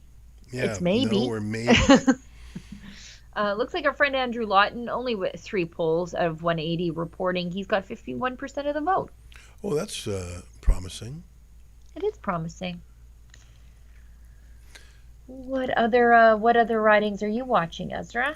Well, of course, I really, when I say that I am obsessed with York Centre, I mean, I really am, because I think that as a member of the tribe, if there is a so-called Jewish MP who boasts about being a Jew in cabinet, and she then goes and meets with a terrorist leader, to me it's an IQ test for the Jews in the riding. Do you vote for her? Like, it's a case of chickens for Colonel Sanders. Like, are you that? Is there a suicidal gene in you that you would vote for such a person? And you know, there's a lot of stereotypes about Jews. One of the positive ones is that Jews are clever. So let's see what's happening here. Are the Jews smart enough not to vote for Yara Sachs, given what she's said and done? Or is it some weird herd mentality or some strange psychological leftism? To me, Roman Baber is a Jew himself, born in the former Soviet Union. And I think that animates some of his belief in freedom. In fact, I know it does. I've talked to him about it. I just am enjoying looking at this, that the NDP got literally 1.5%. And there's a story there. The NDP, which, there was a moment, you're not old enough to remember it, Sheila, but there was a moment about, I'd say 30 years ago, when the NDP briefly was sort of in second place in the national polls. I think Ed Broadbent was the leader briefly. And there was all this excitement in the media that they would become part of the small list of parties that have held government in this country. How they have fallen. And Jagmeet Singh is to blame. We were talking with Harrison Faulkner earlier about who a successor could be, Rachel Notley from Alberta or Wab Kinew from Manitoba. I don't know if what Jagmeet Singh is going to do next. What's his district again? Let's check it out. It's in BC. We don't have any BC numbers yet. Right. Right. I think we got some videos that we can watch, or did we cover the super chats yet? Yeah, we got through the super chats. I'm just Alberta's coming in blue. In case anybody is frightened by the big pile of orange right in the middle in Alberta and Leduc-Wetaskiwin, I'll give you a little bit of background. So the NDP candidate there is Catherine Swampy. She's a perennial NDP candidate, either federally or provincially. She is Indigenous, and what you're seeing is 3 polls coming back from Maskwacis, the reserve there. And so she's leading against the Conservative Mike Lake, but as soon as that hits Leduc, Beaumont, those numbers are going to pick right up for Mike Lake. Sheila, did you read the rumble ramp from Stephen 797, the one that said if Alberta, Saskatchewan, BC separates, will Rebel News headquarters come and move back to the Oh, real that's Canada? a new one. No, I didn't get that one. Nope. Well, that's a great question. I mean, I'm originally from Alberta, and I've always been very sympathetic to Alberta's plight in this country. And I got to tell you, if Alberta actually does separate, it's going to be a magnet for freedom-loving Canadians from every province. And let us be Singapore. Yeah. Another one from Canada Vid, $50. Thank you very much. Government schools made us stupid. Government taxes made us poor. And somehow Liberal NDP voters believe the solution to our problems is more government. Well, for some people it is. There has never been a recession if you work for the government. I know you find this hard to believe, but I tell you it's true that an enormous percentage of civil servants in Ottawa still work from home because of COVID or whatever. Like, there has never been a recession in Governmentville. They're loving it. Taya Loki says, I plan on staying up late just to see where the results are going. Sure hope this doesn't lead to another 4 years of Liberals. You and me both. Yeah, Sarah C. says, 5th federal election I have voted in, and my first time voting Conservative. My values are the same. I didn't leave my party. They left me. PP is for the people, Pierre Poilievre. Well, boy, we need a lot of people to say that. The natural maximum, like there are some people that would never in their entire lives vote Conservative, and some people never in their entire lives vote Liberal or NDP. The total available number of voters to the Conservatives is not very large, because Canada is by nature a center-left country. So the Conservatives have to be firing on all pistons to get as much as they can, because the left is coalescing around Mark Carney. Yep. Jules, hi Sheila and Ezra, thank you. Well, thank you for your $5 contribution. We did those two. Carpentry, oh, you read those two already? Yeah, so we have Jonathan Manson, $5. How can a sane person vote for someone with 3 passports that went to Harvard? Yeah. Well, going to Harvard isn't necessarily disqualifying, but the 3 passports makes me think, okay, where really is his home? And we already talked about his being on the board of the World Economic Forum and his hiding money in the Isle of Man. I see that our team from the Conservative Party headquarters in Ottawa is on standby, back in the chair. And the very first question I have for them is, Alexa and Tamara, did you see, who's that bald guy again? David Cochrane. No. David Cochrane from the CBC and Rosemary Barton. And if so, did they run away from you? We've seen them on the TV here, so there must be at some sort of CBC headquarters, because they are not here on the ground, and they're not at the Liberal Watch Party. They are on the television, and the screen here at the Conservative Watch Party, it keeps kind of rotating through all of the media channels. So there's CTV, CBC, Global News, and it's like an automatic rotation every 30 seconds to a minute. They're just rotating through. So we've seen a lot of Rosemary Barton and David Cochrane, but not here in the flesh. And, you know, she was saying some really interesting things back when the polls were just closing in the Maritimes. Charlottetown specifically, she was like, oh, I'm so relieved that Charlottetown is okay. Yeah. And it's like, Rosemary Barton's not even pretending anymore to be a nonpartisan hack. Like, it's on full display. They are telling you exactly how they want you to vote, how they think, and her reviews on the polls as they were closing in the Maritimes made that very, very clear. And so brazen that even I was a little bit shocked. Like, you know how they would like the vote to go, but when they say it blatantly like that live on air, there's no disputing that they are in it for the Liberals. Well, I mean, let me remind you that in the 2021 election, Rosemary Barton was the plaintiff in a lawsuit against the Conservative Party of Canada, filed during the election campaign. So you're the Ottawa reporter covering the campaign, and you choose to sue one of the parties in the middle of the campaign, and this is okay? Like, that is so crazy. I don't know. That's just the CBC. This was a life or death election for them. Hey, let me ask you about the mood in the room. I think people are probably just waiting for more information, as we are too, because the Atlantic was interesting, but it's vote-rich Ontario that's the big prize. What's the vibe in the room? Are people optimistic? Are they terrified? What's going on? So I spoke with some people previously, and they are really hopeful that the Conservative will win. I would say that some people are really worried if the Liberals are winning, though. What they are saying, they say we will see industrial carbon tax coming back, and we will see also censorship and all those issues that we passed through in the past decades. I would say that it started under Trudeau and is still there, and they are saying that it will getting worse if Mark Carney is winning.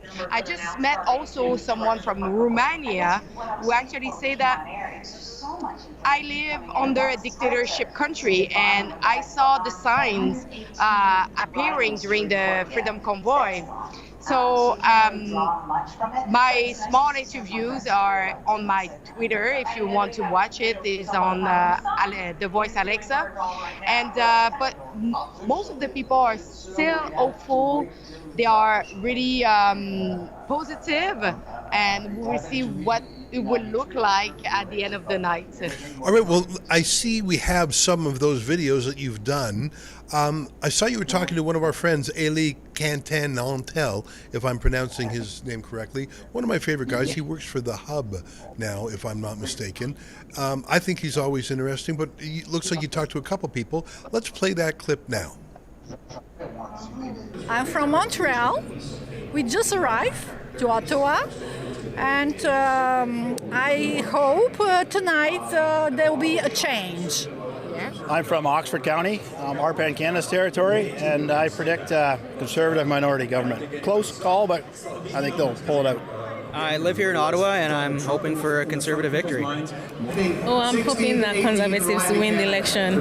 I'm very hopeful they would win. I stay in Ottawa here. Well, I will say the media is saying the Conservatives are outperforming. I checked on my phone, and they're seemingly doing quite well in the Maritimes. Now, it's the Maritimes, the Liberals are going to be ahead in the Maritimes. But, you know, people are feeling cautiously optimistic right now. And, of course, what we're going to wait to see is, will we see a similar trend in Ontario? And if so, things could be looking interesting tonight. That's what I have to say. I mean, I told you before I was hopeful, and I think looking here, that's the East Coast, normally very heavily Liberal. So, I mean, we're not off to a terrible start. It's going to be a while. I think it's going to be tight. It's going to be like nail biter. But I'm hopeful. Like everything I've seen in person, and I went to some Carney rallies, or outside of them, and I went to the last 5 Pierre Poilievre rallies, and everything I saw there tells me something very different than what the legacy media would tell you. So, from Ottawa, yeah, and it's going to be Conservative all the way. My projection is that Conservative will win, and I am from Canada, but originally from Romania. So since I am from Romania, Romania was the last dictatorship, communist dictatorship in Europe, and it was very easy for me to identify those signs in what I see during the Freedom Convoy. All right, there it is, a bit of a smattering of Vox Pop. I saw you talk to Chris Dacey, another citizen journalist. He's done a really good job, too. I have to tell you, there are more and more citizen journalists every year in Canada, and it feels good because although I guess one could say, well, Rebel News used to have a monopoly and isn't that good, I have to say it's lonely to be the only citizen journalist around, especially when you're fighting against sort of the mean girls and the peer pressure of the regime media.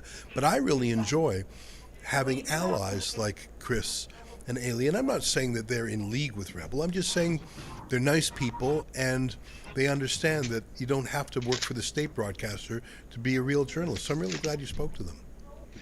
And I would say it's really difficult to be an independent journalist these days. The violence that have been displayed in our streets, look at the pro-Hamas march, or those radical Antifa who are occupying the street of Ottawa and especially Montreal. So when you got attacked, you know you cannot count on the police officer. So when you are by yourself, we are lucky to have our viewer and our supporter to chip in to keep ourselves safe. But when you're by yourself, you can pay that amount of money to have a security with you. So I would say he's doing a great job, and I just hope that it would not be injured. And there's lots of friends here. We have been, lots of friendly faces, lots of people saying, hey, Rebel News, we're so happy that you're here. A lot of people asking for you, Ezra, just FYI next time. But there's a lot of friendly faces, and we may be in sort of like the den of the mainstream media. We know how that went last week or 2 weeks ago. But otherwise, the general feedback, the everyday people here are very appreciative of our efforts and the work that we do, and all of the other independents similarly. There's that camaraderie between all of us. I am hearing behind me that they're projecting at least a Liberal minority government, so That's pretty disappointing to hear, but we'll see as the polls continue to close how that actually ends up. Every time the Conservatives win a new seat and the ticker goes up in the background, the feedback in the crowd, the people are cheering, they're excited, they're happy. So it would have been amazing to see, or will be amazing if the Conservatives win, to see that crowd and the energy and the vibe here just be so uplifting. But we haven't heard any cheers since we've been on the live stream here, and I do hear in the background they're projecting a Liberal minority at least. So we'll see how that all unfolds, and we'll be here until the end, and we'll get some videos and some feedback from the crowd, and we'll see. Yeah. Let me just make sure I got one fact straight. So you're saying Rosemary Barton and the bald guy, they're not there in person, they're just on the big screen TV. Right. I'm not even kidding. I think they chose not to be there because they were worried that there would be too many rebels, and that is terrifying. Look, I saw how I was going to say I saw how the CBC van got heckled at a Polyev rally. So I don't think they wanted to risk just having one of their human beings walking in a sea of people who feel slighted because of CBC's taxpayer-funded slanted advertising for the Liberals for the last 9 months. Hey, let me say two more things while I got you, and then I'll let you go. The riding of Carleton, that is where Pierre Poilievre himself is running, so far, if my website here is accurate, has not reported any votes at all. No. But you'll recall that the Globe and Mail and the weird? Toronto Star both said that it was in jeopardy, that Pierre Poilievre was going to lose it. Let's see if that comes true. You can go to the district of Nepean, that's Mark Carney's district. Only one poll has reported so far, and Mark Carney is significantly ahead, but of course it's just one out of 229 polls. He has a strong lead, 51 votes to 15 for the Conservative.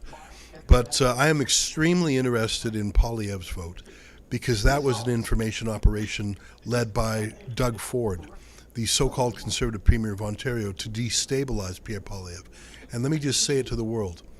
If Doug Ford thinks that he will push Poilievre aside and become the leader of the federal Conservatives, I would normally not have any opinion about who is the elected leader of a Conservative. I mean, I would have an opinion, but I wouldn't care if someone ran.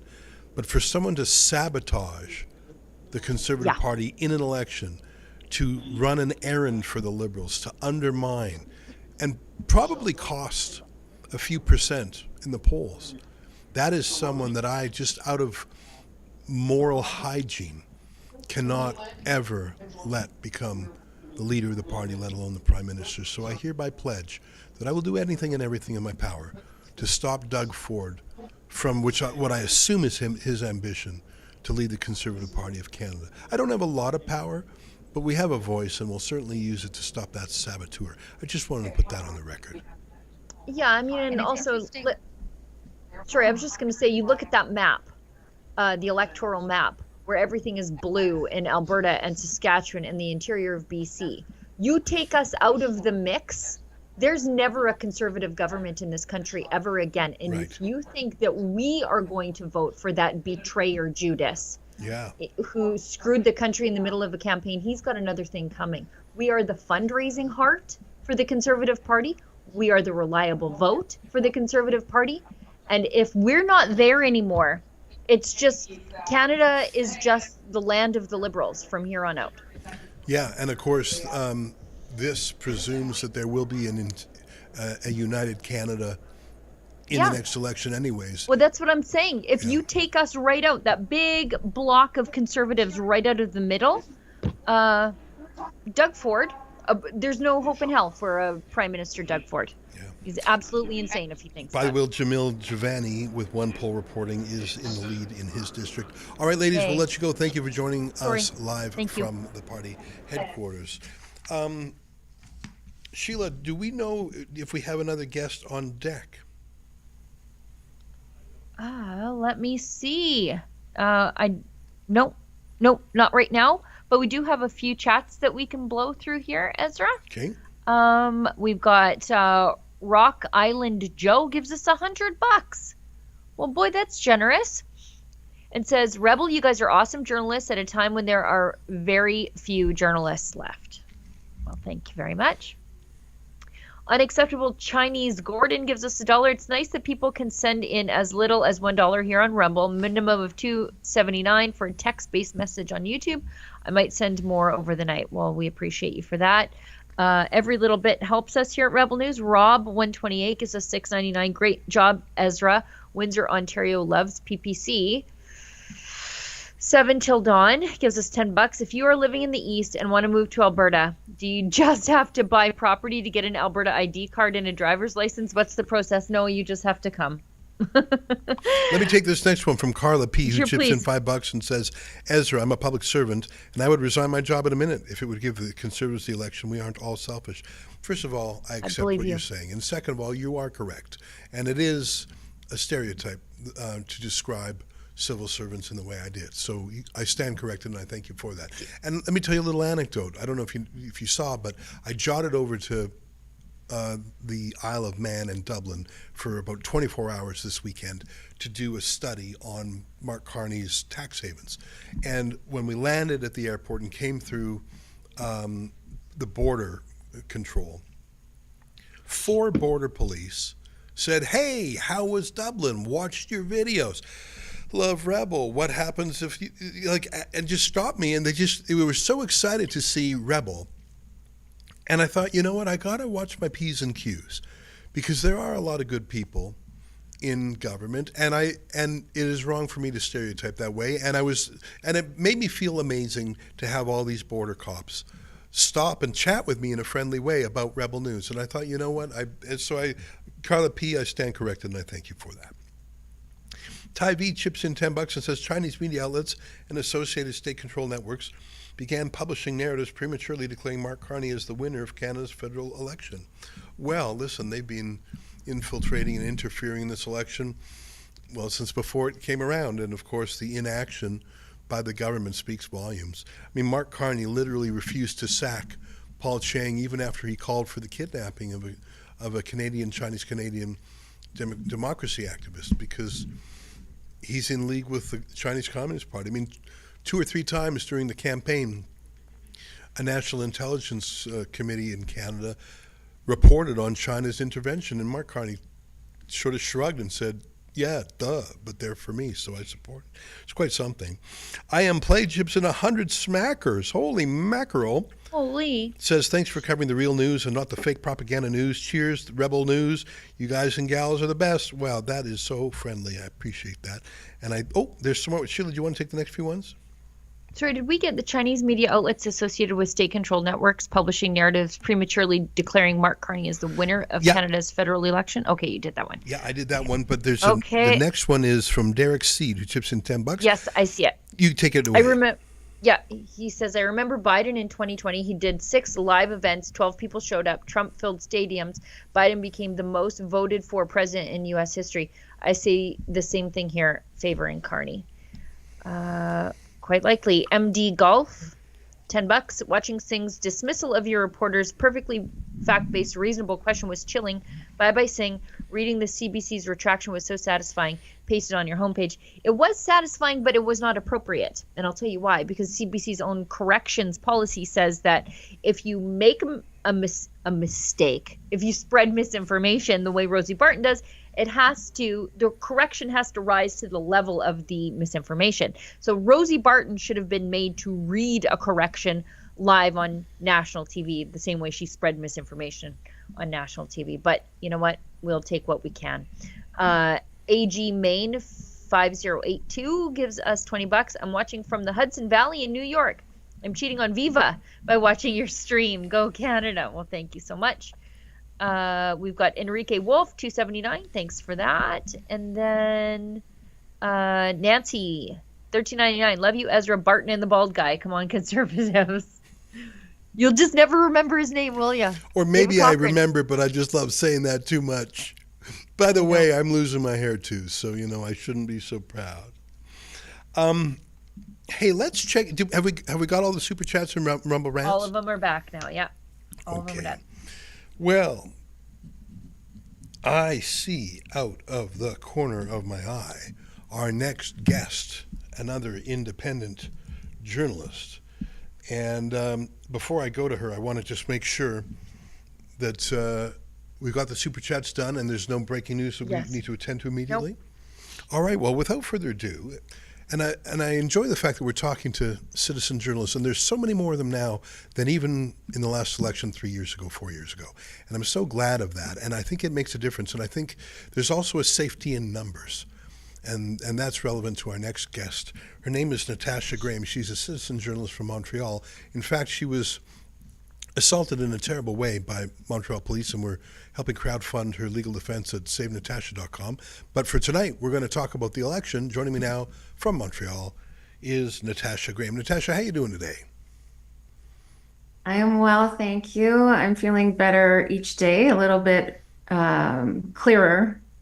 That's a reference, of course, to being attacked by police, which was just absolutely outrageous.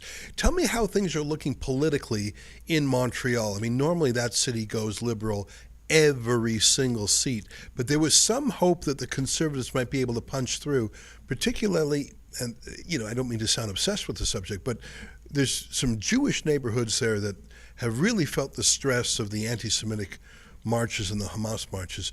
How is Montreal looking? Is it still Liberal red all the way through? I think, unfortunately, it will be. Typically in federal elections, in order for the Conservatives to win or a right-leaning party to win, Quebec needs to go between 40 and 60 seats non-Liberal. So in Quebec, because it's so left of center, that typically means either NDP or the Bloc Québécois, both of which are socialist parties. And I'm not seeing that happening tonight, and I'm not seeing conservatives, like great conservative candidates, getting the votes that I'd hoped that they would get. So I think that tonight the question we're answering really is whether or not the state-sponsored media narratives have been effective at persuading Canadians or not. I just, while you were talking there, I clicked over to the map, and Mount Royal, which is a fairly Jewish district, and it looks like, in fact, most of the candidates there are Jewish. Anthony Housefather, who I think was a mayor in a previous life, he was the incumbent, and he was sort of a junior cabinet minister under Justin Trudeau. Only 2 out of 204 polls are being reported. So it's very, very early days. But believe it or not, the Conservative is ahead. Now, he's ahead by such a large amount that I have to think this is I think the stat that we're showing right now shows it's 0 all the way down. Yeah. But I'm clicking on the map, Efron, and if you click, isn't that funny? Mine is different than yours. When I click on Mount Royal, I see 2 polls. Yeah, yours now is refreshed. 205 votes for Neil Oberman, who's a conservative Jew and a lawyer who's been active against the Hamas extremists. And Anthony Housefather is far back. Now, it's such a large gap, 84% for the Conservative and 15% for the Liberal, that this must be some sort of anomaly, perhaps an advanced poll or some other unique poll, because this obviously will not hold. By the way, the NDP and the Bloc have 0 votes, and the Marxist-Leninists have 1. So this is obviously an anomaly, and I expect this to change immediately. But for 1 second, I'm enjoying the sight of Anthony Housefather losing to a Conservative. That would be wonderful. He should lose his seat. I was sent some information from various voters in that riding yesterday about what has been going on. I wish that some of it had been brought to my attention sooner. But, it's God's timing, I guess. But his chief staffer gave somebody the finger and stuck her tongue out at a campaign event, and was caught on film doing that. The hostility of some of these Liberal staffers and their lack of professionalism and their unprovoked aggression, and some other anomalies that I've heard about in terms of in the past, also on an Anthony Housefather campaign, one of his staffers was charged with removing conservative pamphlets, I believe. I'd have to double check. So there's a real issue with his campaigns, it seems, and with the staff that he selects. And I think that if it's a pattern, then that goes to character and a lack of judgment, really, in terms of the type of people that are working with you. If you're selecting people who think that it's okay to do that to voters during an election campaign, it's very telling. And I don't know much about Neil Oberman beyond his reputation being excellent. I haven't met him personally to say. And I just think that at this point, any alternative would be a solid option in terms of Anthony Housefather. And I remember and won't forget some of his behavior, during the Freedom Convoy and during medical tyranny times in Canada. Yeah. So test after test has failed. It isn't just being part of the Liberal Party. It's not rising to the occasion and representing your constituents properly. And then the issues with the campaigns, the staffers, their total contempt for the people that they're supposed to theoretically represent and want to work for. It's upsetting. Yeah. Well, listen, I look forward to keeping in touch with you, and we're going to defend you on the citizen journalism matters. We won't get into that here. It's great to see you again. Thank you for joining us. And thank you. I think we'll be up late seeing how this goes tonight. Natasha Graham, a citizen journalist from Montreal. Stay safe, my friend. I was glancing at some of the other districts in Montreal, and it looks like the Conservatives are losing a few in Quebec. That is never a good sign. Yeah. I see the NDP vote really is collapsing. Oh, yeah. Sorry. Is there something that caught your eye in particular? Yeah, the Churchill. That's Nikki Ashton's riding. Now, it's early, but she usually sweeps that riding. It's a real easy win, and she is losing to the Liberal there. Huh. Kapuskasing Timmins Mushkogowuk, if I'm saying that right. Conservatives leading there. I find that hard to believe. That was an NDP seat before. I don't know. I'm afraid that the Liberals have such a strong lead at this point. Just for history's sake, I'm trying to remember the exact number of seats that the Conservatives had at the dissolution of Parliament. Do you know the answer to that offhand? I'm going to just Google that really quickly. I don't know what they had. Because right now they're sort of leading. It looks like in 160. 160. And so right now they need 172 to hit majority territory. Right. Because they added those extra seats. seats. Conservatives have, and the Liberals have at dissolution. Okay, let me tell you. So,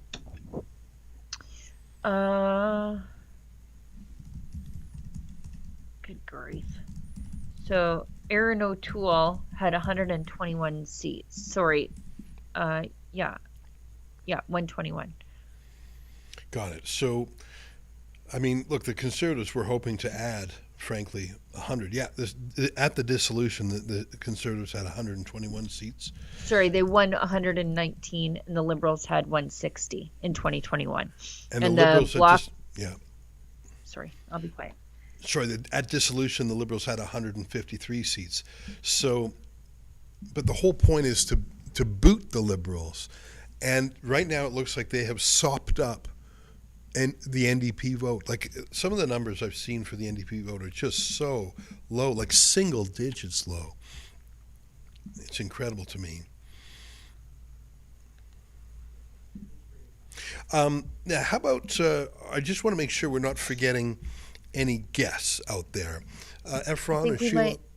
I think we might have Rick from the National Firearms Association, Rick Agersich. Is he on the line? I don't see him yet, but I'll keep an eye out for him. Let's go back to the super chats because I see there's a bunch of super chats and Rumble rants. Okay, there's some fun ones here. Boy, there's a lot. Holy. Did we read the Biden one? Did you read the Biden one already? Yes. Yeah. And the one after. Why don't you pick up where we left off and then we'll Okay. alternate. So we've got Darcy Peterson gives us $139.99. Wow, thank and you. no chat. That's amazing. Thank you so much. Goat Farmer gives us $20. Grateful to Rebel always. You helped us fight the fines and win. And was an unexpected pleasure meeting you in an Edmonton elevator last year too. Sheila, that's right. We did. I remember you ended up in the Philippines. You got a quarantine ticket. We helped you out. And then I was in an elevator in an Edmonton hotel with my friend Lise, of all people. And he turns around and it's the guy I helped to fight the fines. And I interviewed you when you were in the Philippines. So it was really odd meeting you in a hotel in Edmonton. So yes, thank you so much. Spectralon, I can't see the rest of this. Spectralon, Trump can come now and save us, LOL. Yeah.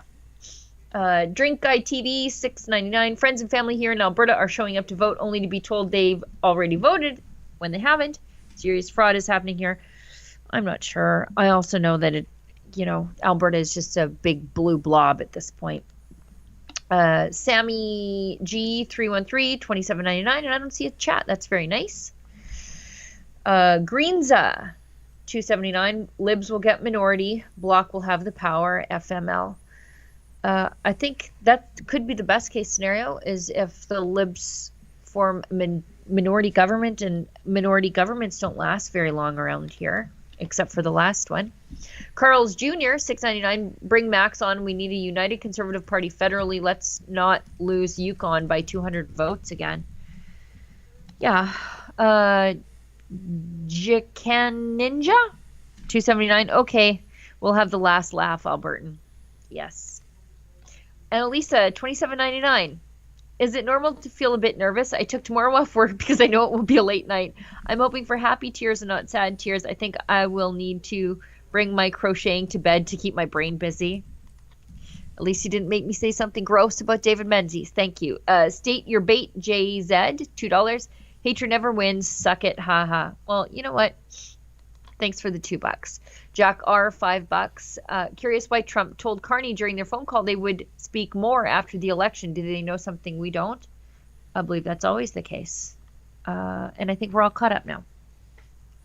Great. And our timing is impeccable because we have the president of the National Firearms Association waiting on deck. And Sheila, you are, between the two of us, the expert I'm friends in with firearms. Rick. So let me hand things over to you to lead the conversation. Go ahead. Hi, Rick. How do you think this night's going to finish up? You know what, Sheila?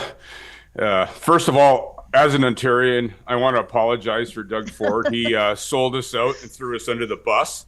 It's going to be something hard that people aren't going to forget. I think the way it's leaning, I'm just looking at the polls there, it's looking like it's going to be a Liberal minority. Hopefully not in place too long, but we'll see what happens. I frankly, I'm surprised. I really am. I thought maybe the polls would, were a little wrong, but they were wrong out east. But they seem to be going right along where they were in Toronto and Ontario. And again, I apologize for Ontario also for having 31 ridings in the size of a postage stamp. Now, I guess what does that mean for the firearms owning community now? Ezra, I can hear you munching. Kill Ezra's mic. You know what, Sheila? What does it mean for us? Yeah, for us right now, Carney has stated that he's going to continue with the Liberal gun bans, and he was going to shore them up a little more. Definitely no talk about a buyout, but he made this statement both in French and English and said that he was going to continue with the gun bans. It's just that, again, we have to dig in harder. If this comes to fruition and it's a minority government, hopefully we can, go at this again and keep fighting the good fight. The NFA is going to stand strong. We're all about our personal property and our property rights, and we're going to stand strong no matter what. We've been fighting hard during this whole election, and this just encouraged us to fight a little harder. Yeah, I think that's the thing about conservatives is we don't pout. We just, figure out how to work harder and fix what maybe we didn't get right. But also, I think we're going to have the opportunity to see Prime Minister Mark Carney in question period. And based on his debate performance, he's going to suck. And I think the more people get to know him, the less they're going to like him. And I think the more people got to know Poilievre, the more he seemed endearing to people, the more he seemed human. But the more I get to know Carney, the more like a robot lizard hybrid he seems to be. What do you think? Well, I'm thinking I can hardly wait for Parliament because I think Poilievre's going to destroy him in question period. It's funny because, I was right across the country during this election, and I spoke to a lot of people, and the results in the polls aren't what I was hearing. But then again, firearms owners, mostly, I'm not saying we have quite a few people living in the urban areas, but a lot of rural people, a lot of people. What I noticed during this whole thing was that people were mad that they dropped Carney in. I don't even know if he's a Canadian. I don't know if you guys do or not. Apparently, he holds 3 passports, and yeah, and he doesn't live in Canada. He's got none of his companies are moved to the States. I'm going out of my lane here, but I'm not going to lie. I'm a little mad right now, and I'm going a little out of my lane right now. And I'll tell you. I've been, as I talk to a lot of Albertans, and I know the scenario out there. A lot of rural Ontarians are feeling the same way. Believe me, I believe it. That thing you got going on in Alberta, it's definitely migrated to Ontario, and a lot of Ontarians are thinking the same thing. So I don't know what's going to happen. There's a lot of. I was supposed to go to an EDA win party tonight, but I don't think I'm going to attend. It's going to be pretty somber there, and it just, I don't know. It just doesn't make any sense to me. Like it doesn't make it. I'm baffled. This is the first time in my life, and I've had hundreds, if not thousands, of people walk up to me and ask me what I thought about this election. And I didn't have an answer. You know what? I said, I don't know. I don't know how this is unfolding. I don't have any feelings on this, but what it's looking like. And I'm hoping the West comes on super strong, especially British Columbia. And who knows, right? Yeah, I think best case scenario, and this is how I sort of felt this morning. Best case scenario is that it's not a blowout in favor of the Liberals. It's a very short-lived minority government. People get to know what a lizard Mark Carney is, and maybe the NDP can get their heads screwed on, because the real story here is not that the Conservatives did poorly. They picked up seats in the Maritimes. What happened was a complete and total collapse of the NDP vote because Jagmeet Singh sold out his party and Canada for his pension. And, the NDP need a real leader so that we can have a vote split on the progressive side, which led to a Harper majority. And I can't wait to see who steps up to replace him. Well, and the thing is, when we have a conservative, so-called conservative premier basically endorse Mark Carney and sell Ontario out, people voted for Ford because he's a left-leaning. I think he's leaning all the way to the left now for sure, but he's a left-leaning conservative, and you think he would have supported the federal party, but man, it always comes down to Ontario. But one thing I got to say, usually by this time of the night, the minority or the majority has been established. I'm just looking at the polls, 108 to 137. So we'll see what happens. Like I say, though, and I'll say again, rural Ontarians and a lot of inner city urban Ontarians are mad. But it's all about population density in these tiny ridings in Ontario. Yeah, it feels to me like the people in Toronto need a little bit more hurting before they change their voting. Well, you habits. know what? Their mayor is very questionable in my opinion. The premier, definitely, I don't know which way he's going most of the time. And I tell you, as far as Canadian firearms owners go, law-abiding Canadians, they're not happy right now. And believe me, they're gonna be heard. It's inevitable. They're going to be heard. And of course, we're going to work within the law to change the law. And, and I implore people to do that, but they're definitely people are mad right now. People are mad. They got thousands, if not hundreds of thousands of dollars worth of firearms sitting in their safes. And now Carney's going to continue this continuous Trudeau gun seizure. They call it a gun ban. I call it a gun seizure. And you know what? He never mentioned one thing, though, compensation. And it's not in the what budget. can I say? He didn't have it in the budget. Rick, it's great to Rick, see. I'm going to jump in here, guys, because there's so many more. Go ahead, Sheila, then I want to tell you some breaking news. Go ahead. Rick has a bit of a solution for firearms owners. Rick, tell the people about some of the services that the NFA provides to firearms owners in this time of confiscation. Yeah, I'll do this real quick, Ezra. Well, we provide several services for firearms owners. We provide a list for heirs from estates. We also have Save Firearms program. First of all, I'll talk on about wills and heirs and estates. A lot of firearms are as soon as someone passes away, the license holder, there's no place for these firearms to go except to get destroyed. We have a program called Save Guns. .ca and we'll take and hold these guns till the government changes, till you get your and also for people with legal issues, to get your legal issues sorted out. The NFA will hold these firearms and go to our website. We have all the information's on there. Any problems, any problems you have with firearms in your residence, call us. We will tell you what to do. We have several different outlets that people can reach out to us with. Great. Thanks very much, Rick. Keep up the fight out there. Yeah, thanks, Ezra. Thanks, Sheila. Thanks for having me. Thanks. See you soon, Rick.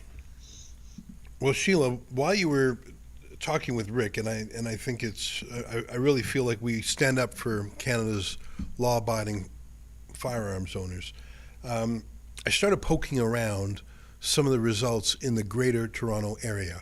Now, let's be candid. Downtown Toronto is a failed state. It's the Grand Duchy of Olivia Chow, and only bad things can come from there. But you go half an hour north by car, you're in Ezra Levant country. And I'm pleased to say that York Centre, my home district, has had a lot more votes report. And wouldn't you know it, Roman Baber, the conscientious objector to Doug Ford's COVID lockdowns, is beating Yara Sachs, the self-hating Jew who flew all the way to Ramallah to pose with a blood-soaked terrorist. Right now, with 39 out of 172 polls reporting, so almost a quarter of the polls in. So again, it's too early to call it, but I think that's a fairly good sample size. Roman Baber is ahead by nearly 10%. So to overcome that, Yara Sachs had better have some pretty lucrative polls. I am feeling hopeful. Obviously, that's my home, so I care about it. But even if I didn't live in York Centre, to have such an atrocious woman booted from politics would be a consolation, even if things go the Liberals' way. Now, I want to read some super chats in a minute because there's some very generous people out there, and I want to make sure that they know we love them. But while I have the floor, open the map up and start poking around where I live. So around, why don't you do this, guys? Given that we paid for it through our taxes, go to the map on the CBC's page, the interactive map. I just want to show that Alberta is so gorgeously deep blue. It's blue. And you know what? Some of these I'm very excited about them. For example, Kerry Diot, he's getting his seat back from the NDP. It looks like Chief Billy Morin, the young chief of Enoch Cree First Nation. It looks like he's going to win his seat in Edmonton Northwest. And Amarjeet Sohi is losing in Edmonton Southeast. So that's exciting. Now, I have to say, Calgary, the city of my birth, is so far disappointing. And I mocked the CBC for saying Calgary Centre was going to go Liberal. But wouldn't you know it? Granted, only about 10% of the polls are in, but the Liberals are ahead. Same in Calgary Confederation. Now, only George Jahal is getting his, a very small number of votes are in, but there are 3 districts to be concerned about in Calgary. So, that's not great. But other than that, I just enjoy looking at how dark blue that region is. Now, go with me 1, 2, 3 provinces to the east. Zoom in the Toronto area, and it's just insane to see how many seats are there because it's so densely populated. Like I say, you're never going to oh my gosh, look at that. There's a Green candidate who is, at least for now, punching through into first place in Kitchener Centre, Mike Morris. I forget the story behind that. I don't think that'll necessarily last for long, but it is interesting to see in the meantime in Kitchener Centre. But looks like Nikki Ashton has to pay for her own vacations. She continues to lose. I want to go to, remember I mentioned that York Centre is my own district and Roman Baber is leading, and I'm very pleased.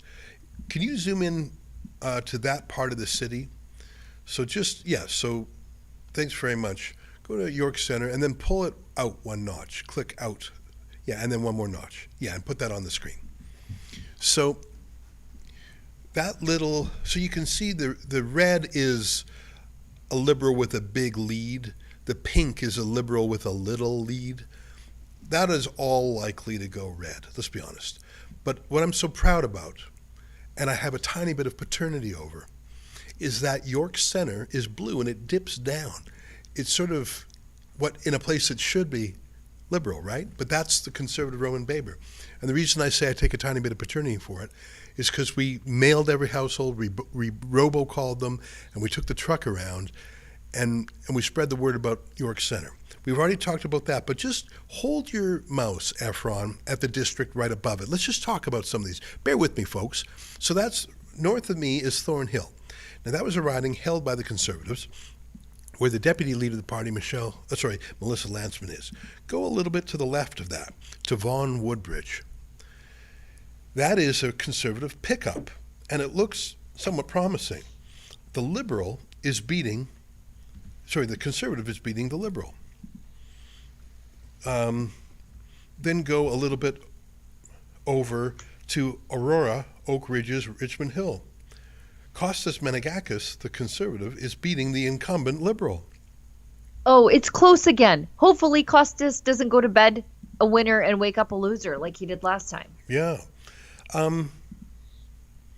Let's keep poking around up there. I want to find more evidence of pickups. And I'm sorry, it's taking me a little bit of time. King Vaughan, okay, that was Conservative before. Cal Seaback, obviously, he's re-elected. Let's go to Brampton. For our American viewers, Brampton is probably the most majority area in the country. What I mean by that is 90+% of people are newcomers. Many of them are Sikh. And so often all the candidates will run Sikh, all the parties will run Sikh candidates.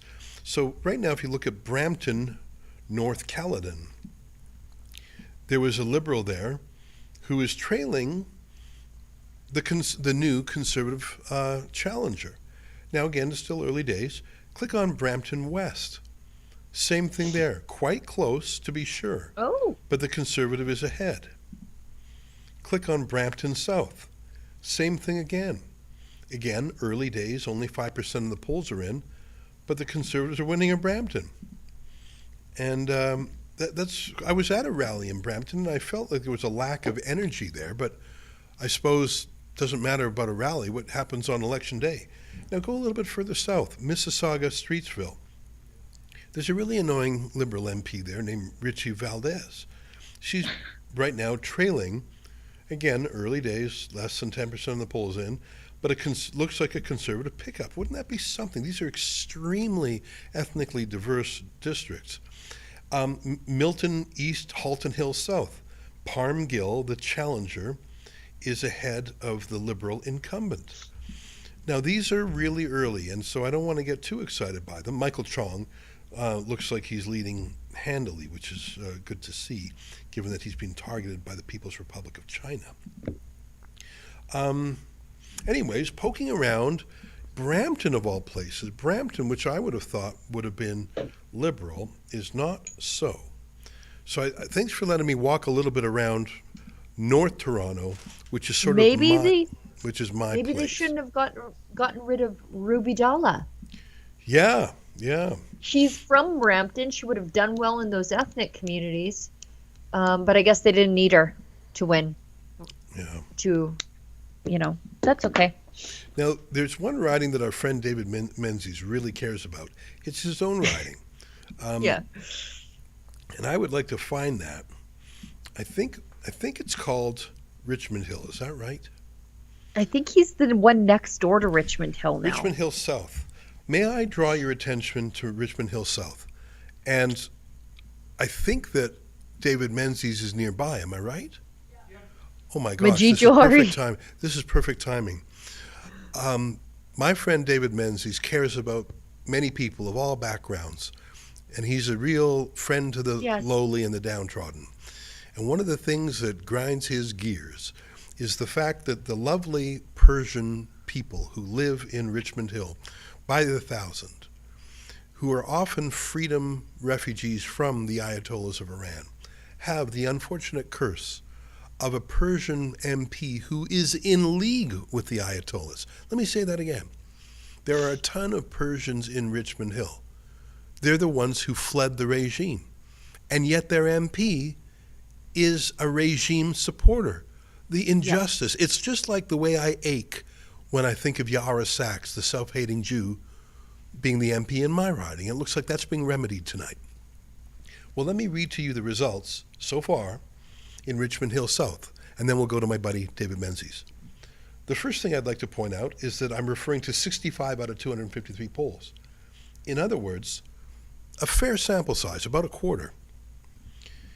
Majid Johari, that's the regime stooge, is only at 42.4%, whereas Vincent Ho, who I don't think is Persian, I think he's perhaps Chinese, is at 53%, more than 10% ahead. Again, it's not insuperable, but I think Majid Johari is going to lose. And that is one of the places we took the truck. And that is a place that David Menzies has reported the heck out of. And so it is a great delight that I bring to you our dear friend David Menzies for the live reaction to what I've just said about Richmond Hill South. David, great to see you. First of all, tell me where you are. Ezra, I'm in the riding of Elgin, St. Thomas, London South.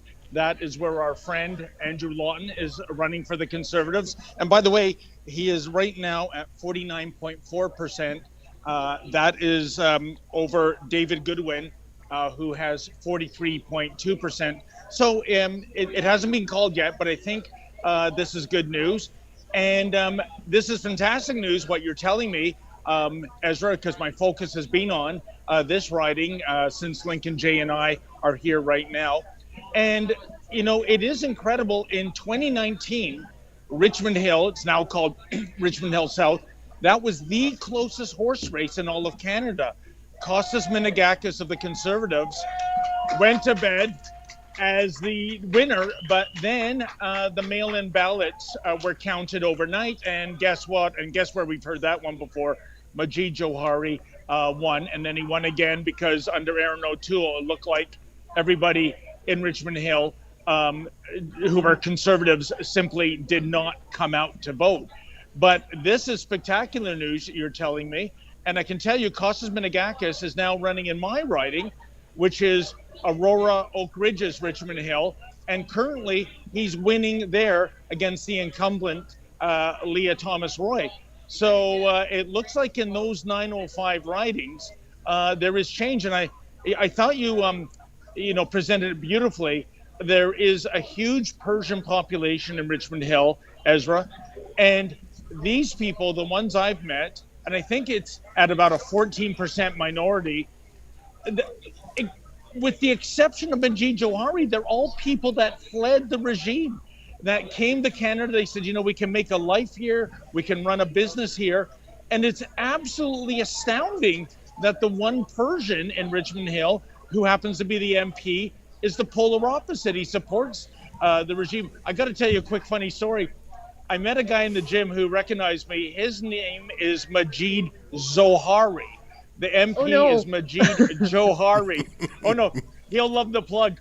He's a real estate agent. He says not a week goes by where he doesn't get at least 2 or 3 calls of people screaming at him, and he lets them rant. And then he says, "Sir, I am Majid Zohari. You were looking for Majid Johari. Here's his phone number." That's a great story, and I love the fact you told me it happened in the gym.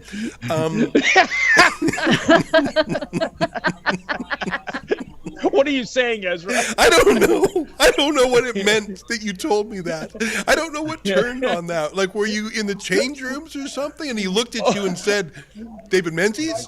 Because normally, I was pumping iron, brother. Normally, you wear the hat, which is quite distinctive. I presume the hat comes off when you're at the gym.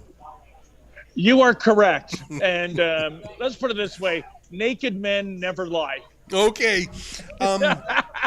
I would like to turn our attention to the district in which you now stand, namely Elgin, St. Thomas, London South. And you're correct, our friend Andrew Lawton is running, and he is in the lead.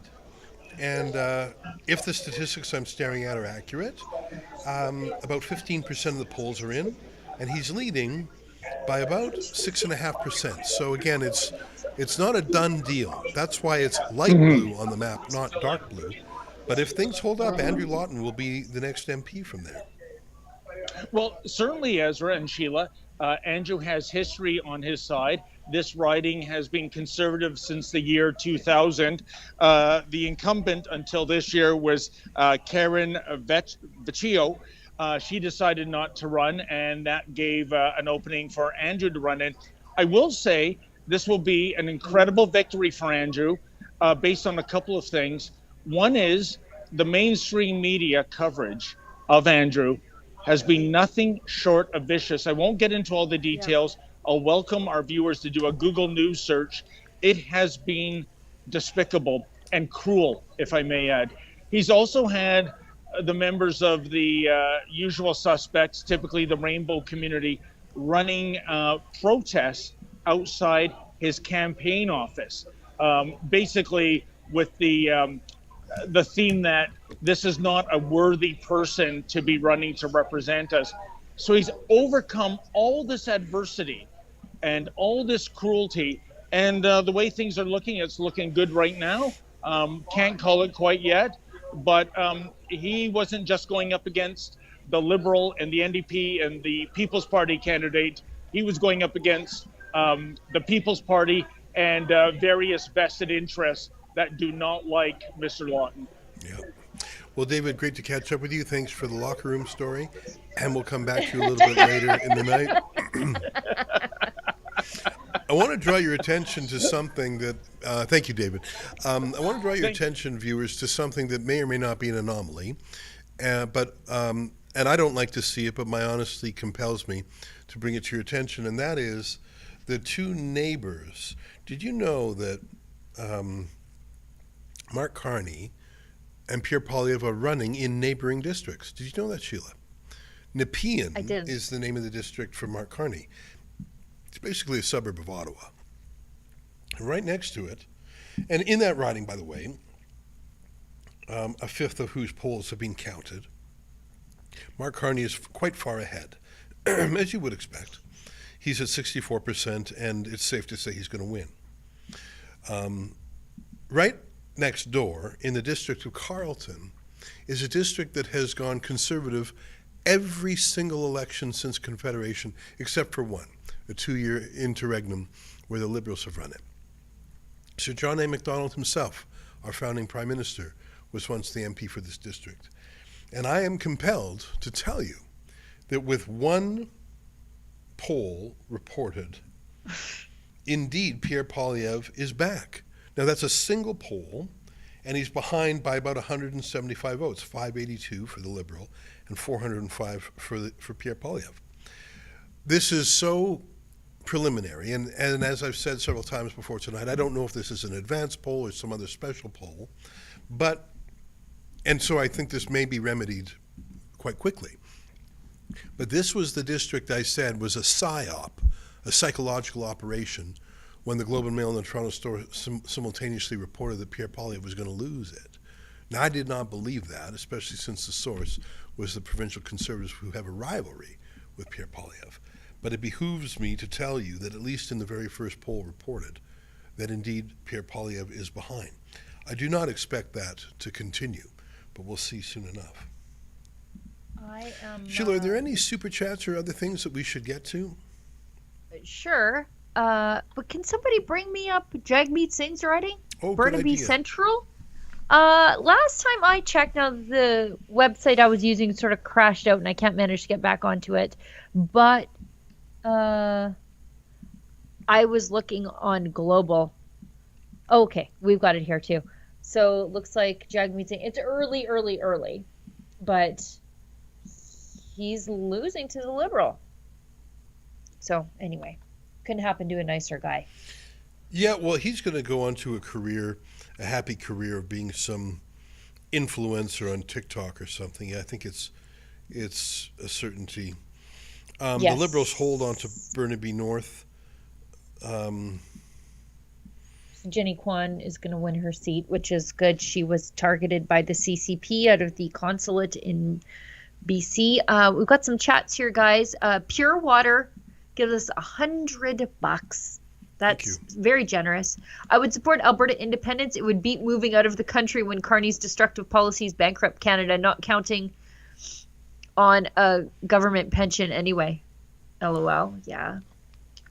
Luke the dog gives us $5. Oh, Canada. We here in Colorado love you and Jesus loves you more. God bless you, Rebel News. Well, thank you so much. Lex Rex 1964 gives us $10. Says, hi, Ezra. The reason I subscribed to Rebel News was your support of Pastor Pawlowski.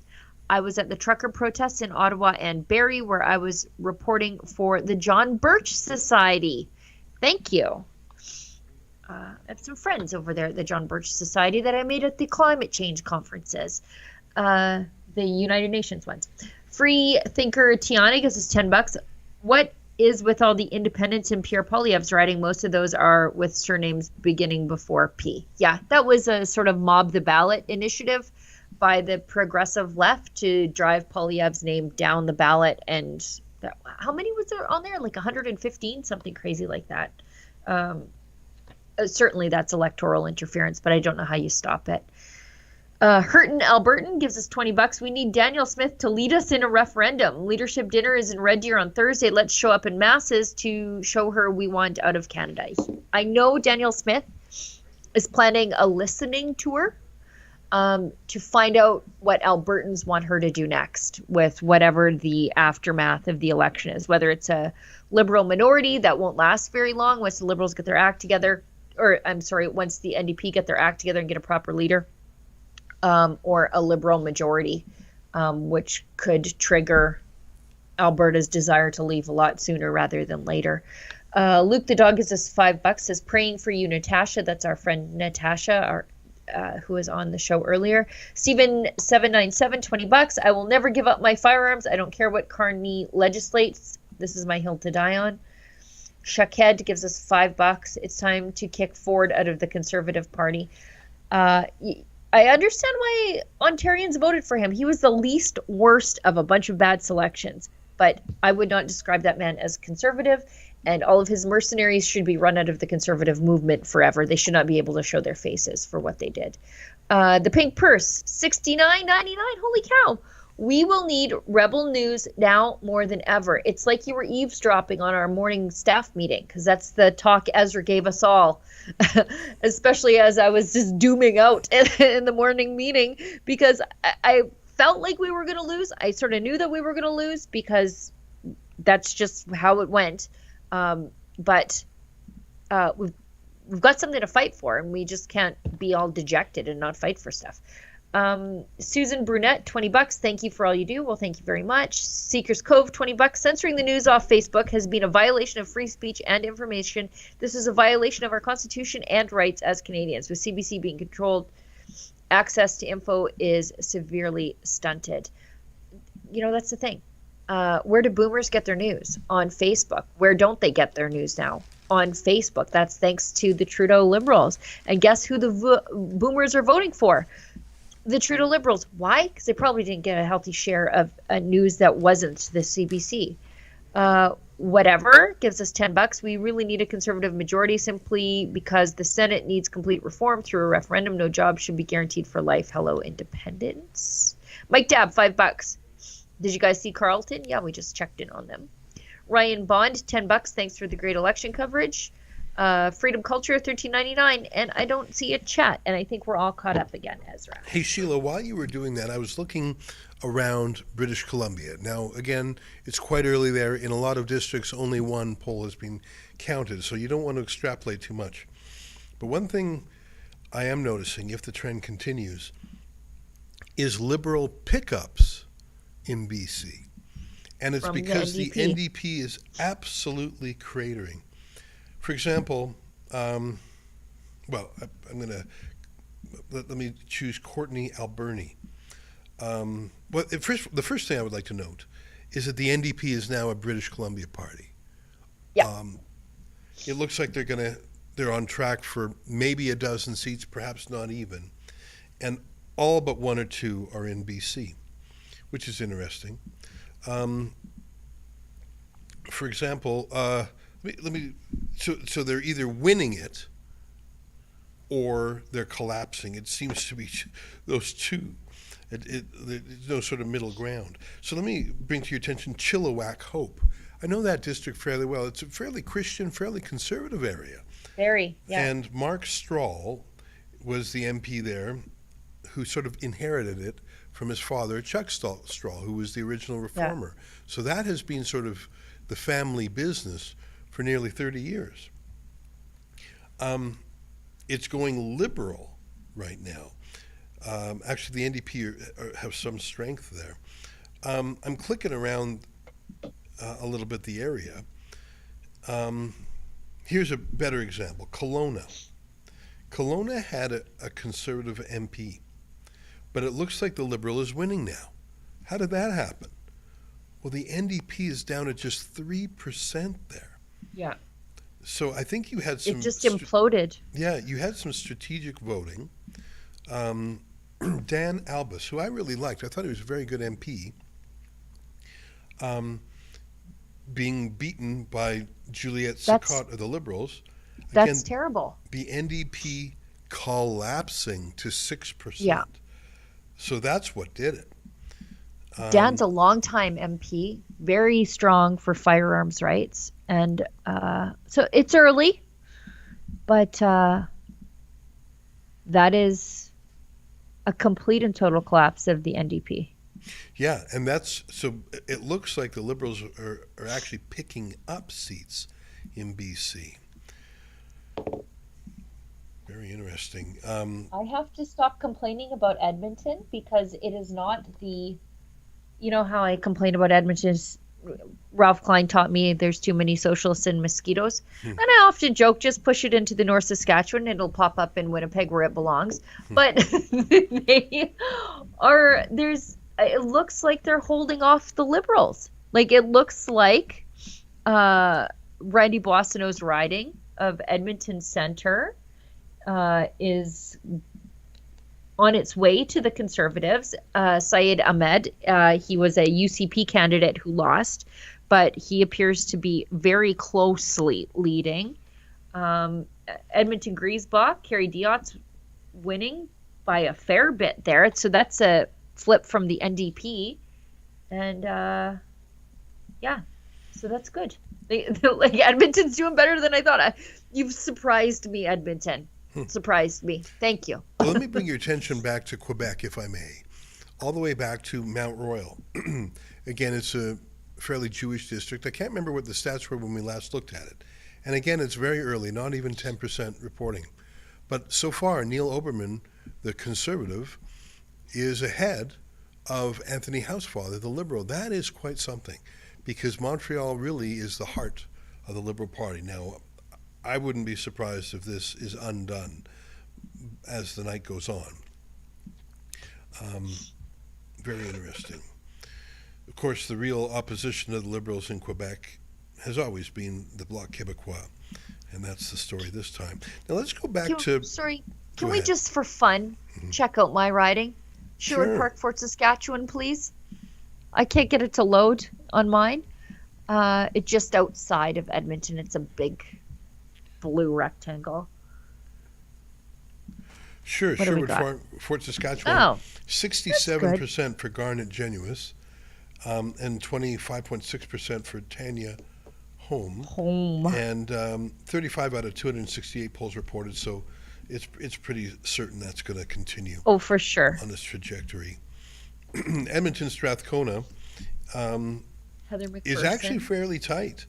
The NDP are the incumbents there, with 5 out of 217 polls reporting. The NDP are ahead by just 15 votes, or 2.5%. That's not nothing, but wouldn't that be something if the Conservatives picked that up? That's where my old friend Raheem Jaffer used to be the MP a long time ago. That's Rachel Notley's riding. That has been an NDP riding since Raheem Jaffer. That is the only district in Edmonton that is still tilting NDP. Now let's just take a peek down. I would be so excited if the Conservatives run up the middle on that. Now, not a lot more votes have been counted. I gotta stop saying it's pretty mean close things in about Calgary McKnight between the Liberal and the Conservative. It's fairly close in Calgary Confederation.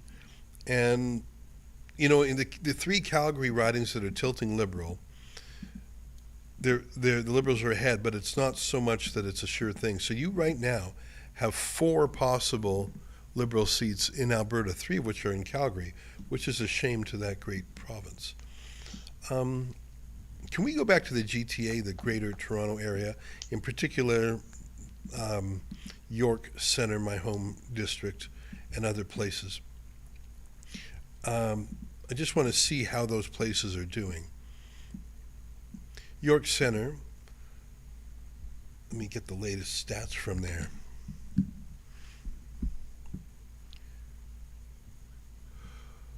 Well, 8 out of 172 polls reporting. That is, you know, a significant amount now. It's showing a very definite trend now, isn't it?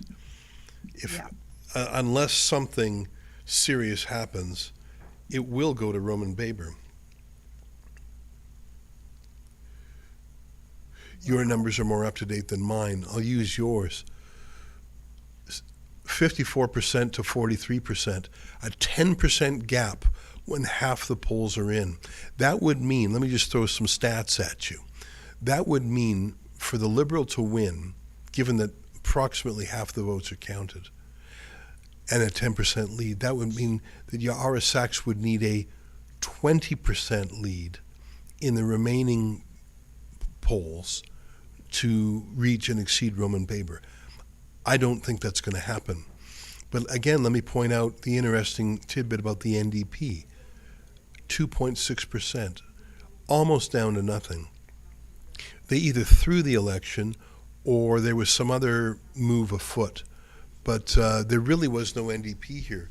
The Liberal strategy was try and make this a 2-horse race wherever possible, knowing that Canada in general is a center-left country.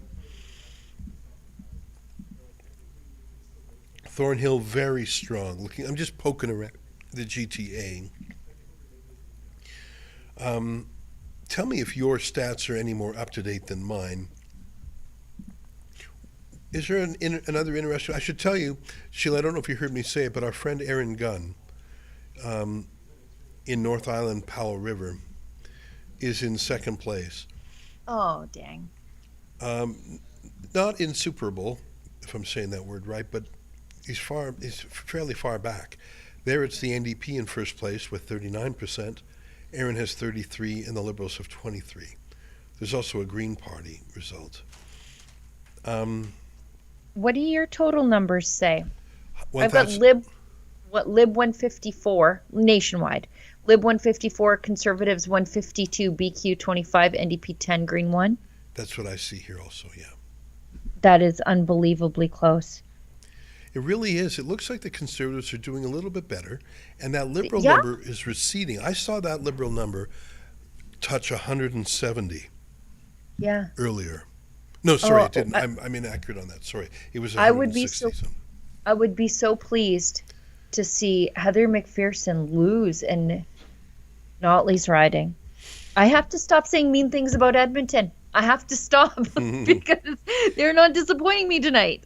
Hey, let me check. Have we gone through all the super chats and the Rumble rants?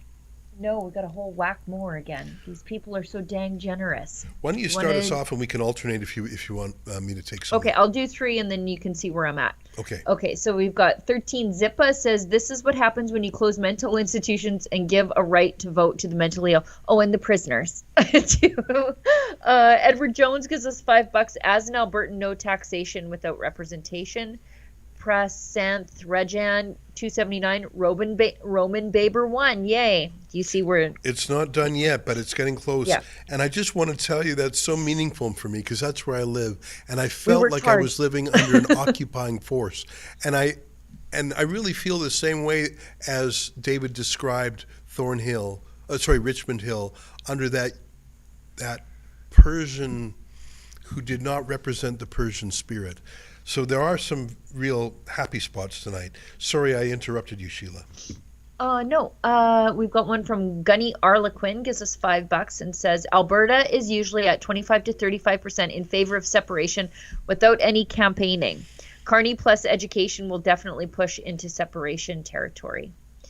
Rocky Mountain Mom, $50. Well, thank you so much. I'm a proud Alberta gal. Sheila, I need your shirt. Where did you get it? Now, I will tell you. I got this.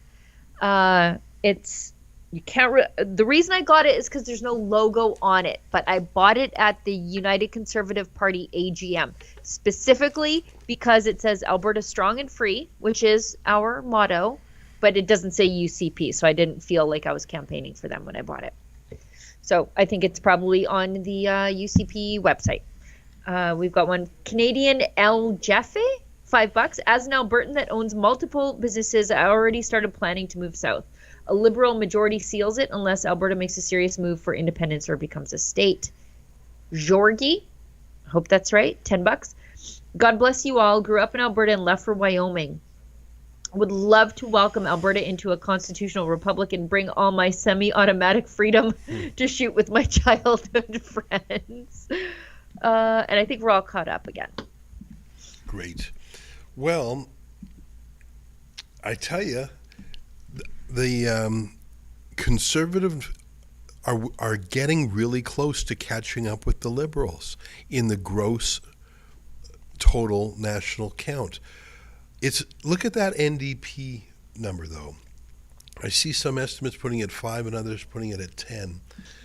That party has underperformed if you think of it as a good faith party.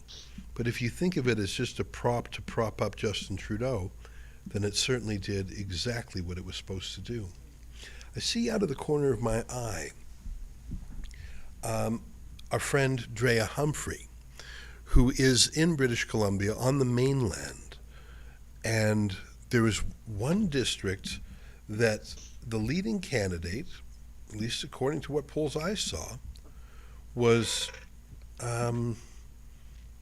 not part of any official party.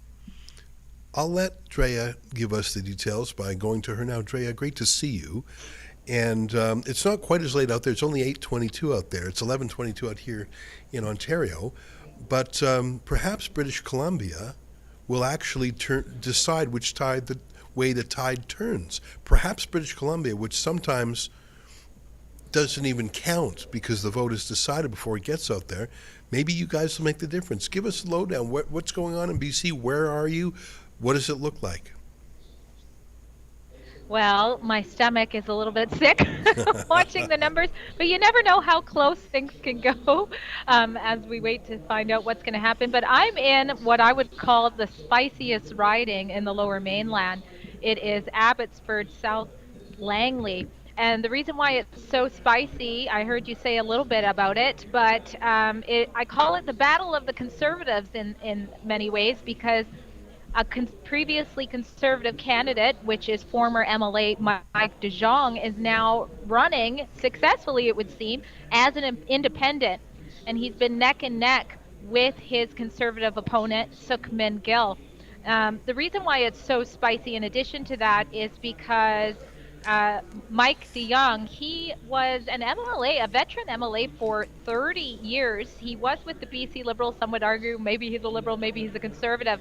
But for 30 years, he's the former Attorney General in British Columbia. And he was asked by the Conservative Party to put in his bid, and he did, and he campaigned for a year. And then they let him go with not much of a reason other than to say he was not qualified, which with the resume I just said was quite interesting, especially since Conservative candidate Sukhman Gill is 25 years old, a student, and I believe he's a blueberry farmer as well. We love our farmers, but when you get told you're not qualified versus that, it does raise some eyebrows.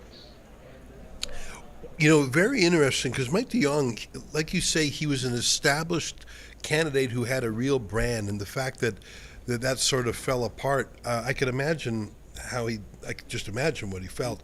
I'm looking at the latest stats here, Dre. Now, you correct me if you have access to better stats, but what I'm looking at right now is 35 out of 215 polls reported. And Sukhman Gill of the Conservatives is still in the lead with 40%. The Liberals are in second with 32%, and Mike de Jong is back at 20.5. And I don't know if all his votes are coming from the Conservative, but it's sort of like that's a big chunk to take away. But despite that, and again, only 15% of the votes are counted, but it looks like the Conservative will win, the Liberals will be in second, and Mike de Jong third. What do you make of that? Are you hearing anything different at the office there? Yeah, I'm at his watch party, and so last I looked, it was like that. But yes, I mean, independents, as we know, they have a hard run. I think he's having a better run than most Conservatives were because people know him. But it is a Conservative riding. Usually this is a safe vote for the Conservatives in this area. The riding was recently restructured, but it isn't surprising to see the Conservatives win. But you never know. There's still a lot of votes left, so it depends on where those votes are coming from.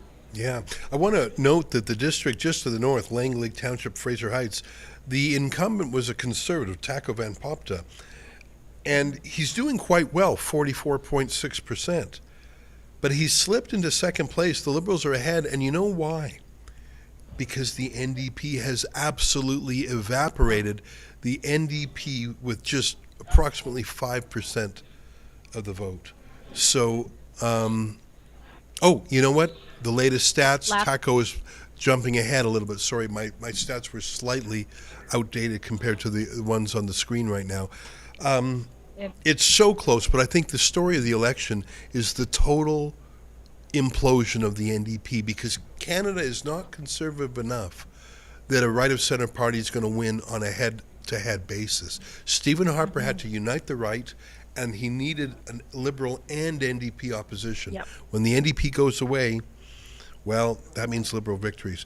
Dre, keep in touch, especially if anything interesting happens tonight. Oh, go ahead. You have something you want to say. Well, the only other interesting thing, I don't know if you guys talked about Jagmeet Singh's riding, but it looks like he is tanking big time. Last I checked, he was around 24%, with both the Conservative and the Liberals ahead of him, with the Liberals in the lead. So I don't know if you have different stats than that, but that certainly aligns with what you were just saying. Yeah, that's exactly right. The latest stats I'm looking at in Burnaby Central, and again, if Control Room, if you have different stats, let me know. but Jagmeet Singh in third place with 25%, with the Liberals and the Conservatives. I mean, again, still fairly early days there, but he'll be free to collect his pension. He's got his pension. That's the important thing. If there'll be one left for the rest of us.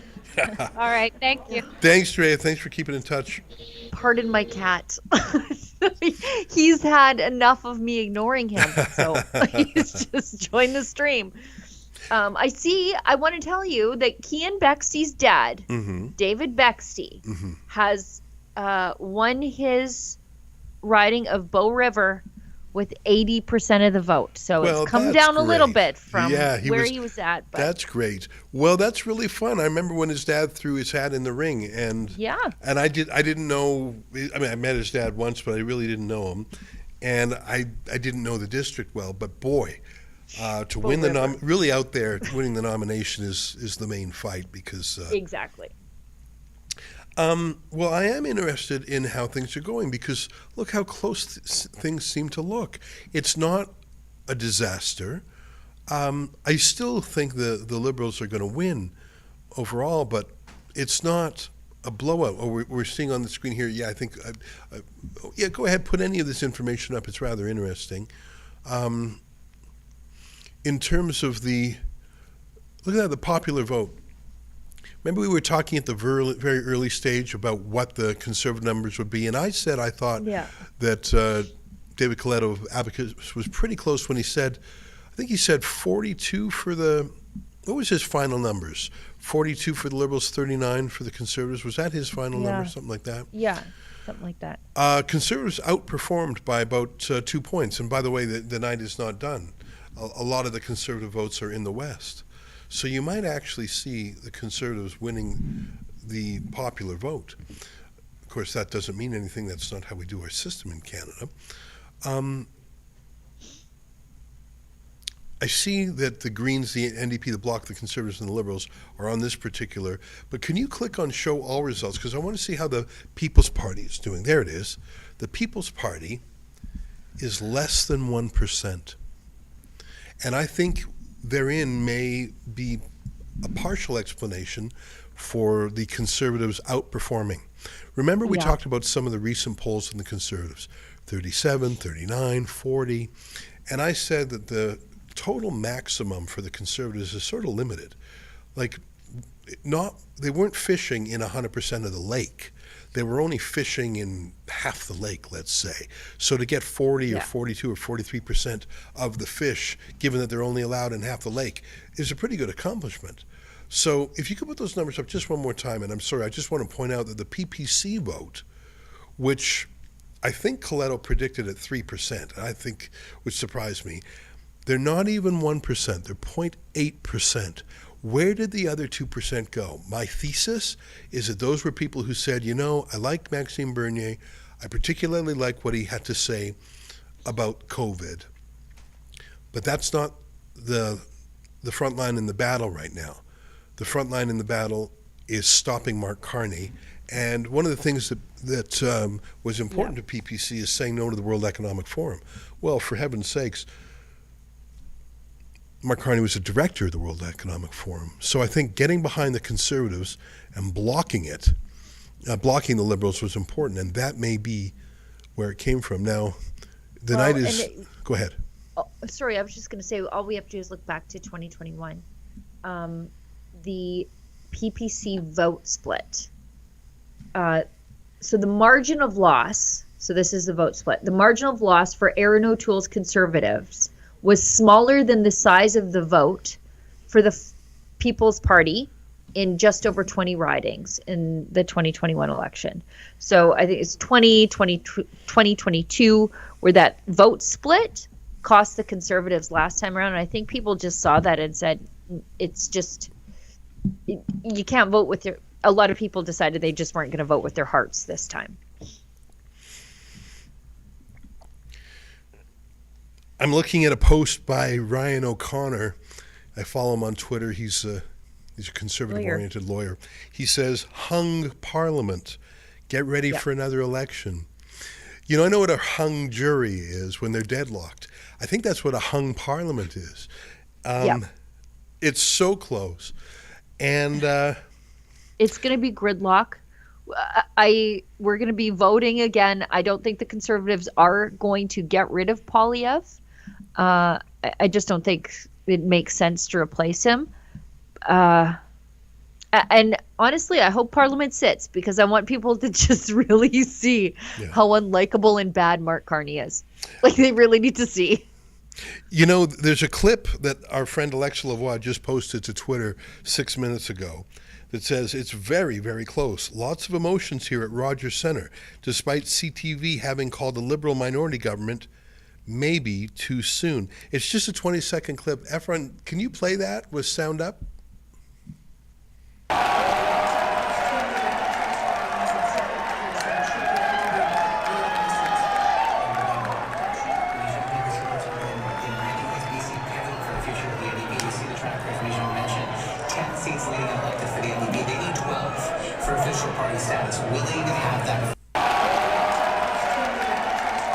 So I'm not quite sure what they're cheering or booing. I think they were cheering particular results on the screen.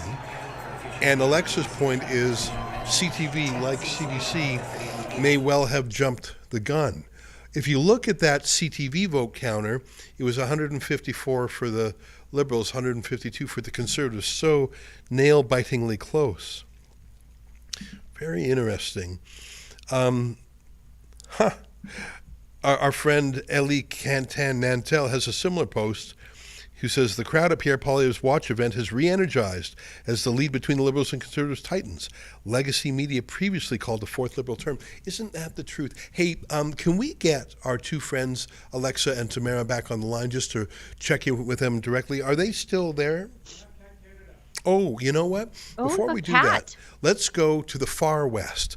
Let's go to one of my favorite places in the world, Vancouver Island.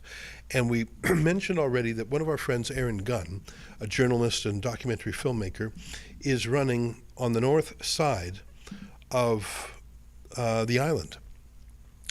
And last I looked, he was trailing, but let's remove ourselves from suspense and go to our friend Kat for Canada, who is live on the island at Aaron Gunn's headquarters. Kat, can you hear us? I can hear you, Ezra. Can you hear me? Yeah, thank you so much for joining us. Tell us where you are and tell us the state of affairs. So I'm at the Anchor Inn in Campbell River, which is 2 hours outside of Nanaimo. The crowd is energetic here. I've been here for about 2 hours. There's volunteers that gave some speeches. We're still waiting on Aaron. And we're basically just waiting for him to get here to see how it turns out. Now, what are the latest statistics you're getting there? Because we're relying on either Elections Canada data or some of the networks, but you may have information from scrutineers or other sources. Do you have is Aaron Gunn still trailing the New Democrat? Had a chance to interviewing people, but we're still just waiting for him to get here. And as you can see, the crowd behind me is very energetic. There's lots of noise, lots of music here. Yeah. I'm looking at the latest from, I think this is a CBC source. Tenniel Johnston of the NDP appears to be in first place with 38.9%. Aaron Gunn has narrowed the gap. He's at 35.2%, or about 244 votes behind. Now, this is with 59 20%. Out of 310 polls reported. So my quick math tells me that 20% of the votes are in, and you know, it'll be tough to catch up. But it's possible. This is a bit of a nail biter, isn't it? What's the mood in the room? Are people worried? Are they more focused on the larger national campaign? What do people have to say? So people are really excited for Aaron. They do believe that he will win because they see a wave of blue signs in Campbell River. I myself, when I drove in, all I saw, all that I could catch a glimpse of was a lot of Aaron Gunn signs. So people are energetic and hopeful for his seat. They were a bit hesitant when I asked them about what they think their prediction is for the outcome of the general election. They were hoping for a Conservative minority, a lot of them. Some were super excited, hoping for a majority. But for Aaron's seat in particular, people were excited. People were energetic because there was a lot of volunteers here to put a lot of work in putting up signs, etc. So the people are hopeful for Aaron. All right. Great to catch up with you. Katrina Panova on the scene. Cat Canada, thanks for your great work over the campaign. We'll catch up with you again. Sounds good, Ezra. Thanks, Sheila. See you guys. Thanks. Thank you. Katrina Panova, better known as Cat for Canada. I'm a big fan of her. She fights for freedom every day. I just checked in on Burnaby Central, and Jagmeet Singh is third Wow. behind the Conservative. Yeah. I see, though, that it looks like the extremist former mayor of Vancouver, Gregor Robertson, was elected in his riding. So, Well, I'm not happy to hear that, but, you get what you vote for, I guess. Hey, I just saw on the screen very quickly a tweet that is down. It was, I think, from Anthony Koch. There it is. Yeah, can you put that on the main screen? Anthony Koch is a Conservative influencer. He may be a campaign staffer, I'm not sure. He says, Pierre Poilievre is currently, by share of the popular vote, having the best election result for a Conservative leader since Brian Mulroney in 1988. Crazy how that wasn't enough. The NDP simply evaporated, and that's a point I've been making a little bit tonight. All the Liberal, and not just better than every Conservative has received since Brian Mulroney, better than the Liberals did in 2001, 2019, 2015. I mean, all those governments in a row with 33, 34, 35%. So it really is a unite the left. That's the story of this election. I think there's a few stories. One is the psychological warfare to conquer the mind of Conservative voters to make them lose hope. Number two, the absolute evaporation of the NDP. Oh, yeah. And number three, the fact that the Conservatives got their vote out. Surprisingly, not that much lower than the pre-Mark Carney numbers. I think the PPC has evaporated going towards the Conservatives, but there was only 3% of the PPC to take from, unlike 20% of the NDP. I see out of the corner of my eye that we have some friends in the headquarters of the Conservative Party of Canada, which is where I want to go, because I can feel, even though I'm hundreds of kilometers away, the mood changing. And I see my friend Alexa Lavoie there, as well as Chris Dacey, an independent citizen journalist who has made a name for himself in this campaign by covering rallies and other events on the streets where the news happens. Chris and Alexa, great to see you guys. Thanks for joining us at this late hour. I give you the dot. Well, Alexa, let me start with you. Since I saw you last, we played a couple of clips from, or we referred to a couple clips from the room there.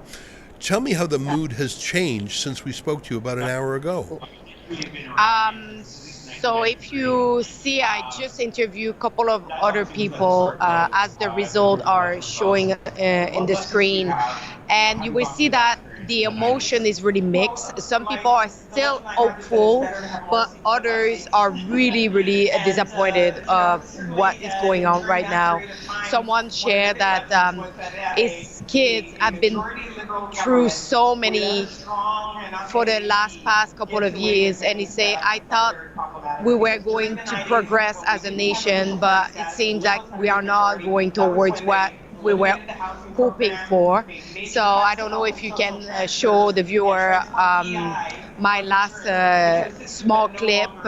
I don't know if Efron have it on his end, but I think it's very interesting to see like how the people here are really divided in terms of emotional reaction. All right, well, we'll pull that up. I think we have it. I think we might have played that already, but do we have that clip, you guys?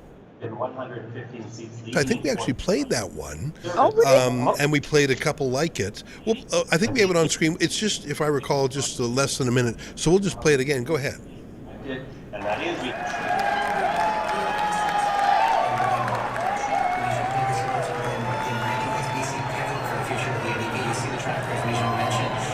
seats leading elected for the NDP. They need 12 for official party status. Will they?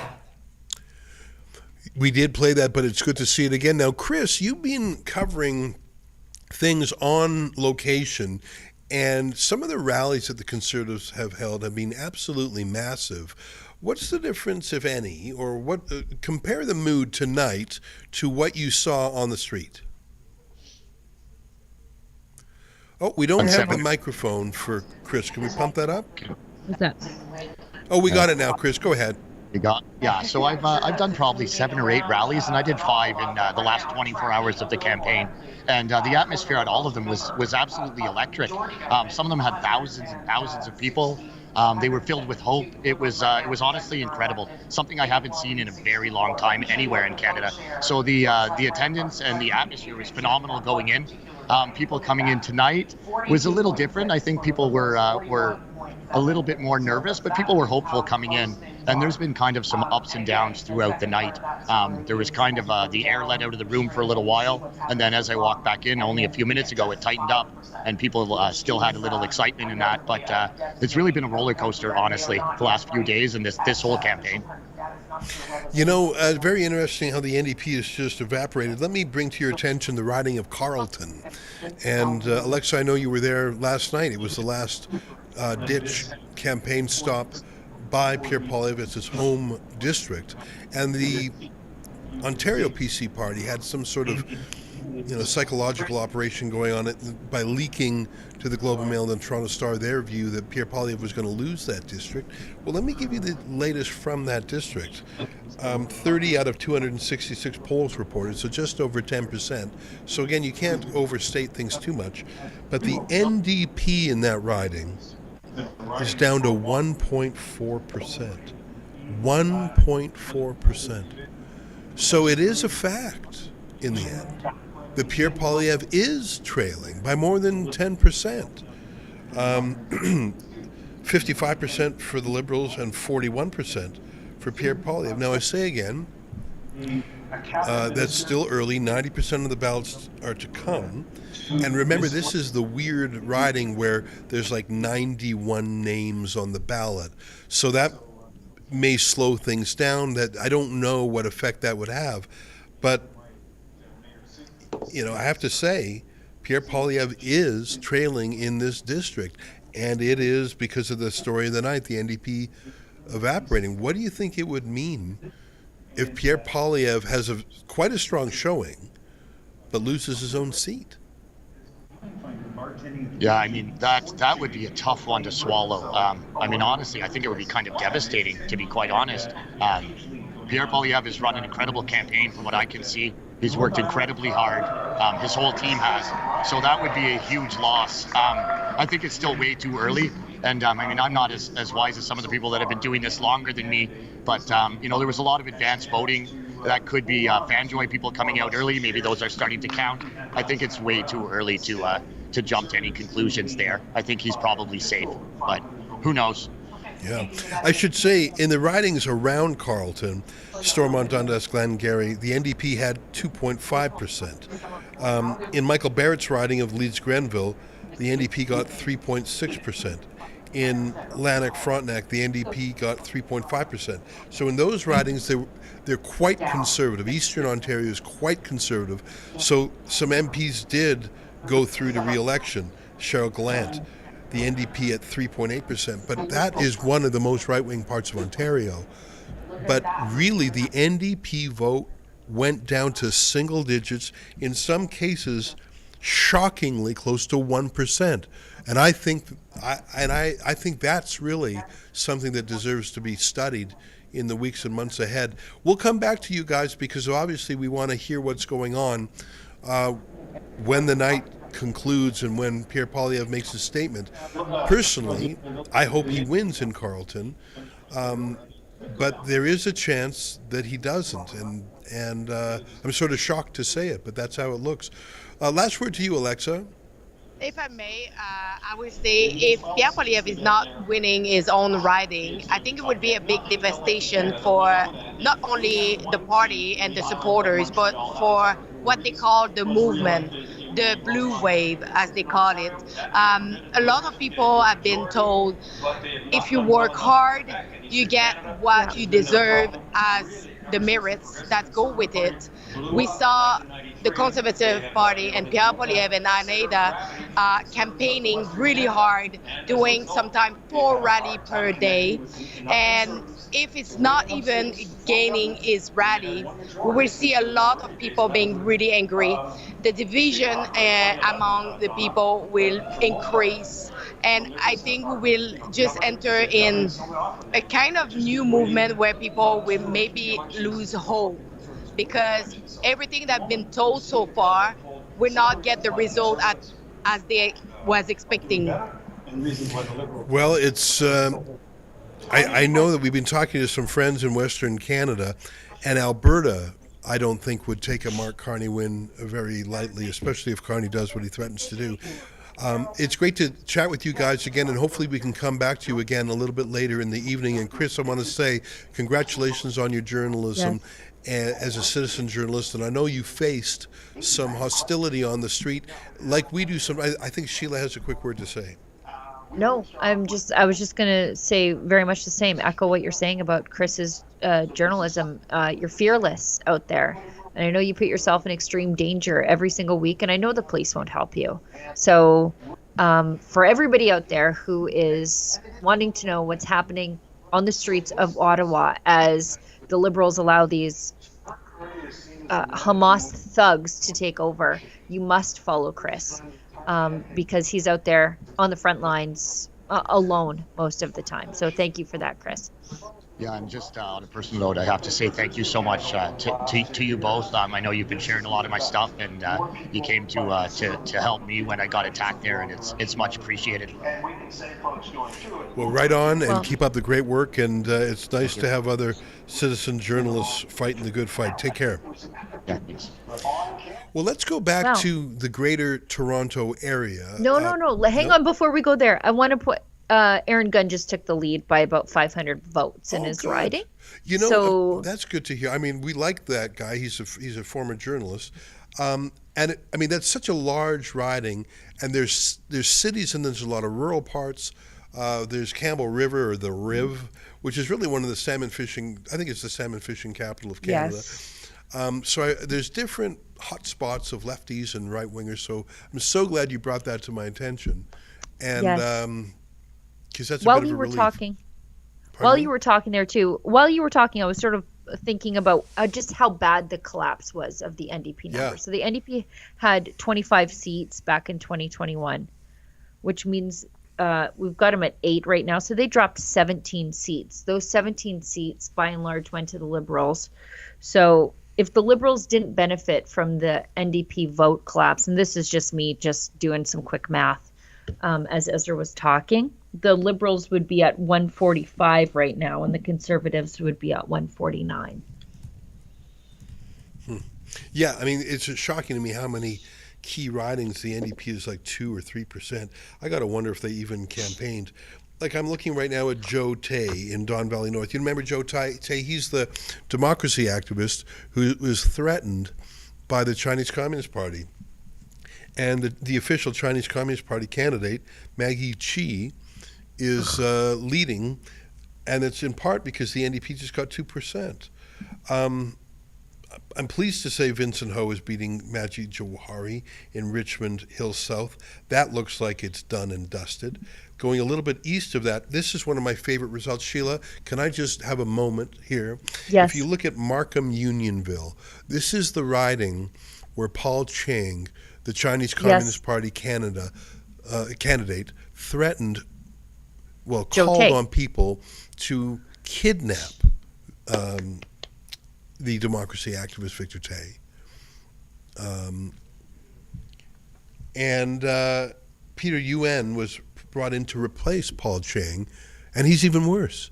He was a Canadian policeman who was working with the Chinese embassy, and he would go to events in his Canadian police outfit and sort of sing Chinese Communist Party songs. So not only was he being disloyal to Canada, but he was sending a signal to Chinese Canadians, I have the power here too.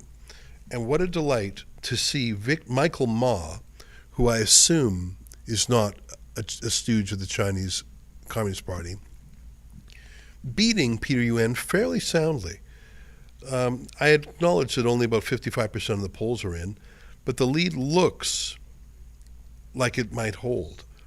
We don't want to count our chickens before they're hatched, but wouldn't it be nice if that Chinese communist agent got smacked down? I just wanted to point that out. Now, one riding that I was sort of watching, and it's early days, but it looks like it could be insurmountable.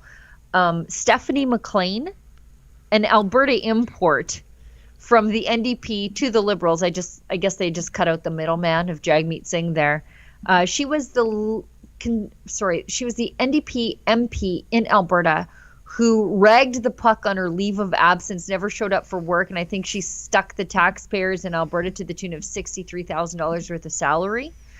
She put all of her like sick notes in advance, or her leave of absence in advance, and then just never showed up for work again. Well, she ran for the Liberals in BC, and it looks like she's winning in Esquimalt, Saanich, Sooke.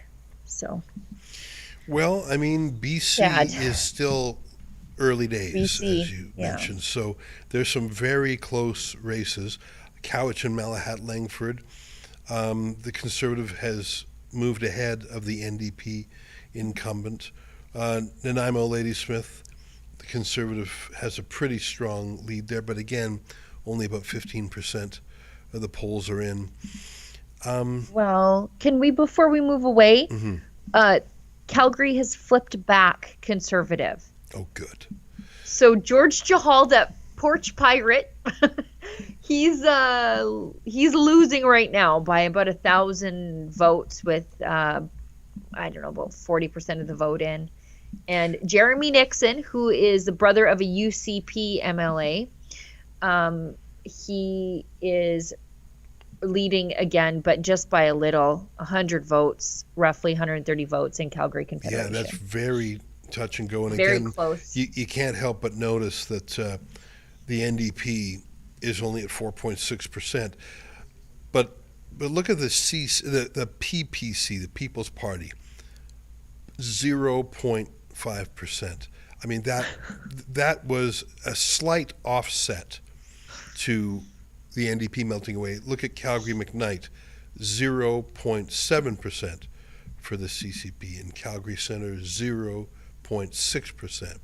So a disastrous result for the PPC. Not that it makes a difference to their outcome. They were going to get 0 seats no matter what. But a good result in that those votes most likely went to the Conservative Party of Canada.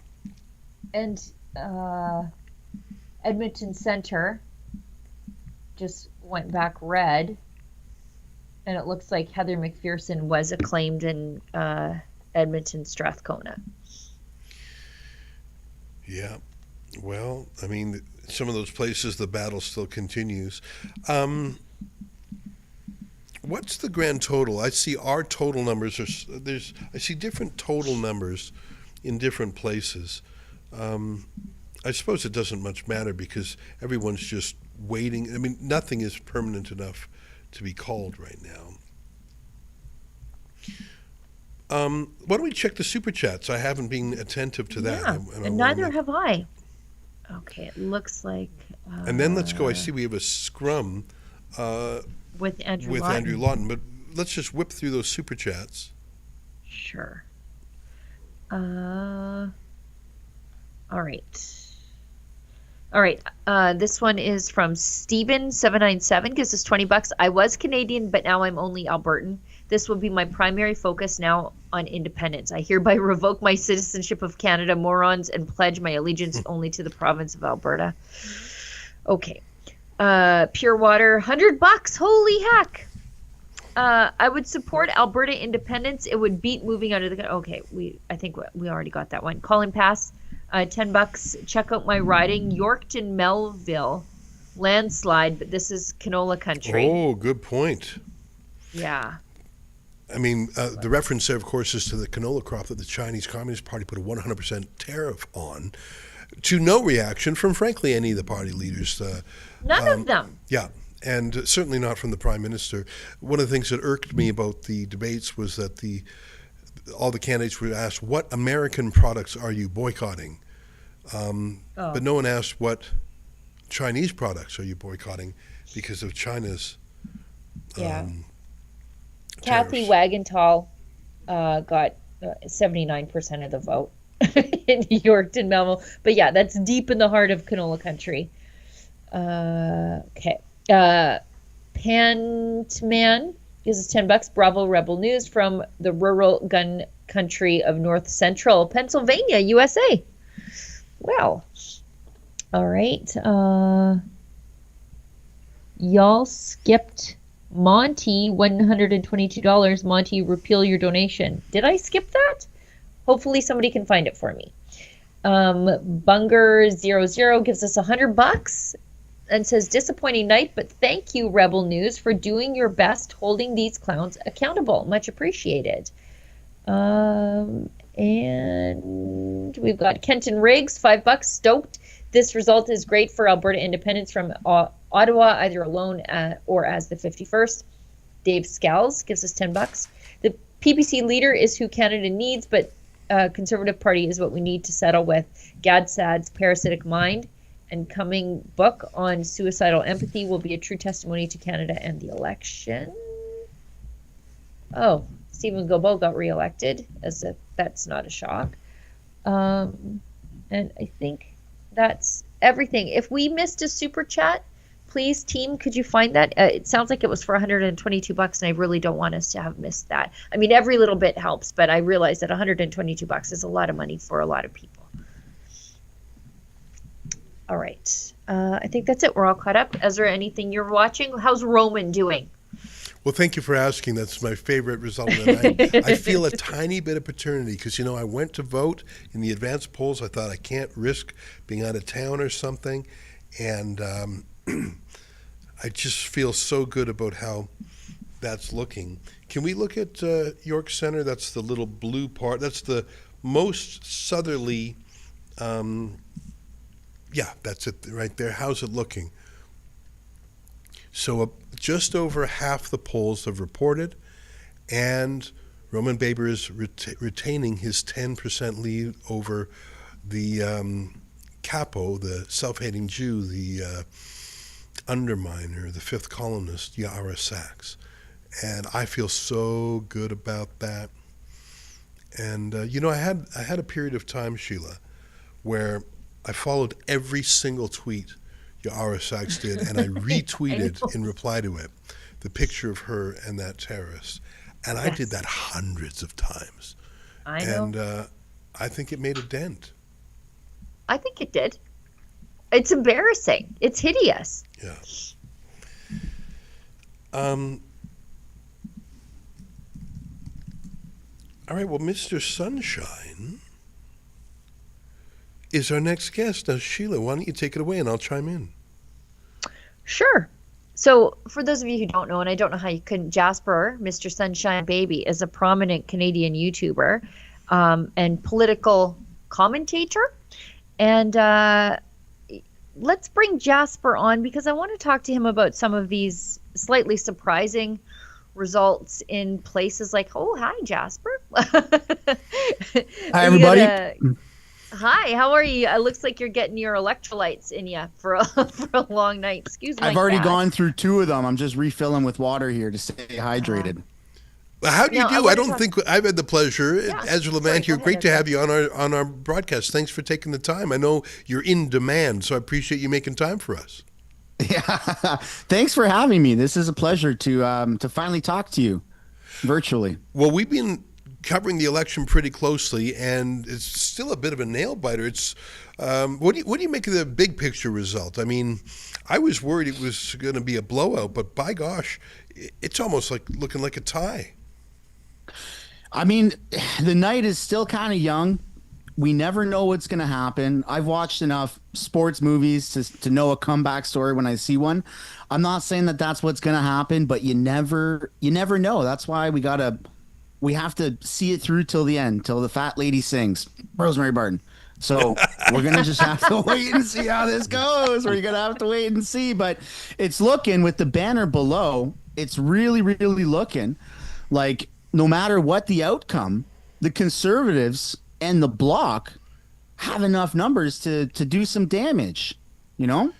So that's pretty good. Now, do you think the Bloc would work with the Conservatives? Because the Bloc isn't just for Quebec separatism. The Bloc is pretty socialist. The Bloc is pretty environmentalist. So do you think they would work with the Conservatives? I do. Actually, a friend of mine quoted about the Bloc either earlier today on a phone call or maybe it was yesterday, saying that the Bloc Québécois is Quebec's way of being conservative without voting for the Conservative Party. Which there might be disagreements on that point, but they have worked with Pierre and the Conservatives in the past, right? Some of the votes of non-confidence. I mean, some of the votes of non-confidence were very much supported by the Bloc. We even saw the Bloc, the Yves-François Poutine, have some pretty funny reactions during the English debate, right? Oh, that doesn't sound very good, you know, to Mark Carney, kind of getting zinged by Pierre on his answer of the security clearance. So I do think that there is some work to be done with that relationship, but ultimately, I'm pretty optimistic. Well, you know, go ahead, sorry, Sheila. you are kind of right. I mean, if the Conservatives join forces with the Bloc, that puts them at 173. The Libs join forces with the NDP and the Greens, and that puts them at 170. But there's always the stink of getting separatism on you. And I'm old enough to remember when the Liberals tried to unseat Stephen Harper with a coalition with the Bloc, and it was the most atrocious, unpalatable thing, because how can you want to be the prime minister of this country when you sidle up to a party that wants to pull it apart? In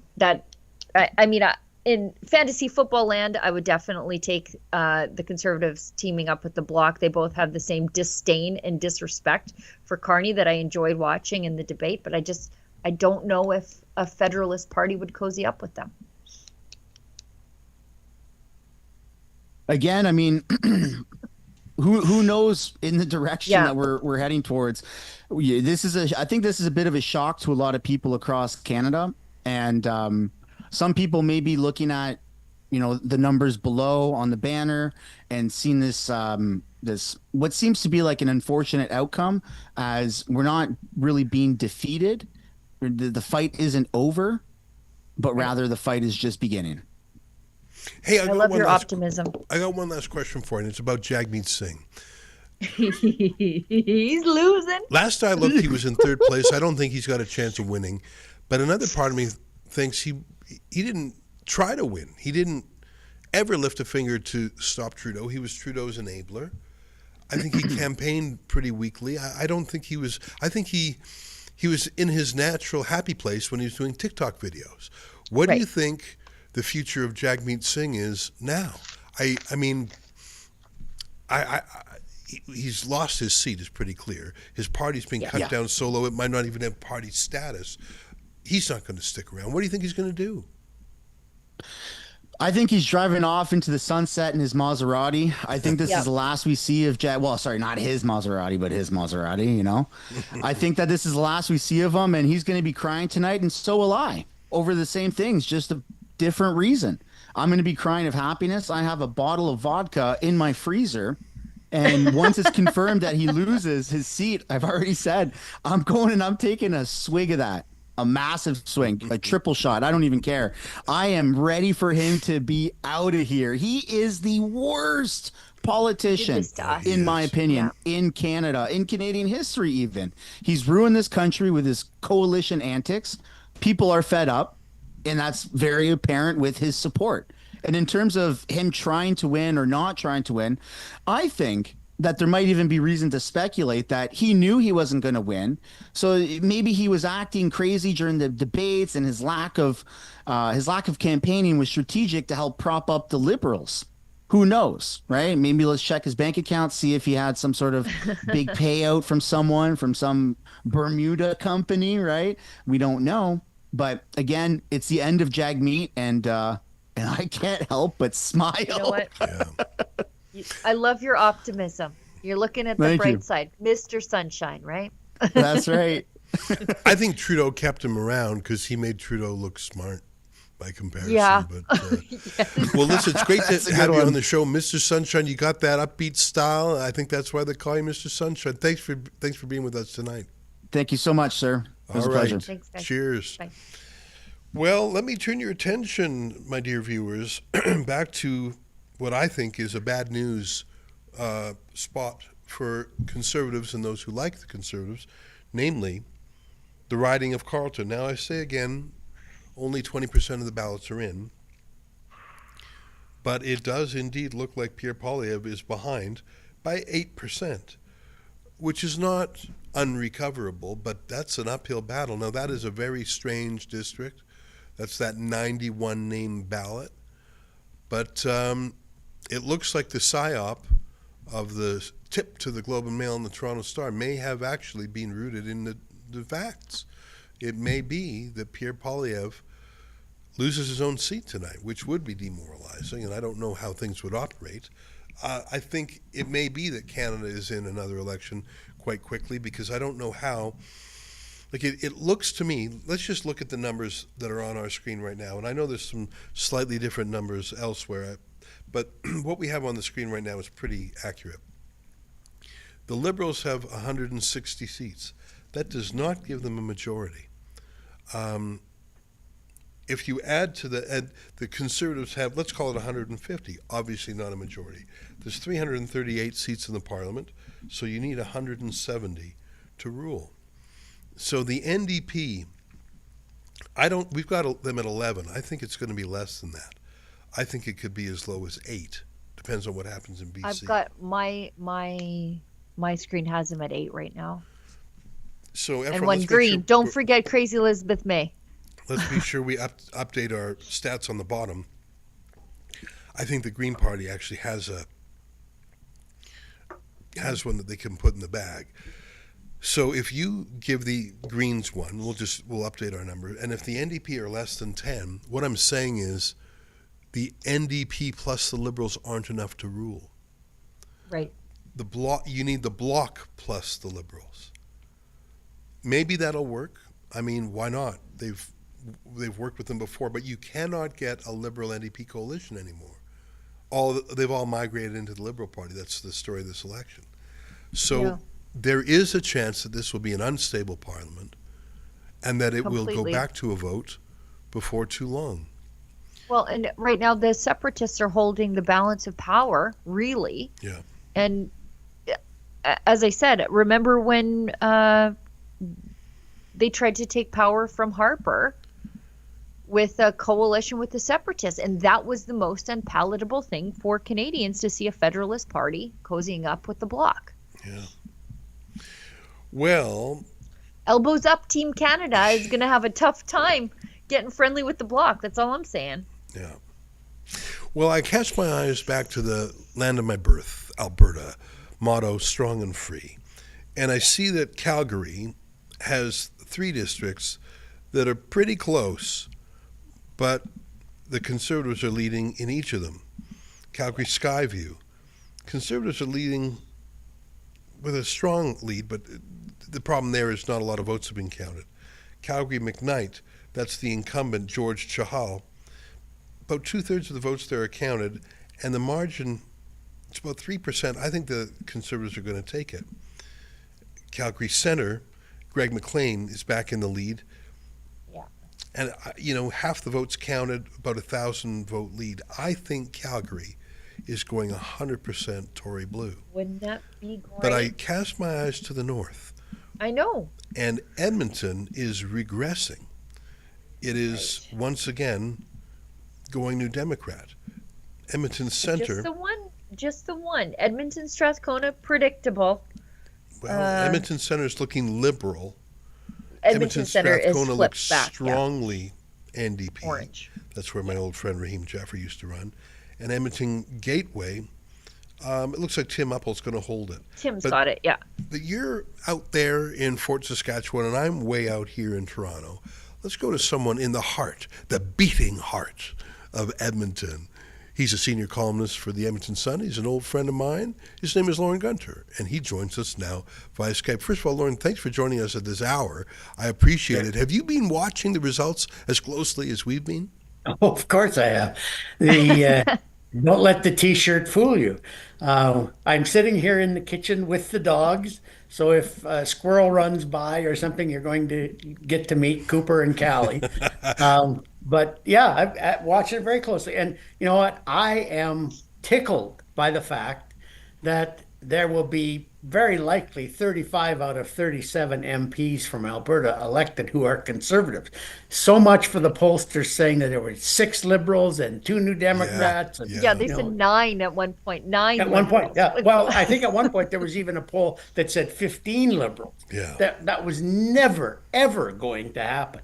But let's hope that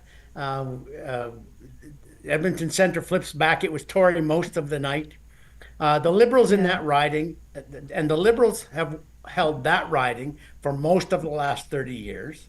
It's on and off, but more on for the Liberals than off. And Edmonton Strathcona, of course, has been NDP for almost the same amount of time. So it's no surprise that Heather McPherson would hold on to that seat. It's very NDP, and knowing that they're not likely to win any other seats in the city, the unions, the teachers, the NDP hierarchy throw all of their efforts into Edmonton Strathcona. So they have an incredible machine in that riding. It doesn't translate into any other ridings. They couldn't keep Griesbach, which they had since 2021. That's great. And it's gone back to Kerry Diot, which proves that journalists can grow up and become MPs if that's what they'd like to do. So yeah, I'm tickled by that. I am waiting, and I've been texting back and forth with people from the Central Conservative campaign all night about whether or not the advanced polls in Ottawa Carleton have been counted yet. And they say they have not. And they say that the reason there was this huge turnout, the biggest turnout in Canada in any one riding was in Ottawa Carleton at the advanced polls. And they said the reason for that is that they had gotten all of their supporters out as early as they could. So they are still confident. Whether or not that confidence is misplaced, I can't say. But we should know by the morning whether or not this is going to be. But take a look at the numbers now. Add the Conservative number, which currently is 150. In some cases, it's 151, to the Bloc, which is 25. That's 175. That's 3 seats more than are needed to form a government. Now, I wouldn't recommend, as Sheila was saying earlier, I would not recommend to any other party getting into bed with the separatists, because when Michael Ignatieff and exactly with the Liberals and the NDP tried to do that after the 2008 election and overturned the results within months, that did them in the 2011 election. So I'm suggesting that's a bad idea, but it certainly is fun to realize that the math is there. You know, Lauren, I've been looking at a number of the close battles, and not in every single case, but in the dominant number of cases where there's an NDP win, the Liberal vote is tiny. And when there's a Liberal win in battleground districts, the NDP vote is tiny. And I'm talking like 1, 2, 3%. Yes. And I think that some of the third party groups, like I remember 10 years ago, they would do polling in these battleground ridings, see which party of the left had a better chance, and they would really press the other party to not campaign. And we know that the Greens, for example, positively dropped candidates from a number of districts where they would be competitive. So that's anti-competition. I don't know if that's, again, like to collude like that. I don't know. I mean, I'm guessing it's legal, but it sure is sketchy. You know what? I don't even think it would be illegal if you could find the email that said, well, if you do this, we'll do that. If you do that, we'll do this. Because you can't force anyone to run. Right. So, but it's quite something, though. I mean, I think that's actually the big story here. I mean, I'm just looking at the absolute latest stats. Yep. Conservatives, 41.8%. Yep. Liberals, 42.7%. So it's so close. It's very close. And the Conservatives are performing near the top of their possibilities. Like, I think you have to go back to Mulrooney's landslide to get a Conservative vote higher than this. So we're talking like 30 years. So Poilievre is now almost 4 points ahead of where Harper was when Harper won his majority in 2011. The story of today is the Unite the Left. It's Jagmeet Singh. Absolutely it is. Absolutely it is. And the disappearance of the NDP. Yeah. Good riddance to bad rubbish is they're not even party status. No, they won't have party status, and they won't be able to save the Liberals. I think they will. So they have one MP from Quebec, and please don't test me on what the man's name is, but he was being interviewed earlier this evening on one of the networks, and he said, well, of course we're prepared to work with the Liberals again. Look what we did with them last time. We got pharmacare, we got dental care, we got daycare, we got... Yeah, no, you didn't. Kept the worst government in Canadian history in power for 2 years longer than it should have been there. Yeah. And that's why they got punished. Yeah. Yeah. I mean, Nikki Ashton is losing her seat tonight. Yeah. I'm so sad about that. Me too.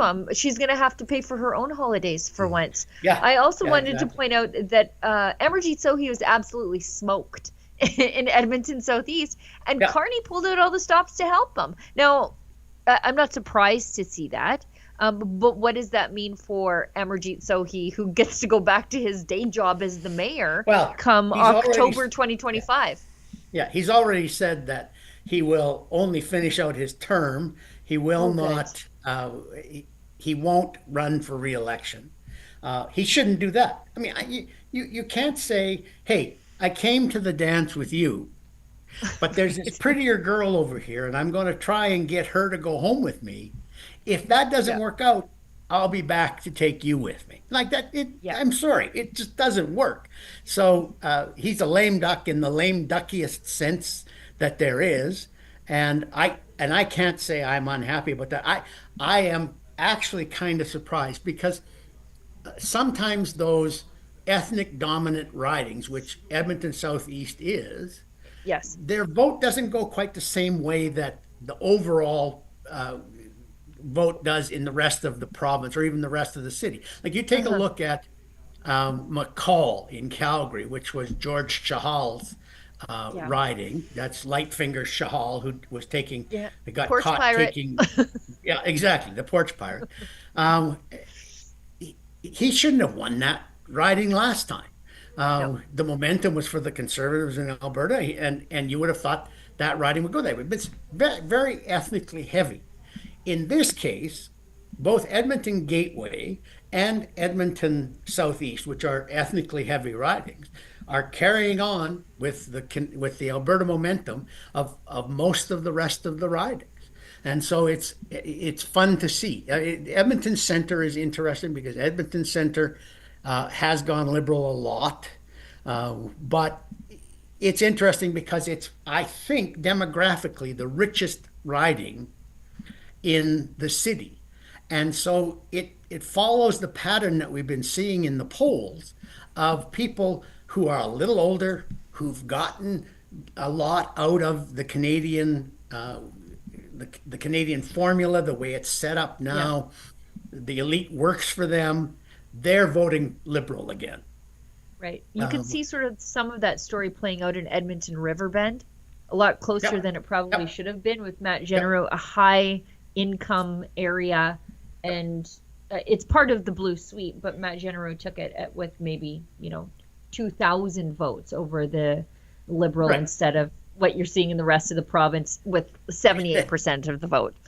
Well, what was the number I saw earlier this week, that there were 30 some ridings in the country where the winner won by more than 70% of the vote, and here.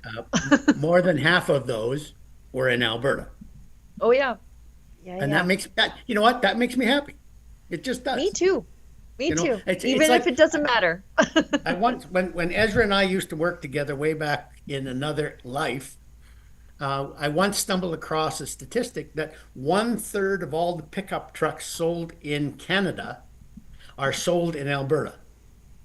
And that, to me, is the same as 1/2 of all the ridings that vote 70% for one candidate are in Alberta. We have a unique culture here, and I like it. Some things are stereotypes because they're true, Lord. They are.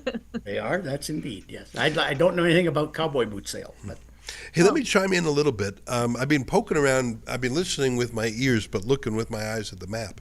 And Windsor is now a conservative city. Isn't that odd? Windsor West used to be an NDP district. Now it's conservative. And Windsor East was Herb Gray forever. Yeah, long time ago. And the Liberals had it. It's still close, so it's not 100% buttoned up, but it is going conservative. And that's interesting because, I just think that's interesting. Well, let me put it this way. I mean, first of all, Mark Carney doesn't appeal to blue-collar working class people. No, I'll tell you that right now. They see through him.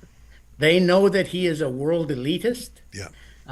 And that he's in this for the billionaires. I got 3 or 4 people yesterday and today sent me this story, which I have not had a chance to track down. I can't tell whether it's true or not, but that he has business connections to Trump and Elon Musk. And that just drives people who work on assembly lines nuts.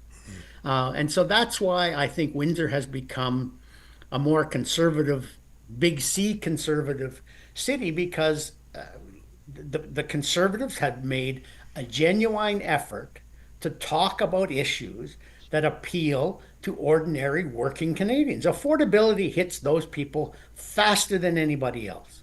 And the people who get their elbows up are all people who are less affected by tariffs than the people who are working on the assembly line. I read a projection today from some American economists who I trust, because they're solid thinkers. They're not theoretical thinkers. They said, if you look at the number of ships that shipping companies have sent to China for May, the numbers are way down, almost half, which means they expect that there will be half as many exports from China to the United States in May as there were in March, which means then at the other end, truckers are going to be laid off, people who work in warehouses are going to be laid off, people who work stocking shelves at Walmart and Target are going to get laid off, because tariffs smack ordinary working people first, and they smack them the hardest. And so the elbows up people are all people for whom this is mostly a theory. It's not going to affect them a ton, but it's going to affect the people who work at the Ford engine plant in Windsor. Potentially it's going to hurt them a lot. And so they voted conservative. So what does that, I mean, the CBC and the Globe and the rest of them can all say, oh, Carney won because he had a more convincing anti-Trump stance. Well, Poilievre won with people under 34 and with people who work in blue-collar jobs, because his stance was, we need to improve this economy and our productivity right away so that the people who do the real work on the assembly lines, in the factories, at the warehouses, are not dislocated by this tariff war. Lauren, I I'm feeling somewhat optimistic because the gap narrows between the Liberals and the Conservatives. I think, I don't know exactly what the definition of a hung parliament is, but I think we're looking at it. Yeah, I think we are too. But this is even worse than the parliament that Harper faced from 2006, from 2008 to 2011 in particular, when he had to hive off each of the opposition parties one at a time on each issue to keep his minority government alive for nearly 3 years. I look at this and I say, I have no idea who the Liberals go to. You can't make every Bloc Québécois MP an ambassador to some other country so you can run by-elections to get more Liberals. And this is going to be, for Canadians, a very disruptive period, I think, unfortunately. But it is going to be, for the three of us who make our living pontificating about stuff like this, a very target-rich environment, shall we say. There's certain things I'm hanging on to feel a little bit better. I mean, I think I let my expectations get so dire that tonight feels like somewhat of a relief. So that's just me managing my own expectations. But there are certain things I look to feel better about tonight. My own home district of York Centre and the defeat of Yarra Sachs is a big one. But I want to just say thank you to the people of Markham Unionville, which is a very Chinese Canadian riding. And that's where Paul Chang made his threat, asking people to kidnap a conservative Chinese Canadian who was pro-democracy. Because Peter Yuen, who was appointed by Mark Carney to succeed Peter Chang, who is even worse, he's that policeman who wore a police uniform in Canada but did China's bidding while in a Canadian police uniform. It's shocking. He's losing bad. And I just feel so good about the people of Markham Unionville because, frankly, the Conservative is Chinese Canadian, the Liberal is Chinese Canadian, the Green Party is Chinese Canadian. The NDP has 1.5% that's sort of irrelevant. That is an extremely Chinese riding. And the people of Markham Unionville, the Chinese Canadians, and I guess the white Canadians too, said, we're not going to go with the guy who's so obviously compromised. That makes me feel so good about that community, that for them to show that discernment and that loyalty, and to reject, to vote for the Conservatives when the Liberals were doing so well could have meant being in opposition, and I think it will mean that. I just feel a kinship with them. I'm proud. I don't say this in a condescending way. I'm proud of them. They lived up to the best of being Canadians. I'm really happy with that. They understand that they or their families back in China might be under threat if they vote for a Conservative, and they did it anyway. So this is a great statement of their commitment to freedom and democracy. So I'm with you on that one. But I'm chuckling a little bit while you're saying that, not because of what you're saying or about Markham Unionville, but because a thought just occurred to me. I'm watching Jason Kenney on another feed.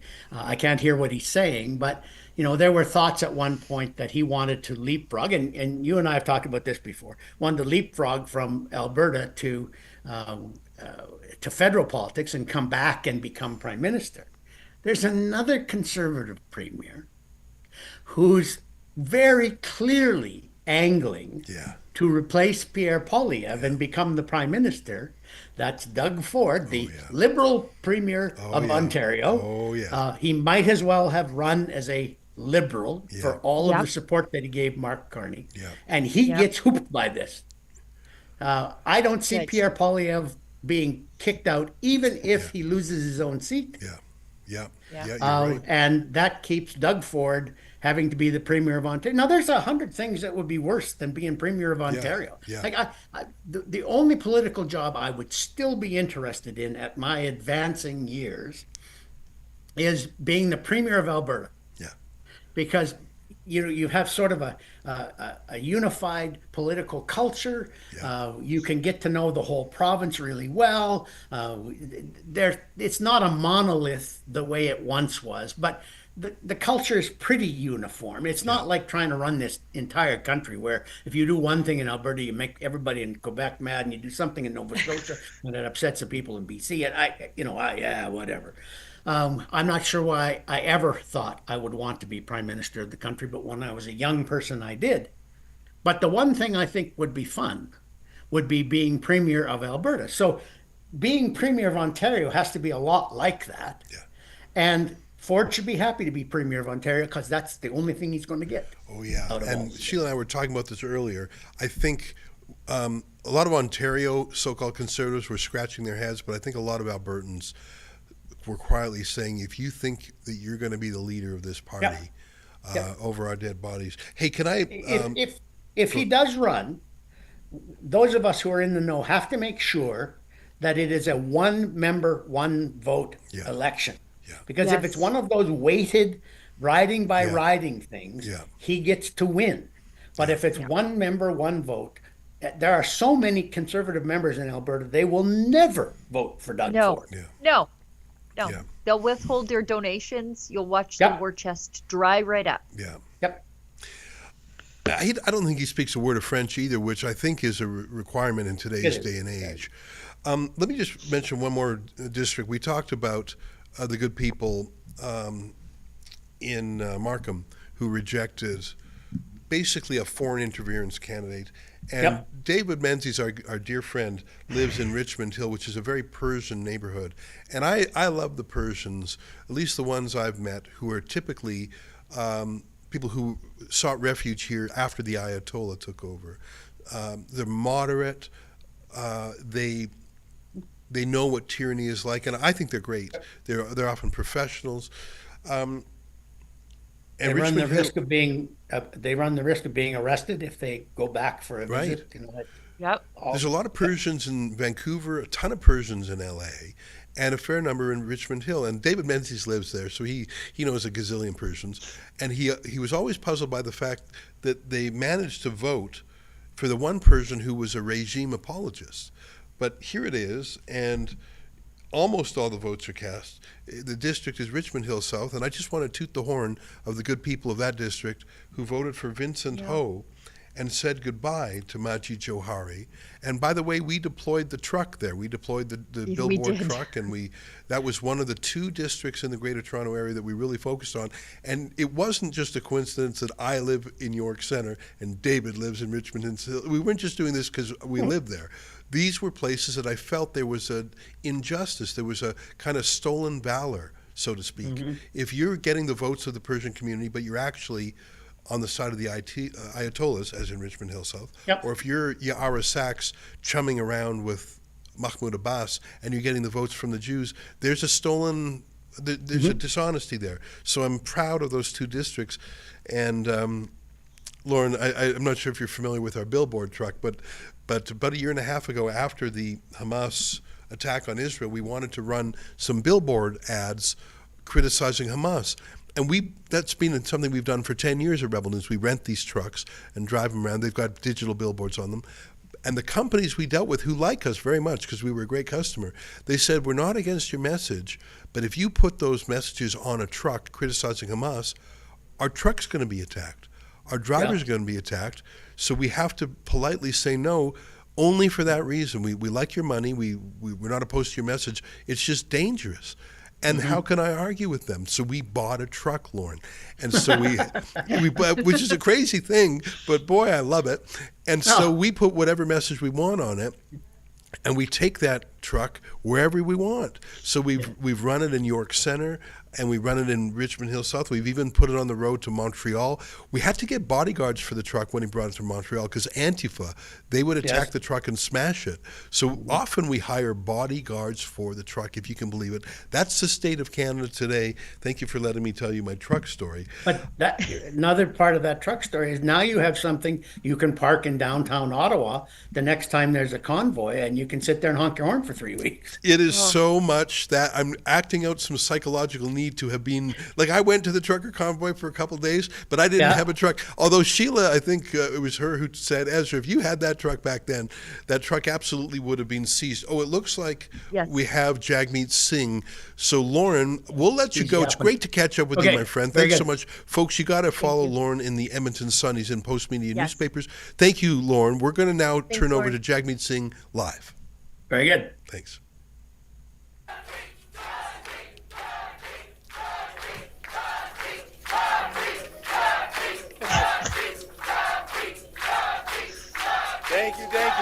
Thank you.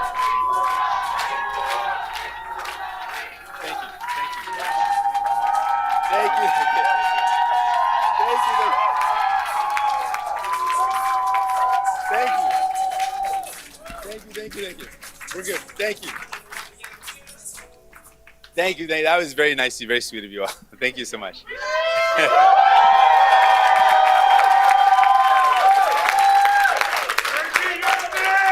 You're gonna get me all choked up here, guys.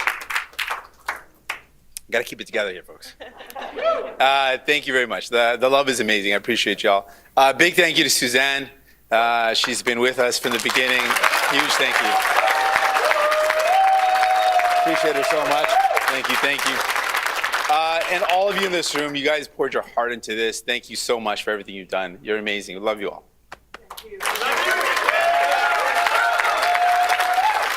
And I know in election parties, night parties across the country, people are gathered. I want to thank them all for all their hard work. They're amazing people gathered together across the country.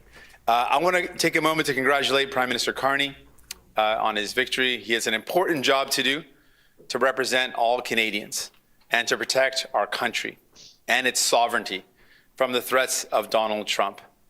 Tonight and every night, all of us here, we're on Team Canada. We want Canada to thrive, and we're going to continue to fight for Canada.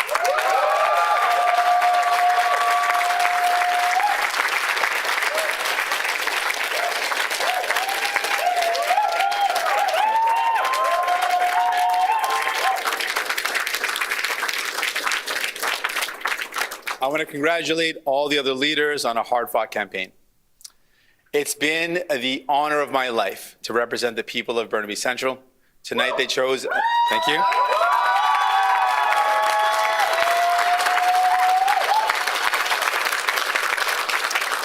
Tonight they chose a new member of parliament, and I wish them well as they continue to work hard for this community. Obviously, I know this night is a disappointing night for New Democrats. We had really good candidates that lost tonight. I know how hard you worked. I spent time with you. You're amazing. I'm so sorry you're not going to be able to represent your communities. I know you're going to continue to fight for them. I know on how many doors you knocked, how many family dinners you missed, how many nights your kids went to bed without you there to tuck them in. I know it was a tough sacrifice, and I just want to thank, and we can get a round of applause to every single candidate that ran for us.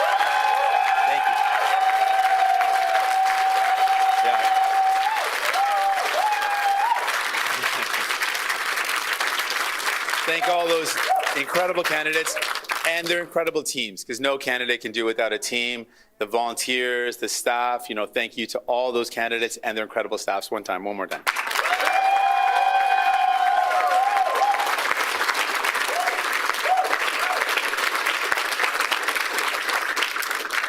Choosing to commit your life to politics obviously comes with some sacrifice, but we choose this life because of the chance to change the country we love for the better. We may lose sometimes, and those losses hurt, it's tough. But we are only defeated if we stop fighting. We're only defeated when we believe that those that tell us that we can never dream of a better Canada, a fairer Canada, a more compassionate Canada.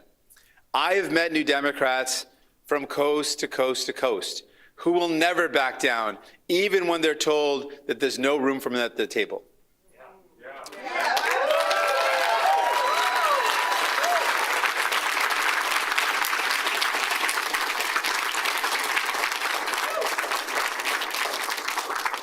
We make room for everyone because we believe that there is enough wealth in Canada for all of us to live the life that we deserve.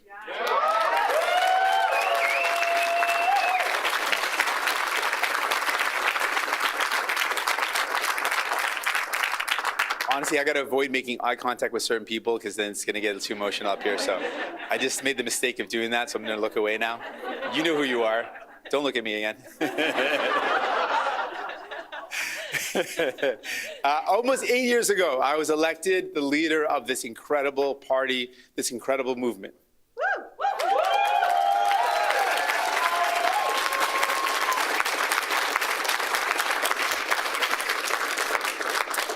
I've worked really hard to be worthy of this trust, to live up to the legacy of our movement. Hold on a sec here, guys. Thank you. One more sec.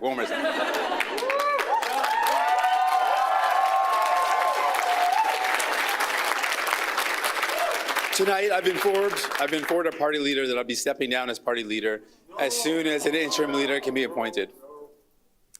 Now, I could not have done this incredible job without, here's a point, give me a second to break down a bit. I couldn't have done it without the incredible support of my wife, Kidden.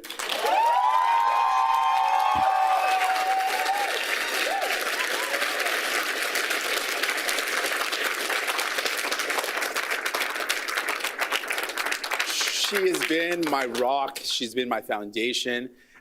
For the past couple years, I've been regretting that I didn't thank her on the night of the last election. So this is my opportunity to make up for it. She has literally been my rock. I couldn't have done this without her. She's backed me up and supported me.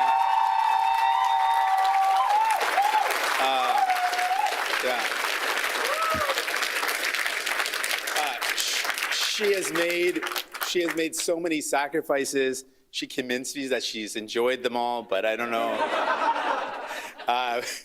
But she's amazing. I'm just so thankful. Thanks for being on this journey. I'm going to give you a hug. Hold on.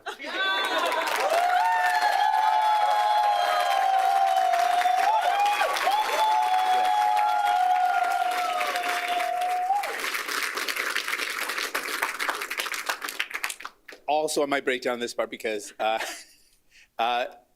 Anhad and Dani, my daughters, remind me of the future. God damn it, that we are fighting for.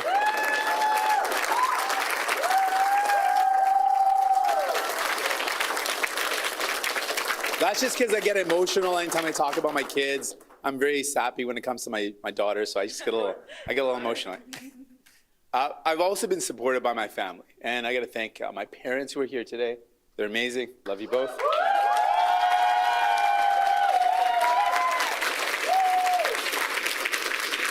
My brother, I wouldn't have been on this journey without my brother. So big shout out to my brother, Krathin.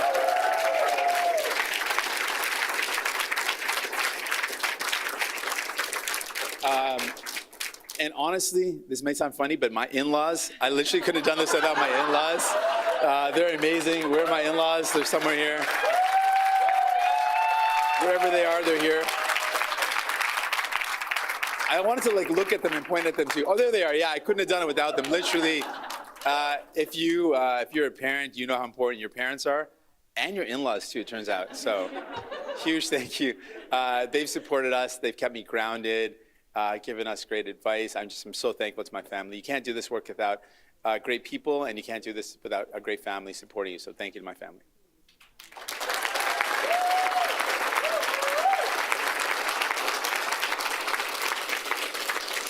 I'm spilling my water and everything. It's getting a little bit, trying to be graceful here, folks. I also want to thank my NDP caucus. This is a team that together we brought historic change for people. We brought real change to the lives of Canadians. I know that people are concretely better off because of our work over the last 8 years, and no election result will ever diminish that. So thank you to my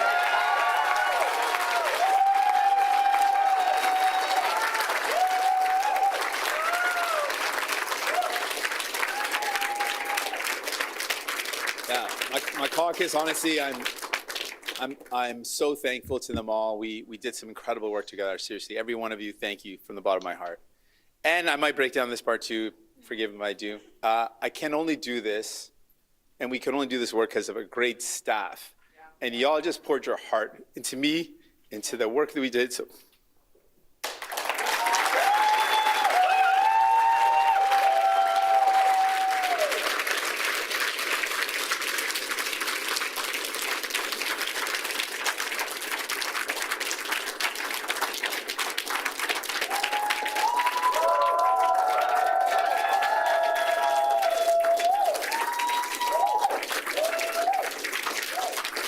The good thing that there's water here. This water is very strategically placed for me, so it's very, very lucky that I have. I might need a couple more glasses, so just if anyone can help me out on that, that'd be great. Y'all brought your talent, your heart to the fight every day. We treat each other with respect and dignity and with kindness, and I love you all.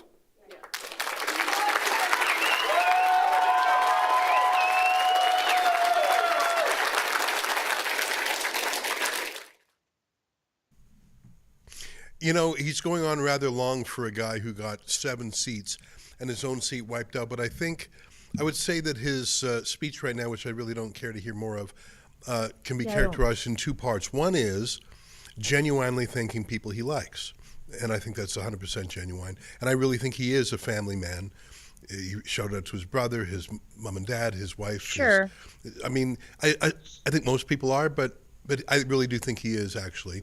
But for a guy who just detonated a party, cut it down to a sliver of its former size, lost its party status, lost his own seat. Last I checked, he was in 3rd. Smashed a tradition as old as Tommy Douglas into little pieces the size of a grain of rice. Yeah. He didn't seem upset. He didn't seem like he choked up a few times there about how it's a sacrifice for families when mom and dad go out and door knock. And that's absolutely true. But the guy just presided over the interment, the dismemberment of the NDP, and this should have been a eulogy for his party that he murdered. Not a flicker, because he doesn't care, because he decided long ago to undo the NDP. And just as the Green Party removed its candidates at the last moment in strategic districts to help Justin Trudeau or Mark Carney, so too the NDP decided not to campaign with any vigor, really anywhere. And if you look at him in the leaders' debates, which I did, his chief role seemed to be verbally interrupting Pierre Poilievre, even though the votes he would get would be in a battle with Mark Carney. He was a disruptor. He was a unite the left guy, and destroying the NDP was part of that. Yep. He's the fakest of fake politicians. And now he will go to some reward. I think Mark Carney will give him an appointment of some sort, a reward for good work. He'll be some sort of consul general to something. It's where he can indulge his tastes for expensive things like Tom Clark does. Now, on deck is our friend Kelly Lamb from Saskatchewan, who worked with Rebel News a few years ago and is a pleasure to connect with from time to time. But before we go to Kelly, I want to talk about one thing really quick before I forget, and then we'll bring in Kelly. Remember how Doug Ford took pot shots half a dozen times, and his staff half a dozen times at Pierre Poilievre and said, oh, he can't win. If you want to win, you got to ask us how, and we know how to win. I'd like to show you 2 things. The first is in his election a couple months ago in Ontario, Doug Ford got, and I'm going to be very precise here, 42.97% of the vote. 42.97%. Now that was enough to win a strong majority because both the NDP and the Liberals had very similar campaigns. Tonight, in Ontario only, Pierre Poilievre got 45.3%. Right. So Doug Ford got just under 43%, and Pierre Poilievre got 2.5% more. So much for Doug Ford saying that Pierre Poilievre didn't know what to do in Ontario, didn't know how to win, should have called for advice. Doug Ford is the most bad faith actor I've seen in this campaign, and it's not even close. In the end, Pierre Poilievre shellacked Doug Ford. And the thing is, a lot of Conservatives in Ontario support both men. They support Pierre Poilievre with more enthusiasm than they support Doug Ford, but they're loyal soldiers campaigning for both of them. Yeah. I put it to you that a large number of people door knocking for Pierre Poilievre today were door knocking for Doug Ford a couple of months ago. All of them. But would they do that again knowing as they do now the character of Doug Ford? I'm not so sure. And all I can say for Doug Ford is I hope that Pierre Poilievre shows more mercy and forgiveness towards Doug Ford next time round, rather than torpedoing him every week. Thanks for letting me tell you that. But my point remains, Pierre Poilievre won more Conservative votes in Ontario than Doug Ford did, despite the fact that the NDP evaporated. All right, I'll keep her in suspense no longer. Our friend Kelly. Hey, Kelly, how you doing? Good evening. Oh, we got to make sure we got our audio. Is that on our side or on yours? Oh. Make sure your microphone is... There we go. There Can you hear me now? we go. We got you. No problem. Awesome. Well, I'm rusty. How are things in Saskatchewan? I haven't checked we assumed it was going to be rock solid, so I think we focused more on battleground districts. But give us an update on Saskatchewan. Fairly predictable for the most part. We went blue. I mean, that's generally what we do here. But that northernmost riding went Liberal, which is interesting. And of course, they recently redrew those boundaries. I think it was 2022, which we all knew at the time was for this exact purpose. And so we did lose them, it looks like, to the Liberals. Also interesting is, generally speaking, even though the Conservatives dominate here, it's almost always the NDP in second place, in particular in places like my riding, which is Prince Albert.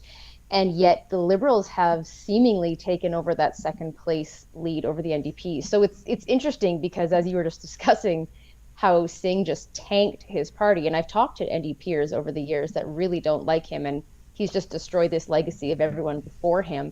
But then there's also that element of seemingly lefties are so terrified of Orange Man and, of course, of Pierre, who they see as being the same as Trump, which is fascinating to me.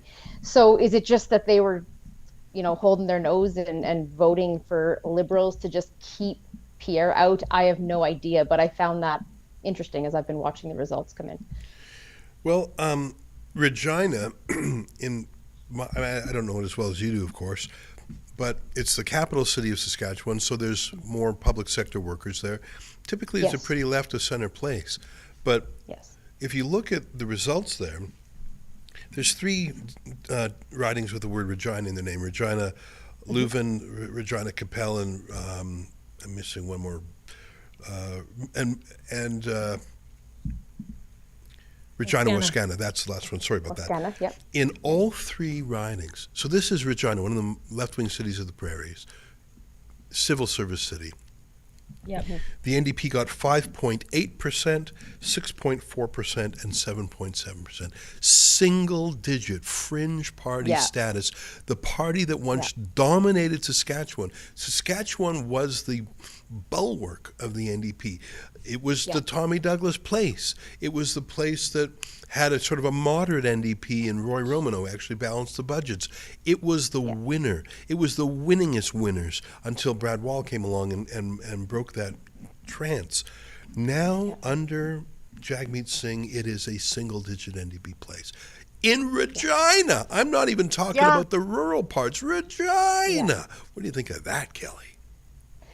Well, that is interesting. And in particular, when you look at the provincial election results for our provincial NDP party, there was some concern going into this election just in this past fall. And I was, I think, chatting with Sheila at that time as well. There was some worries about split votes in certain areas with things like the Sask United Party, with Buffalo as well. And that's because there is still sort of a contingent of NDPers at the provincial level, which we know really ideologically is very, very similar to the federal NDP. So it's always interesting to me that we just seem to go conservative regardless when it comes to the federal vote. But Regina is slowly sneaking towards more and more leftism, as is Saskatoon. I mean, you're seeing that in Calgary, Edmonton, everywhere that there's a large immigrant population as well as your university cities. You just slowly are seeing, I call it liberal by osmosis. People are just they're absorbing the lefty cultural mentality. A lot of people just aren't paying attention, so they just become sort of liberal by default. But it's interesting to see the NDP are just absolutely decimated. And of course, it's a sort of double-edged sword here, because I didn't want the Liberals to get so many seats from them. for obvious reasons. However, it is nice to see that Singh did not succeed in his rhetoric, because watching him in those debates was absolutely painful. He has the same 3 talking points over and over again, as you mentioned, just interrupting over and over again, acting like a child. And could he just trim his beard? My goodness, he just looks like he just won't even try. But that's a side note, just disheveled all around. Yeah, it's fascinating to watch him just absolutely annihilate the party. And this was a few years ago. I don't know if you guys remember this or how big it got nationally as far as news went, but there was a very nice young man, and he ran in one of the, I can't remember the name, but one of the ridings in Regina. And he was essentially sort of Me Too'd, I guess you could say. He was brought forward with some kind of sexual harassment stuff, and the allegations were bogus, and everybody knew it. And I think 60 MLAs and MPs at the time came together from all parties and stood up for him and asked them to not remove him from the party, because, yeah, they annihilated him. And Singh came forward and said, Kelly, I'm so sorry, I got to break in, and I'm only doing this. Go ahead. Because Go ahead. Pierre Poilievre is speaking, and we're going to him now. So let's go listen right now. Way more importantly. Thanks. To watch for sure, not calling anything there, but not very encouraging for Mr. Poilievre tonight. Let's listen in. Merci. Merci, Thank you. chers Canadiens. Dear Canadians, Je vous aime aussi. I love you too. Thank you, thank you, thank you. It's with profound gratitude that I stand before you today at the moment of this historic election. Because only in Canada could the story that Anna and I bring to the stage be possible.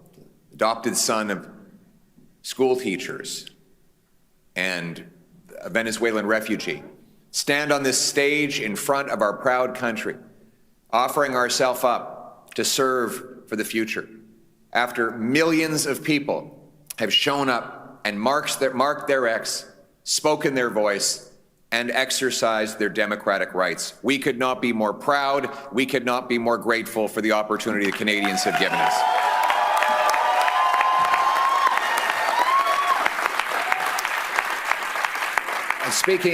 Speaking now of Anna, I want to take a moment to thank my incredible wife.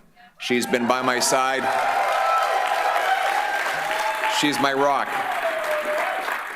I love and cherish you and our little ones more than you'll ever know. And I could not have done any of this without you. Thank you so much. I love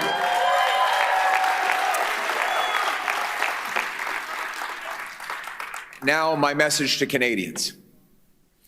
The promise that was made to me and to all of you is that anybody from anywhere could achieve anything, that through hard work, you could get a great life, you could have a nice, affordable home on a safe street. My purpose in politics is and will continue to be to restore that promise.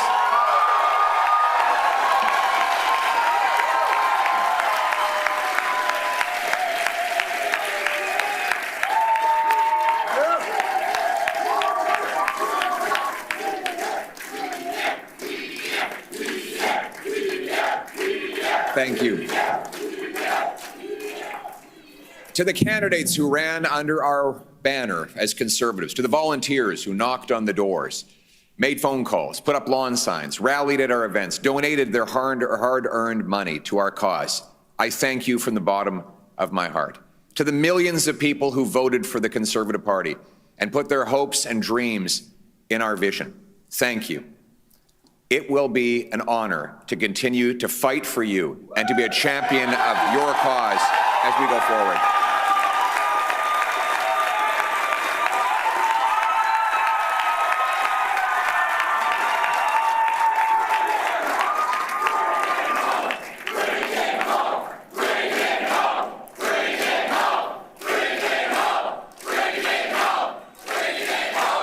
Ça serait un grand honneur de continuer de me It would be a battre pour great vous, honor parce que to continue c'est un to fight honneur for d'être you, votre voix. because C'est un honneur it has de been me an honor battre to be pour les your valeurs voice, to fight conservatrices for pour lesquelles conservative vous avez voté, values, et surtout, the values for ça va which être you un honneur voted, de and it will be continuer an honor d'annoncer to la continue promesse du to Canada, que chacun ici au try Canada and qui restore travaille fort the peut promise avoir of une belle Canada, vie, that anyone une who belle works maison hard can have a abordable dans great une life in an communauté affordable sécuritaire. home, C'est ça in a notre safe vision, community. et on That va is la our ramener vision, chez and nous. we will bring Merci it home. beaucoup. To my fellow Conservatives, we have much to celebrate tonight. We've gained well over 20 seats. We got the highest share of vote our party has received since 1988. We denied the NDP and Liberals enough seats to form a coalition government, meaning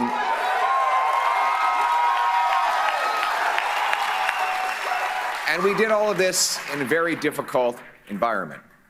That said, we are cognizant of the fact that we didn't quite get over the finish line yet. We know that change is needed, but change is hard to come by. It takes time. It takes work. And that's why we have to learn the lessons of tonight so that we can have an even better result the next time the Canadians decide the future for the country.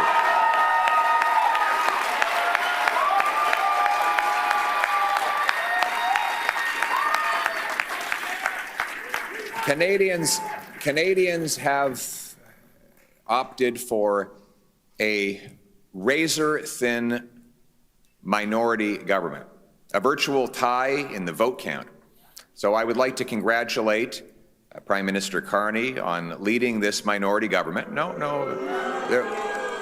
We'll have plenty of opportunity to debate and disagree, but tonight we come together as Canadians. We will do our job. Yes, we will do our job to hold the government to account.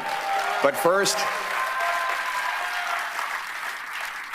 we congratulate people from all political backgrounds on participating in the democratic process.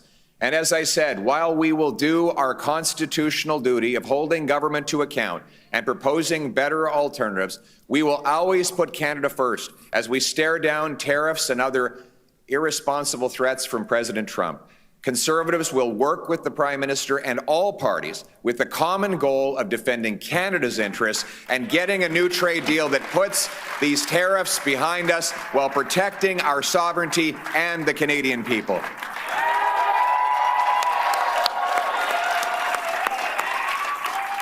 I want to thank my Conservative team, my caucus, my members of the Conservative staff and others who've helped reshape the entire political landscape in this country. Conservatives have achieved major breakthroughs tonight. We brought in record support from blue-collar and unionized workers, youth, new Canadians. We gave voices to countless people across this country who've been left out and left behind for far too long. We won the big debates of our time on the carbon tax, on inflation, on housing, on the drug crisis, on crime. Conservatives have been leading the debate, and we will continue to put forward the best arguments to improve the lives of our people right across this country. But we will not stop there. Every single day, our Conservative caucus and I will be holding the government to account on behalf of the millions of Canadians who believed in the message of change. En tant que parti, as a party, we have definitely expanded our support, and every single day the Conservative caucus and myself will be working hard in Ottawa to force the government to account on behalf of millions of Canadians who decided to vote for real change. I had the honor of crisscrossing this country to speak to thousands of people who shared their concerns, their suffering, their despair with me. Took precious time out of their day to tell me about their struggles, their pain, their fears, but also their hopes and dreams. Welders and waitresses, farmers and factory workers, seniors, small business owners and single mothers, young Canadians and young families pleading for the chance to own a home, parents who worried that their kids would never be able to move out of their home, grandparents who saw their grandchildren suffering from the shortfalls of our economy, and countless others who are afraid to go outside because of the rising wave of crime. All of these stories touched my heart and gave me inspiration to work towards something better. These people continue to need voices, and I will continue to fight for them every day, and every day we will never give up on fighting for the Canadian people.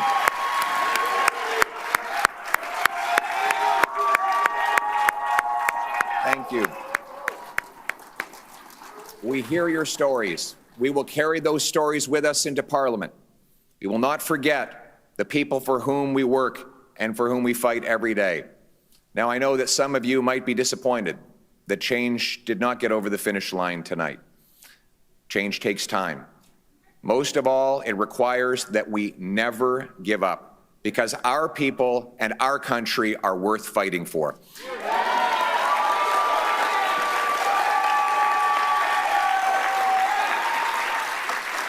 Je vous ai entendu. I heard you, and I carried your stories with me throughout this campaign, and your stories will remain with me as I fight with my Conservative team to defend you and to advance your interests. To those who desperately need change, I know that you're disappointed. Change is difficult and it takes time, particularly because we must now never stop. The people of Canada deserve that we continue to fight for them. Who voted for other parties.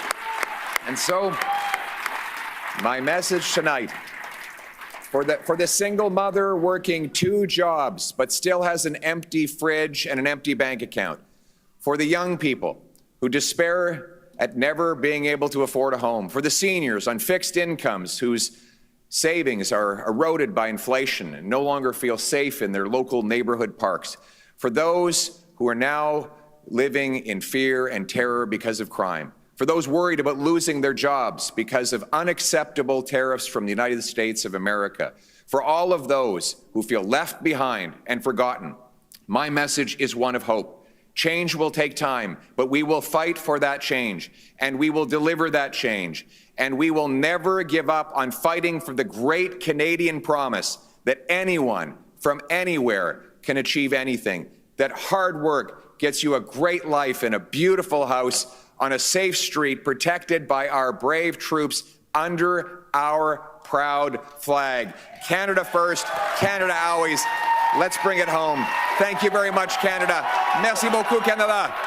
Yeah, we fight for what's right. We're wild and we're free from... Well, there you have it, Pierre Poilievre saying, well, it's a glass half full. And I think he's right. And I think it's closer than the media party had predicted.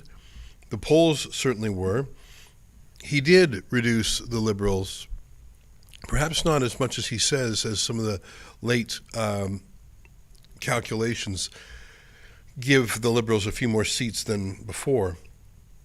But I think he said enough to stay on as leader.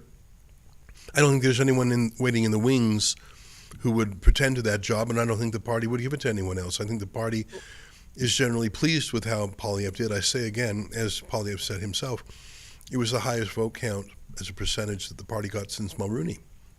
Well, and this parliament is going to be one of absolute gridlock and chaos. We could be in election at any given moment again. So do we want to be running an election for leader right in the middle of that? Yeah, I don't think there's any appetite for that other than that loser, Doug Ford. And I say that loser, Doug Ford, because Pierre Poilievre, against a united left, that is no NDP, and a media party storm, Pierre Poilievre got 45.3% in Ontario compared to Doug Ford's 42.97. Poilievre out-campaigned, outworked, and out-balloted Doug Ford. Yeah. Doug Ford is a loser. Do we want to show Jamil Javani? Yeah. Just do you have that ripping clip, a Efron strip or Olivia? Of Doug Ford? because I'm out here in the West. I'm looking at Danielle Smith doing her best for Poilievre, John Rustad, emailing members, Scott Moe, Brad Wall, who was Canada's most popular premier for like 10 years. They're out there trying to get the vote out for Poilievre. And Doug Ford and his mercenaries, all they did was undermine him every step of the way. And don't think it did not go unnoticed by the party, Doug Ford, and the MPs. So anyways, we've got Jamil Javani ripping a strip off. Let's take a look. Here in Bowmanville, North Oshawa, and you said to them, among other things, that Doug Ford was a problem for you in this campaign. You said that he sabotaged the Conservative campaign. That's your words. You said he was a hype man for the Liberals. Take me through how you see that. Yeah, well, look, Doug Ford just went through an election. I have differences of opinion with him. I don't like how he's managed healthcare or education, but out of respect, we didn't say anything. Federal party, we didn't get in his way. When it was our turn to run an election, he couldn't stay out of our business, always getting his criticisms and all his opinions out, distracting our campaign, trying to make it about him, trying to position himself as some kind of political genius that we needed to be taking cues from. Was it him specifically? Was it his campaign manager, Corey, tonight? Do you see Doug Ford as a problem for the federal party in the outcome of this race? I see Doug Ford as a problem for Ontario and for Canada. I think he's not doing a great job in running this province, and now he's trying to exercise his influence over other levels of government, and it's not like this guy is doing anything particularly well. I mean, you did used to work for him. I did. I'm speaking from experience. I tried to fix problems in this province, and he kept getting in his way and all his goons around him all the time. They wouldn't make anything better, and now we're seeing him because this guy's a political genius because he beat Bonnie Crombie and Stephen Del Duca, and now we got to sit around getting advice from him? No. He has taken the provincial Conservative Party and turned it into something hollow, unprincipled, something that doesn't solve problems. He's glad-handing with Chrystia Freeland, having coffees and lattes with Mark Carney, and I'm sitting here saying we need to be fighting for change and something new and something different, not being a hype man to the Liberal Party. Some would argue that the challenge within the federal Conservative movement is that there are these divisions, divisions that in some ways you're outlining tonight, and that it is the thing that stops or prevents, holds back the federal party from the majority government that it seeks. Do you see that as a possible outcome to some of the fractions and frictions that exist within the federal party? There is a lot of unity from Conservatives across the board. Peter MacKay and Stephen Harper and Jason Kenney, James Moore, all sorts of people who've been part of our movement for a long time, united behind Pierre. They're opportunists like Doug Ford. And I think it's not about ideology or differences of beliefs. It is about some people believing our purpose as Conservatives is to be an alternative to what the Liberals offer. And then there are people like Doug Ford who are opportunists. And I reject that outright. Do you have any leadership ambitions? Look, we have a leader of our party right now. We're still waiting in for the final seat counts. I don't know what tomorrow holds. My focus, though, is on all the young people, all the parents, the moms, the dads who came to us and trusted us to offer an alternative, a brighter future. We're going to see that through. We're going to keep fighting. And when the next federal election comes around, Conservatives will earn the trust of more voters, and we will bring home a victory nationally. My last question to you looks at the results. As we speak here right now, 160 for the Liberals, 151 for your Conservatives. This is a lot closer of a race than some had expected. Why do you think that is? Well, look, I think a lot of people misunderstood just the frustration that Canadians felt. All these polls that showed Conservatives far below the Liberals, I think we're missing how many young people saw our party as the party of dreamers and hustlers and strivers and builders. That is our identity for young people, and we are going to continue offering them that vision for Canada. As we continue to see progress made, earning more trust, growing our party, getting more union support, police support, young families, working class families, I think we will see this identity that Pierre Poilievre has helped develop crystallize further, and our party will only go up from here. You know, it's been a while since I've heard Jamil Javani just let her rip. In fact, I don't know if I ever have, come to think of it. And you don't watch him at committee like I do. He's great. That's what he does. So it's nice to see him do it on Doug Ford. Yeah, I mean, I think he used the word thugs or something like that, or cronies or something. Like he was using tough talk, and he's got a point. I mean, and I say again, in an uphill battle, Pierre Poilievre outperformed Doug Ford in Ontario. I am nonetheless concerned about the riding of Carleton because 200 out of 266 polls are in, and Pierre Poilievre is indeed 4.5% back. Yeah. But there's a lot of quirky things in that district. Remember, that's the 91 names on the ballot district, so that may have something to do with it. I don't know. I'm not looking to make excuses. I'm just saying that there are some anomalies in this district that may be yielding this result. I don't know. Yeah. But we are going to keep on standby for Mark Carney. But let's bring back our friend Kelly from Saskatchewan. You were talking when I unceremoniously interrupted you to go to Pierre Poilievre. Why don't you pick up where you were? I mean, I can. I completely understand that was fairly important. I was just basically explaining where some of the animosity came towards Singh because of this lovely young gentleman. I'm no NDPer, but he at least was a man of good character. I respect anyone that at least isn't a hypocrite and stands by what they believe in. And he was well respected. He got Me Too'd and everybody stood behind him across the board. And then Singh came on and said, no, misogyny, blah, blah, blah. There's no place for this in our party. And I think that was a big sort of nail in his coffin here. But I mean, that's just one of many things that he has done wrong. I think people don't like his attitude, and I think he's just an easy guy to dismiss because he's a clear and obvious hypocrite and champagne socialist. So that's all I was saying. You know, I was just, a friend was asking me about the People's Party. I'm shifting gears here a little bit. Maxime Bernier himself got 5.8%. If I'm not mistaken, this is his 5th election loss in a row. And his party at large has slipped below 1%. Right now it stands at 0.8%. And I've always liked him because I regard him as a libertarian, and he was always principled, and I liked him as a cabinet minister, even though he had a few bumps in the road. But a few months ago, and my friend Efron knows this, a few months ago I talked to Bernier on the phone privately, and I said, look, the Debates Commission, if you had been on that debate in 2021, the only candidate objecting to the pandemic lockdowns, the COVID mandatory jabs, you would have really made a difference because it was a complete ditto, total agreement, total uniformity on all the key issues of the day. In 2021, we were in the depths of the COVID lockdown, and there was no distinction between the Liberals, the Conservatives, the NDP, the Greens, or the Bloc. None.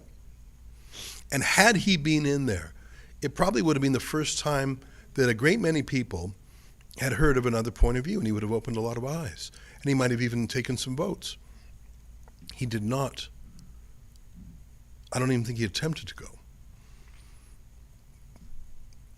I talked to him a few months ago. I said, you should apply. And given the fact that Rebel News has twice won in court against the Debates Commission, why don't you give it a shot? And I actually gave him the names and contact info for the 2 different law firms we used in 2019 and 2021. As far as I know, he did not even apply to get in. He did not even write asking to get in. He just didn't. And that I will never understand. Why? And there are no good answers to that question.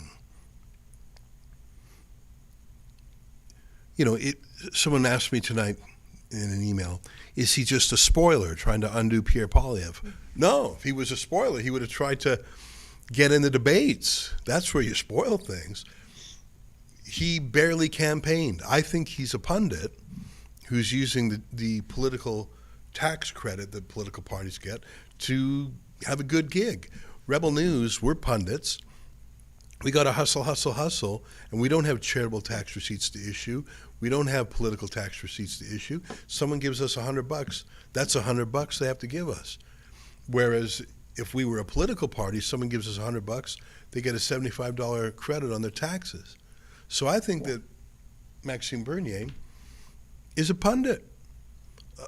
I'm keeping my eyes peeled. Is that the Liberal Party?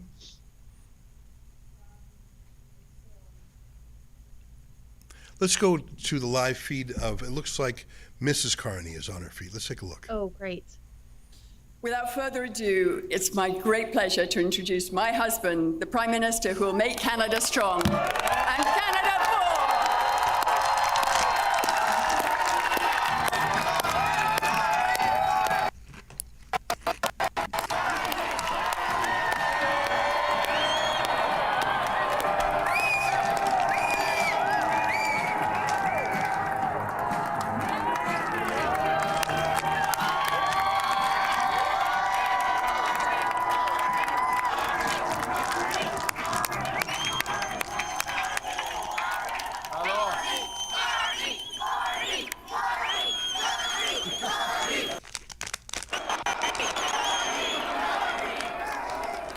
That is Nepean. That is the spirit of Nepean behind me right there.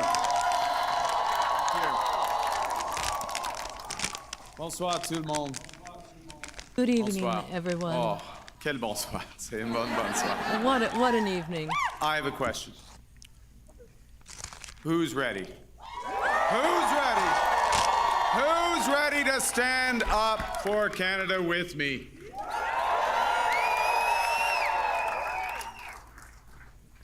And who's ready? Who's ready to build Canada strong? Okay, we got that settled. That's good. Avant de commencer, je voudrais féliciter Before I les autres begin, chefs de parti I would like to congratulate the other party leaders on their campaign and all the work that they did. I want to thank them for their service to Canada, now and in future. I want to thank the leaders of the other parties. I want to salute the contribution of Jagmeet Singh. I noticed his remarks. Leading on progressive values. Elizabeth May, who will be returning. François Blanchet. And I want to congratulate Pierre Poilievre on a hard-fought, fair, good campaign, his commitment to the country that we both love.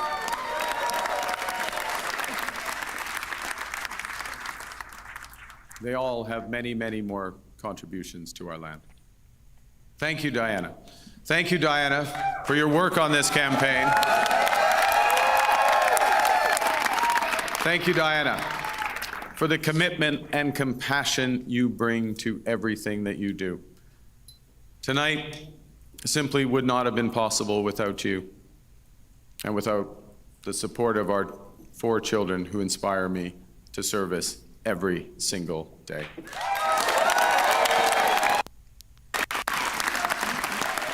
I also want to salute the women and men who put their name on the ballot from all parties. Thank you for standing up to serve our country at this critical time. And for those who were elected, particularly those Liberals who were elected, I am looking forward to working together to deliver for Canadians. This says, Bruce. I'm Bruce, yes, Bruce Vanjo. I'm looking forward to working with Bruce Vanjo.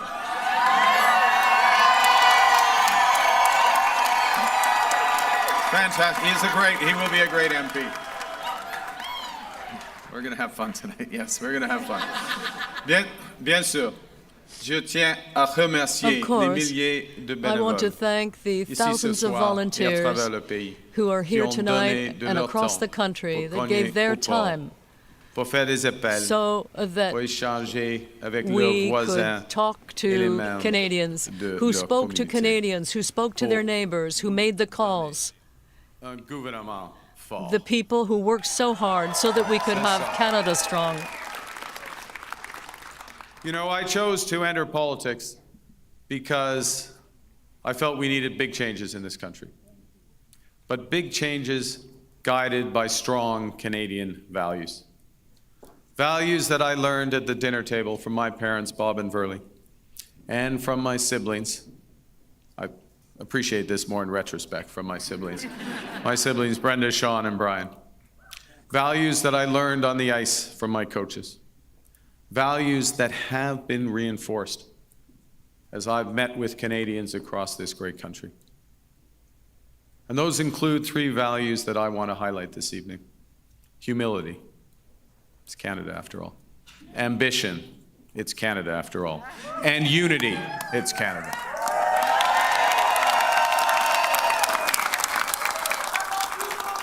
I love you. Right back. Right back. These are good values. These are Canadian values. Values that I will do my best. I'm just getting worked up here. These are values that I will do my best to uphold every day as your Prime Minister. You betcha. Okay, well, you have to judge after this next section because I am going to begin with the value of humility and by admitting that I have much to be humble about. It's true. Over my long, that's not an applause line, it's just a statement of fact. Over my long career, I have made many mistakes, and I will make more.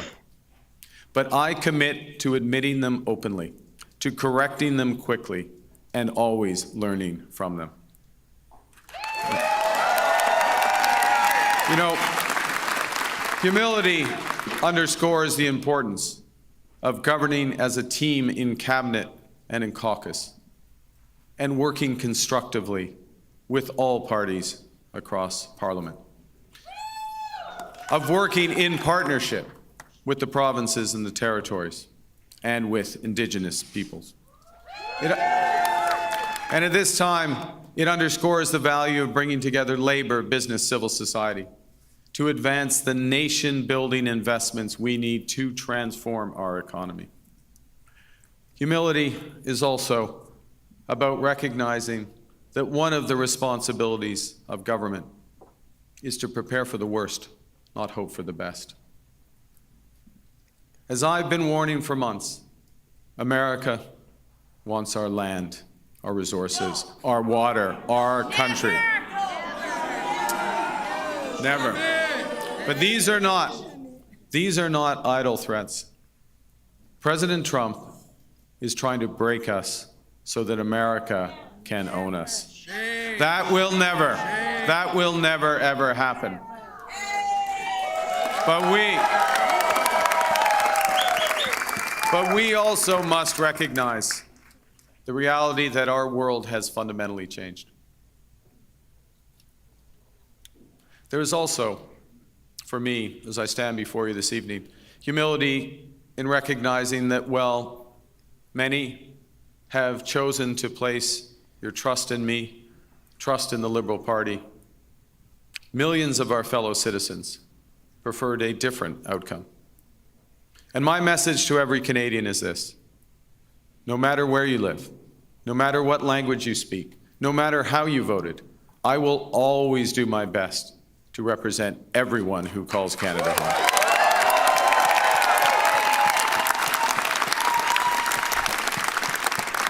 You know, during this short campaign, I went to Saskatchewan and Alberta a couple of times, even though, you know, we're Liberals. It's tough. It's tough out there. I grew up there. But I went because I intend to govern for all Canadians. And au cours de cette campagne, plusieurs Québécois et Québécoises, throughout this campaign, Quebecers opened their doors to me and gave me their confidence. And I have been deeply touched by that, and I want to thank you. The French language, Quebec culture, are at the very center of Canadian identity. They define this country, the country that I love so much. And I will defend them tirelessly.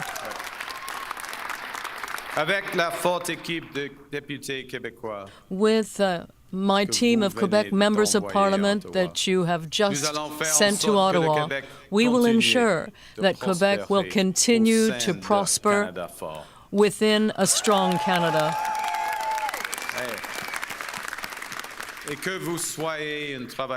And whether you're a worker in Fort Mac or an accountant from Toronto or a worker from Quebec. My government will work for all of you. As we come here after this most consequential election, let's put an end to the division and anger of the past. We are all Canadian, and my government will work for and with everyone.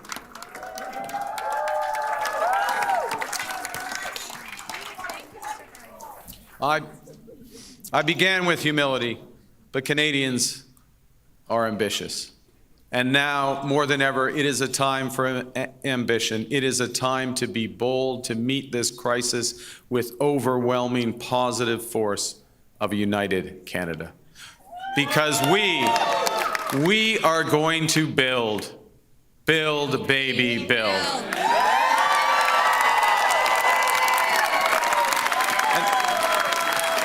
Exactly. Throughout, we're building now. We've gotten over that bit. Throughout our history, there have been turning points. Throughout our history, there have been turning points when the world's fortunes were in the balance. That was the case at the start of the Second World War, just as it was at the end of the Cold War. And each time, Canada chose to step up, to assert ourselves as a free, sovereign, and ambitious nation, to lead the path of democracy and freedom, and, because we are Canadian, to do so with compassion and generosity. We are once again at one of those hinge moments of history. Our old relationship with the United States, a relationship based on steadily increasing integration, is over. The system of open global trade, anchored by the United States, a system that Canada has relied on since the Second World War, a system that, while not perfect, has helped deliver prosperity for a country for decades, is over. These are tragedies, but it's also our new reality. We are over the shock of the American betrayal, but we should never forget the lessons. But you're going to take it forward. We have to look out for ourselves. And above all, we have to take care of each other.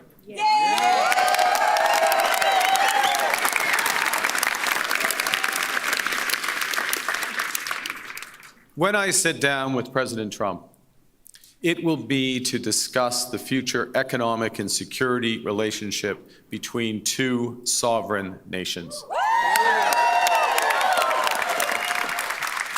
And it will be with our full knowledge that we have many, many other options than the United States to build prosperity for all Canadians.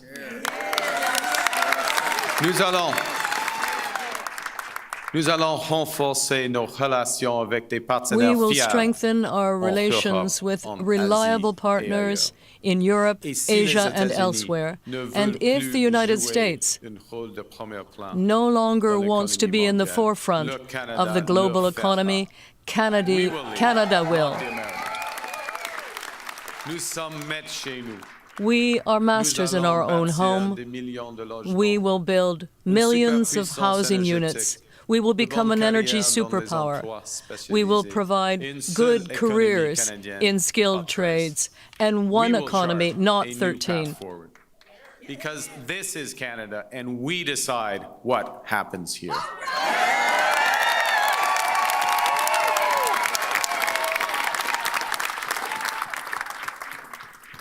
We will need to think big and act bigger. Your phone's ringing.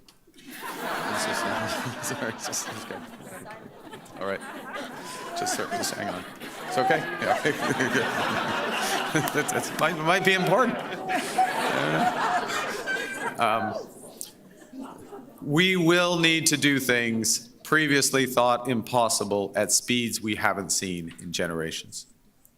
It's time to build twice as many homes every year with an entirely new housing industry using Canadian technology, Canadian skilled workers, Canadian lumber.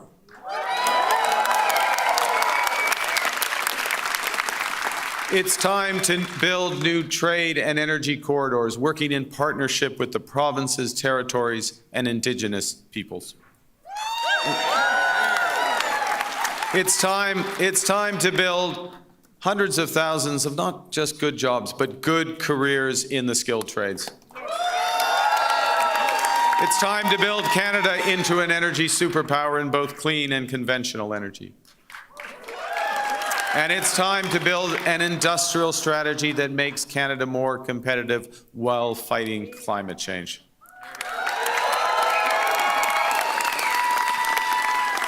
We will build one Canadian economy, not 13, with a government committed to free trade in Canada by Canada Day. The point is that we can give ourselves far more than the Americans can ever take away. But even given that, I want to be clear. The coming days and months will be challenging, and they will call for some sacrifices. But we will share those sacrifices by supporting our workers and our businesses. Les défis devant nous sont intimidatants. The challenges ahead will be difficult, but that is clear. Major changes, such as the ones we're seeing, are always concerning. We have a long way to go, but I'm confident.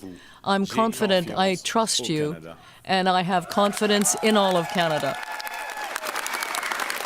Because Canada is more than a nation. We are, and we always will be, a confederation. A sacred set of ideas and ideals built on practical foundations. That we know we're not always perfect, but we always strive to be good.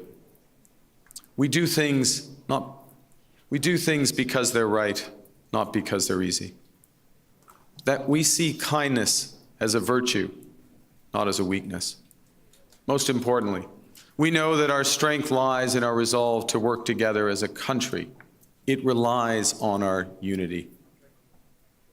You know, on the second day of this campaign, I went to Gander, where on 9/11, they welcomed thousands of passengers into their homes without question or hesitation. I sat down with two of the many heroes of the time, Diane Davis and Beulah Cooper. And during our conversation, they showed me a thank you card that they'd received from a young girl called Ellie, who wrote, "Your kindness motivates me to use my kindness." That touching phrase captures what Canadians instinctively know, that virtue is like a muscle that grows with its exercise. We become just by doing just acts, brave by doing brave acts. When we are kind, kindness grows. When we seek unity, unity grows. When we are Canadian, Canada grows.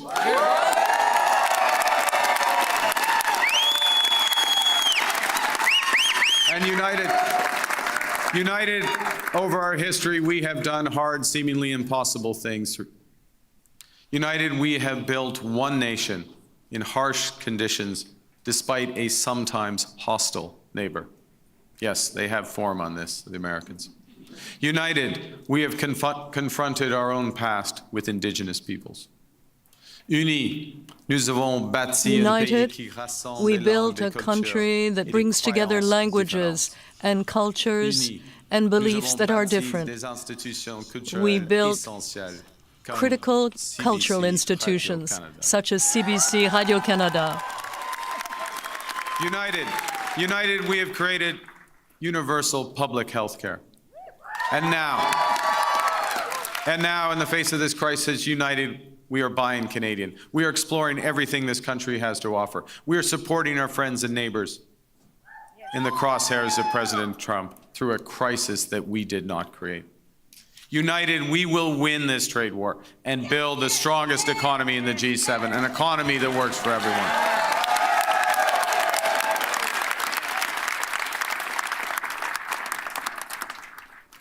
Au cours des derniers mois, les In Canadiens recent et months, Canadiennes ont fait leur part. Canadians have done their part. They came together to defend our country and our way of life, who we are. And I know that when we are threatened, we will fight. We will fight back with everything we have to get the best deal for Canada. We will protect our workers and businesses, and above all, we will build an independent future for our great country. A future that makes the greatest country on the earth even better. Together, we will build a Canada worthy of our values. We will build Canada strong, Canada free, Canada forever. Vive le Canada. Thank you very much. Merci beaucoup.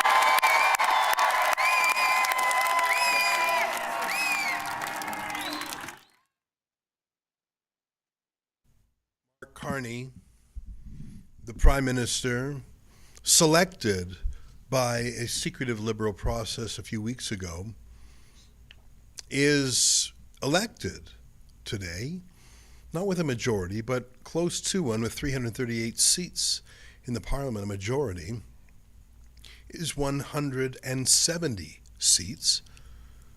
Right now, the CBC estimate is they have 165, which means they could form another coalition with the NDP without much problem. They wouldn't even need to rely on the Bloc Québécois. Now, there are still some districts that are up in the air. Yeah, there's a few that are within 100 or 200 of each other. Right. Still. I mean, for example, let's take a look at Carleton. That's Pierre Poilievre. Actually, none of the leaders mentioned that Pierre Poilievre was behind in the district of Carleton, his home district. There's some shenanigans afoot there. Like I say, that 91 names on the ballot, which feels like a kind of interference. Yeah. I'm clicking on the Carleton results. It is about 85% reported. Yep. And Pierre Poilievre is behind by 4%. So if the first 85% remain on pace, it's obviously he won't win. But if there was some anomaly, like a lot of advanced ballots or something like that, or if there was some cache of ballots that was somehow different, he could win. But at this stage, I think it's fairly safe to say he won't. That said, as you can see on the map, the fact that it was in pink rather than dark red means that no one was certain enough of the result to call it. I bring to your attention one more time that the NDP vote there has plummeted to 1.5%. Yep.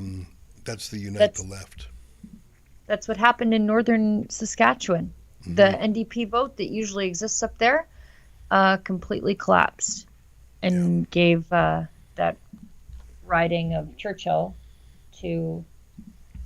River over to the Liberals. Well, my clock says it's 1:45, and yeah. I've enjoyed, I know it's not quite as late out there in Alberta, I've enjoyed tonight's presentation for a number of reasons. For one thing, I think it's the largest live stream Rebel News has ever had. Even now, we have 6,300 people on Amazing. YouTube and about 24,000 people on Rumble and 27,000 people on X right now. And earlier tonight, some of those numbers were much larger. So that feels great. By the way, speaking of Rumble and YouTube, can we quickly check to see if we missed any super chats? Because I know we did that earlier by accident. I don't want to do that again. Do we have any super chats that we have not read yet? Oh, we've got a ton. Everyone's been so generous in spite of their, I'm sure, disappointment. Kelly Lamb, whom we just talked to, gave us $10 to talk to us. This is what she wrote. She's so funny. Hello, friends. Not sure what to say about these results regarding Saskatchewan. Frustrating to see the Liberals win in our northern riding. Not surprised. Those new boundaries were redrawn for this purpose. And all the votes that went to the NDP went directly to the Liberals. There was no vote split so that the Conservative could come up the middle, as he did in 2021. Dutchy 71 gives us $139.99. Wow, Says it's time for it's now time for Alberta to think of ourselves. Yeah. Canada A 699. This, I feel really terrible about this. Canada A gives us $6.99 to remind us that we forgot his $279 dollar one. Says, I'm Dutchy 71's better half. Thank you again, Rebel News. Well, I'm very sorry that we missed your chat, and then you paid us to read your chat again. I'm very sorry for that, but boy, we're so grateful that you choose us. Moonty Gumo gives us $100. Get this, Ezra, this is crazy. Our ineptitude is actually raking in the big bucks. So, gives us $100 to say that we missed their $20 super chat. Says, I'll repeat, thanks to TDS, Trump derangement syndrome, I almost did not vote for Pierre Poilievre. I was hoping one Canadian party leader would not suffer from this. TDF is the worst with tariffs moving forward. You know what? It would have been nice for somebody to say the greatest relationship that man has ever known between two countries was completely destroyed by the Liberals. An economic, cultural, and military partnership destroyed. No greater partnership has existed in the whole of world civilization. And Justin Trudeau and the Liberals destroyed it. They cannot be trusted to rebuild it. That would have been great for somebody to say without being full TDS. But anyway, I'm not their communications guy. Fashion Man 998899 gives us $100. That's very generous. Says, thank you for exposing the pro-Palestinians as modern-day early 1990s Nazis. Hamas doctrine is 50% copy-paste Nazi doctrine. Check your favorite AILLM to confirm. In 2018, they replaced the word Jew with Zionist so that it could be passed along universities. Bernadette, $5. Carney spends less than 183 days in each of the countries where he holds citizenship. Canada should not allow a non-resident to lead its government. Yeah. One more. Kyle Kemper gives us 1111. That's Justin Trudeau's half-brother, and says he's in the waiting room. I don't think he's there anymore. Donald Anderson gives us $20. What will Pierre do if he loses his seat? Ezra, what do you think? Boy, that's a tough one, because I think, frankly, I think he's going to lose his seat. I think he stays on and then awaits for the government to fall and then runs in a safe riding, maybe somewhere in Alberta. I think you're right. I think he'll run again in that district. I think it was a quirk that he didn't win there. And he has 20 years of ties there. This is only the second time since Confederation that riding has tilted Liberal. I don't think he's going to move his family.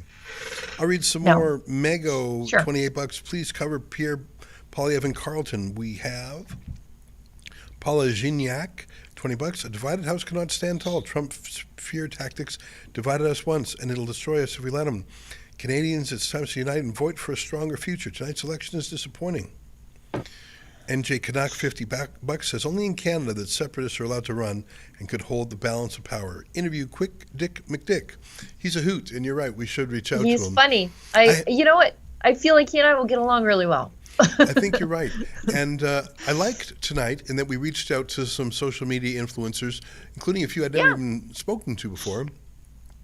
And one of the things I've observed out and about is that there are so many more people doing what we sort of pioneered in Canada. I really think we were the first citizen journalists in Canada. We started Rebel News 10 years ago, and we were sort of lonely for the first few years.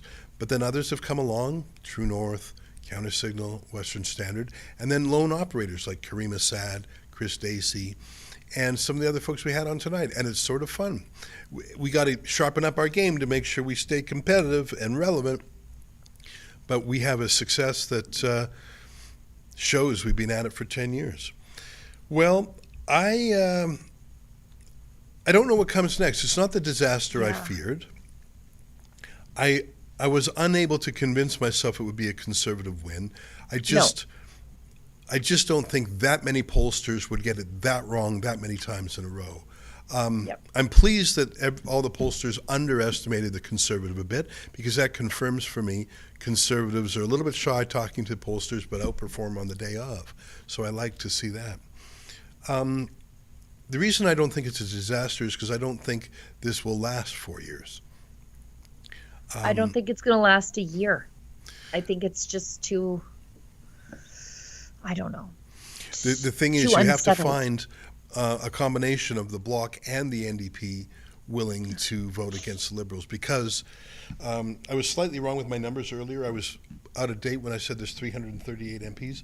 There's actually now 343. Right. So to get a You majority, need 172. That's right. And I think the Liberals are going to have 166. So they only need 6 more people to give them a majority, and the NDP have 7. Now there is going to be one person as the Speaker of the House. I presume it will be a Liberal. So that would bring the Liberals down to 165 and add in 7 new Democrats. It's exactly 172. So no one can be sick. No one can have a tantrum. No one can be away.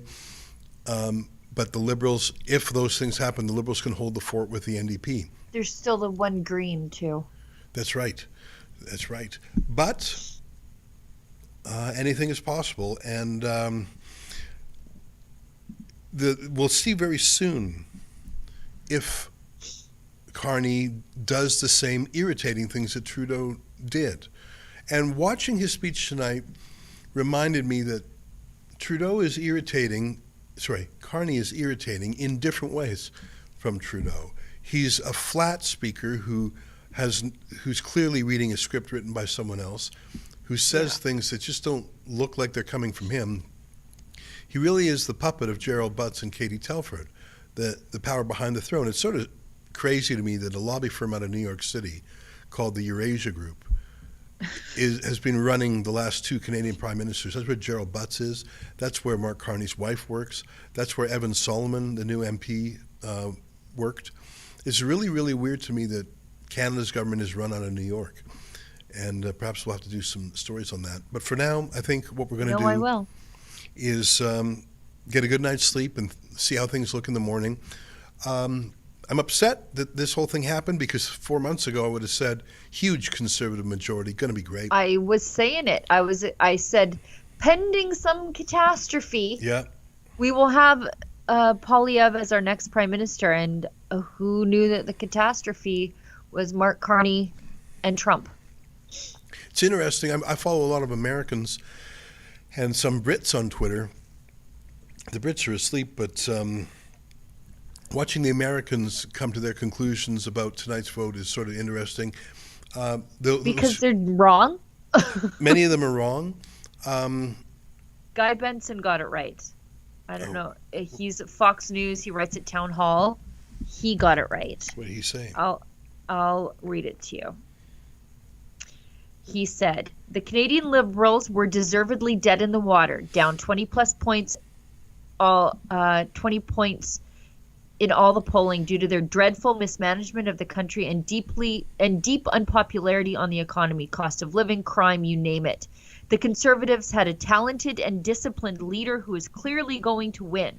Then, after the Liberals dumped toxic Trudeau, Trump's tariffs and insulting 51st state trolling arrived like manna from heaven for the ruling leftist party. They made the election all about fighting tariffs, and Trump, pivoting away from all the reasons they were set to lose, it worked. A massive reversal and an outside influence catastrophe for the Conservatives, a 4th straight term for the Liberals. Awful. The cope take among some American righties is that Pierre lost because he didn't bear hug Trump. Doing so would have been political suicide. The electorate up there is furious about the tariffs and disgusted by the nonsense annexation talk. During the campaign, Trump said he didn't care if he was tanking the Canadian Conservatives and preferred the leftist leader because he'd be weaker in negotiations. Well, now he's got him, and so do the Canadians. Congrats, everyone. Yeah. I think that's the most right American take I've ever seen on this. Yeah. I mean, it's a complicated story to tell. You have to tell the story about our multi-party system, about the Unite the Left, about the Unite the Right, about Jagmeet Singh, about Mark Carney and Trudeau and Freeland. And it's just such a complicated story. And to people who are not Canadian, it's quite uninteresting. And a simpler version suits. But anyways, I tell you what, I want to say a big thanks to my friend and colleague Sheila Gunn Reid, who does live streams like this, all the time. And for me, it's past tomorrow, my I'm sure. That's tomorrow, right. We've got a lot to unpack tomorrow on the live stream at 11 a.m. Mountain. We sure do. I'd like to give a special thank you to Efrain Oswaldo Flores Monsanto. Fun name to say. Who's working with Olivia Bruni. Thank you to you two for working the control room and handling our guests and our video clips. And there's a lot of people who are working, and I didn't see them all. I know Yankee was working on our social media, and Alex and I think Doug and Dave were working as well. I could be wrong. We have a news writer too who is working, Alex Dollywall. Oh, thank you. Yeah, I'm sorry I don't have all those names in front of me. I know that for I always say for every person we have on TV, there's typically two people behind the scenes editing, writing, etc. And that was certainly the case tonight. And importantly, I would like to thank our viewers. I mean, even right now, we have 27,000 views on our Twitter. We have still 22,000 watching on Rumble. And on YouTube, we still have over 5,000. So we had 70,000 concurrent at our height, which is incredible. Yeah, and the crazy. Rumble rants and the YouTube super chats were very generous. And it's only been for a few weeks we've been able to accept them again because to our surprise we were remonetized shortly after Trump's inauguration. And I don't think it was any coincidence that was the timing. But all good things must come to an end, and our broadcast was great. And thank you for joining us, and thanks for the super chats and Rumble rants. But it's time for us to have a little nap. We forgot Sid and Benji. Sid and Benji, thank you very much. And to all our special guests who joined us, from Drea and Katrina Panova on the West Coast to Alexa and Tamara in Ottawa and Lincoln and David in London. And I think I'm missing one more place, but I can't remember what. Benji in Australia. Benji in Australia, that's right, but we got a global operation. On behalf of all of us at Rebel News, including here at our world headquarters, to you around the world, good night, and keep fighting for freedom.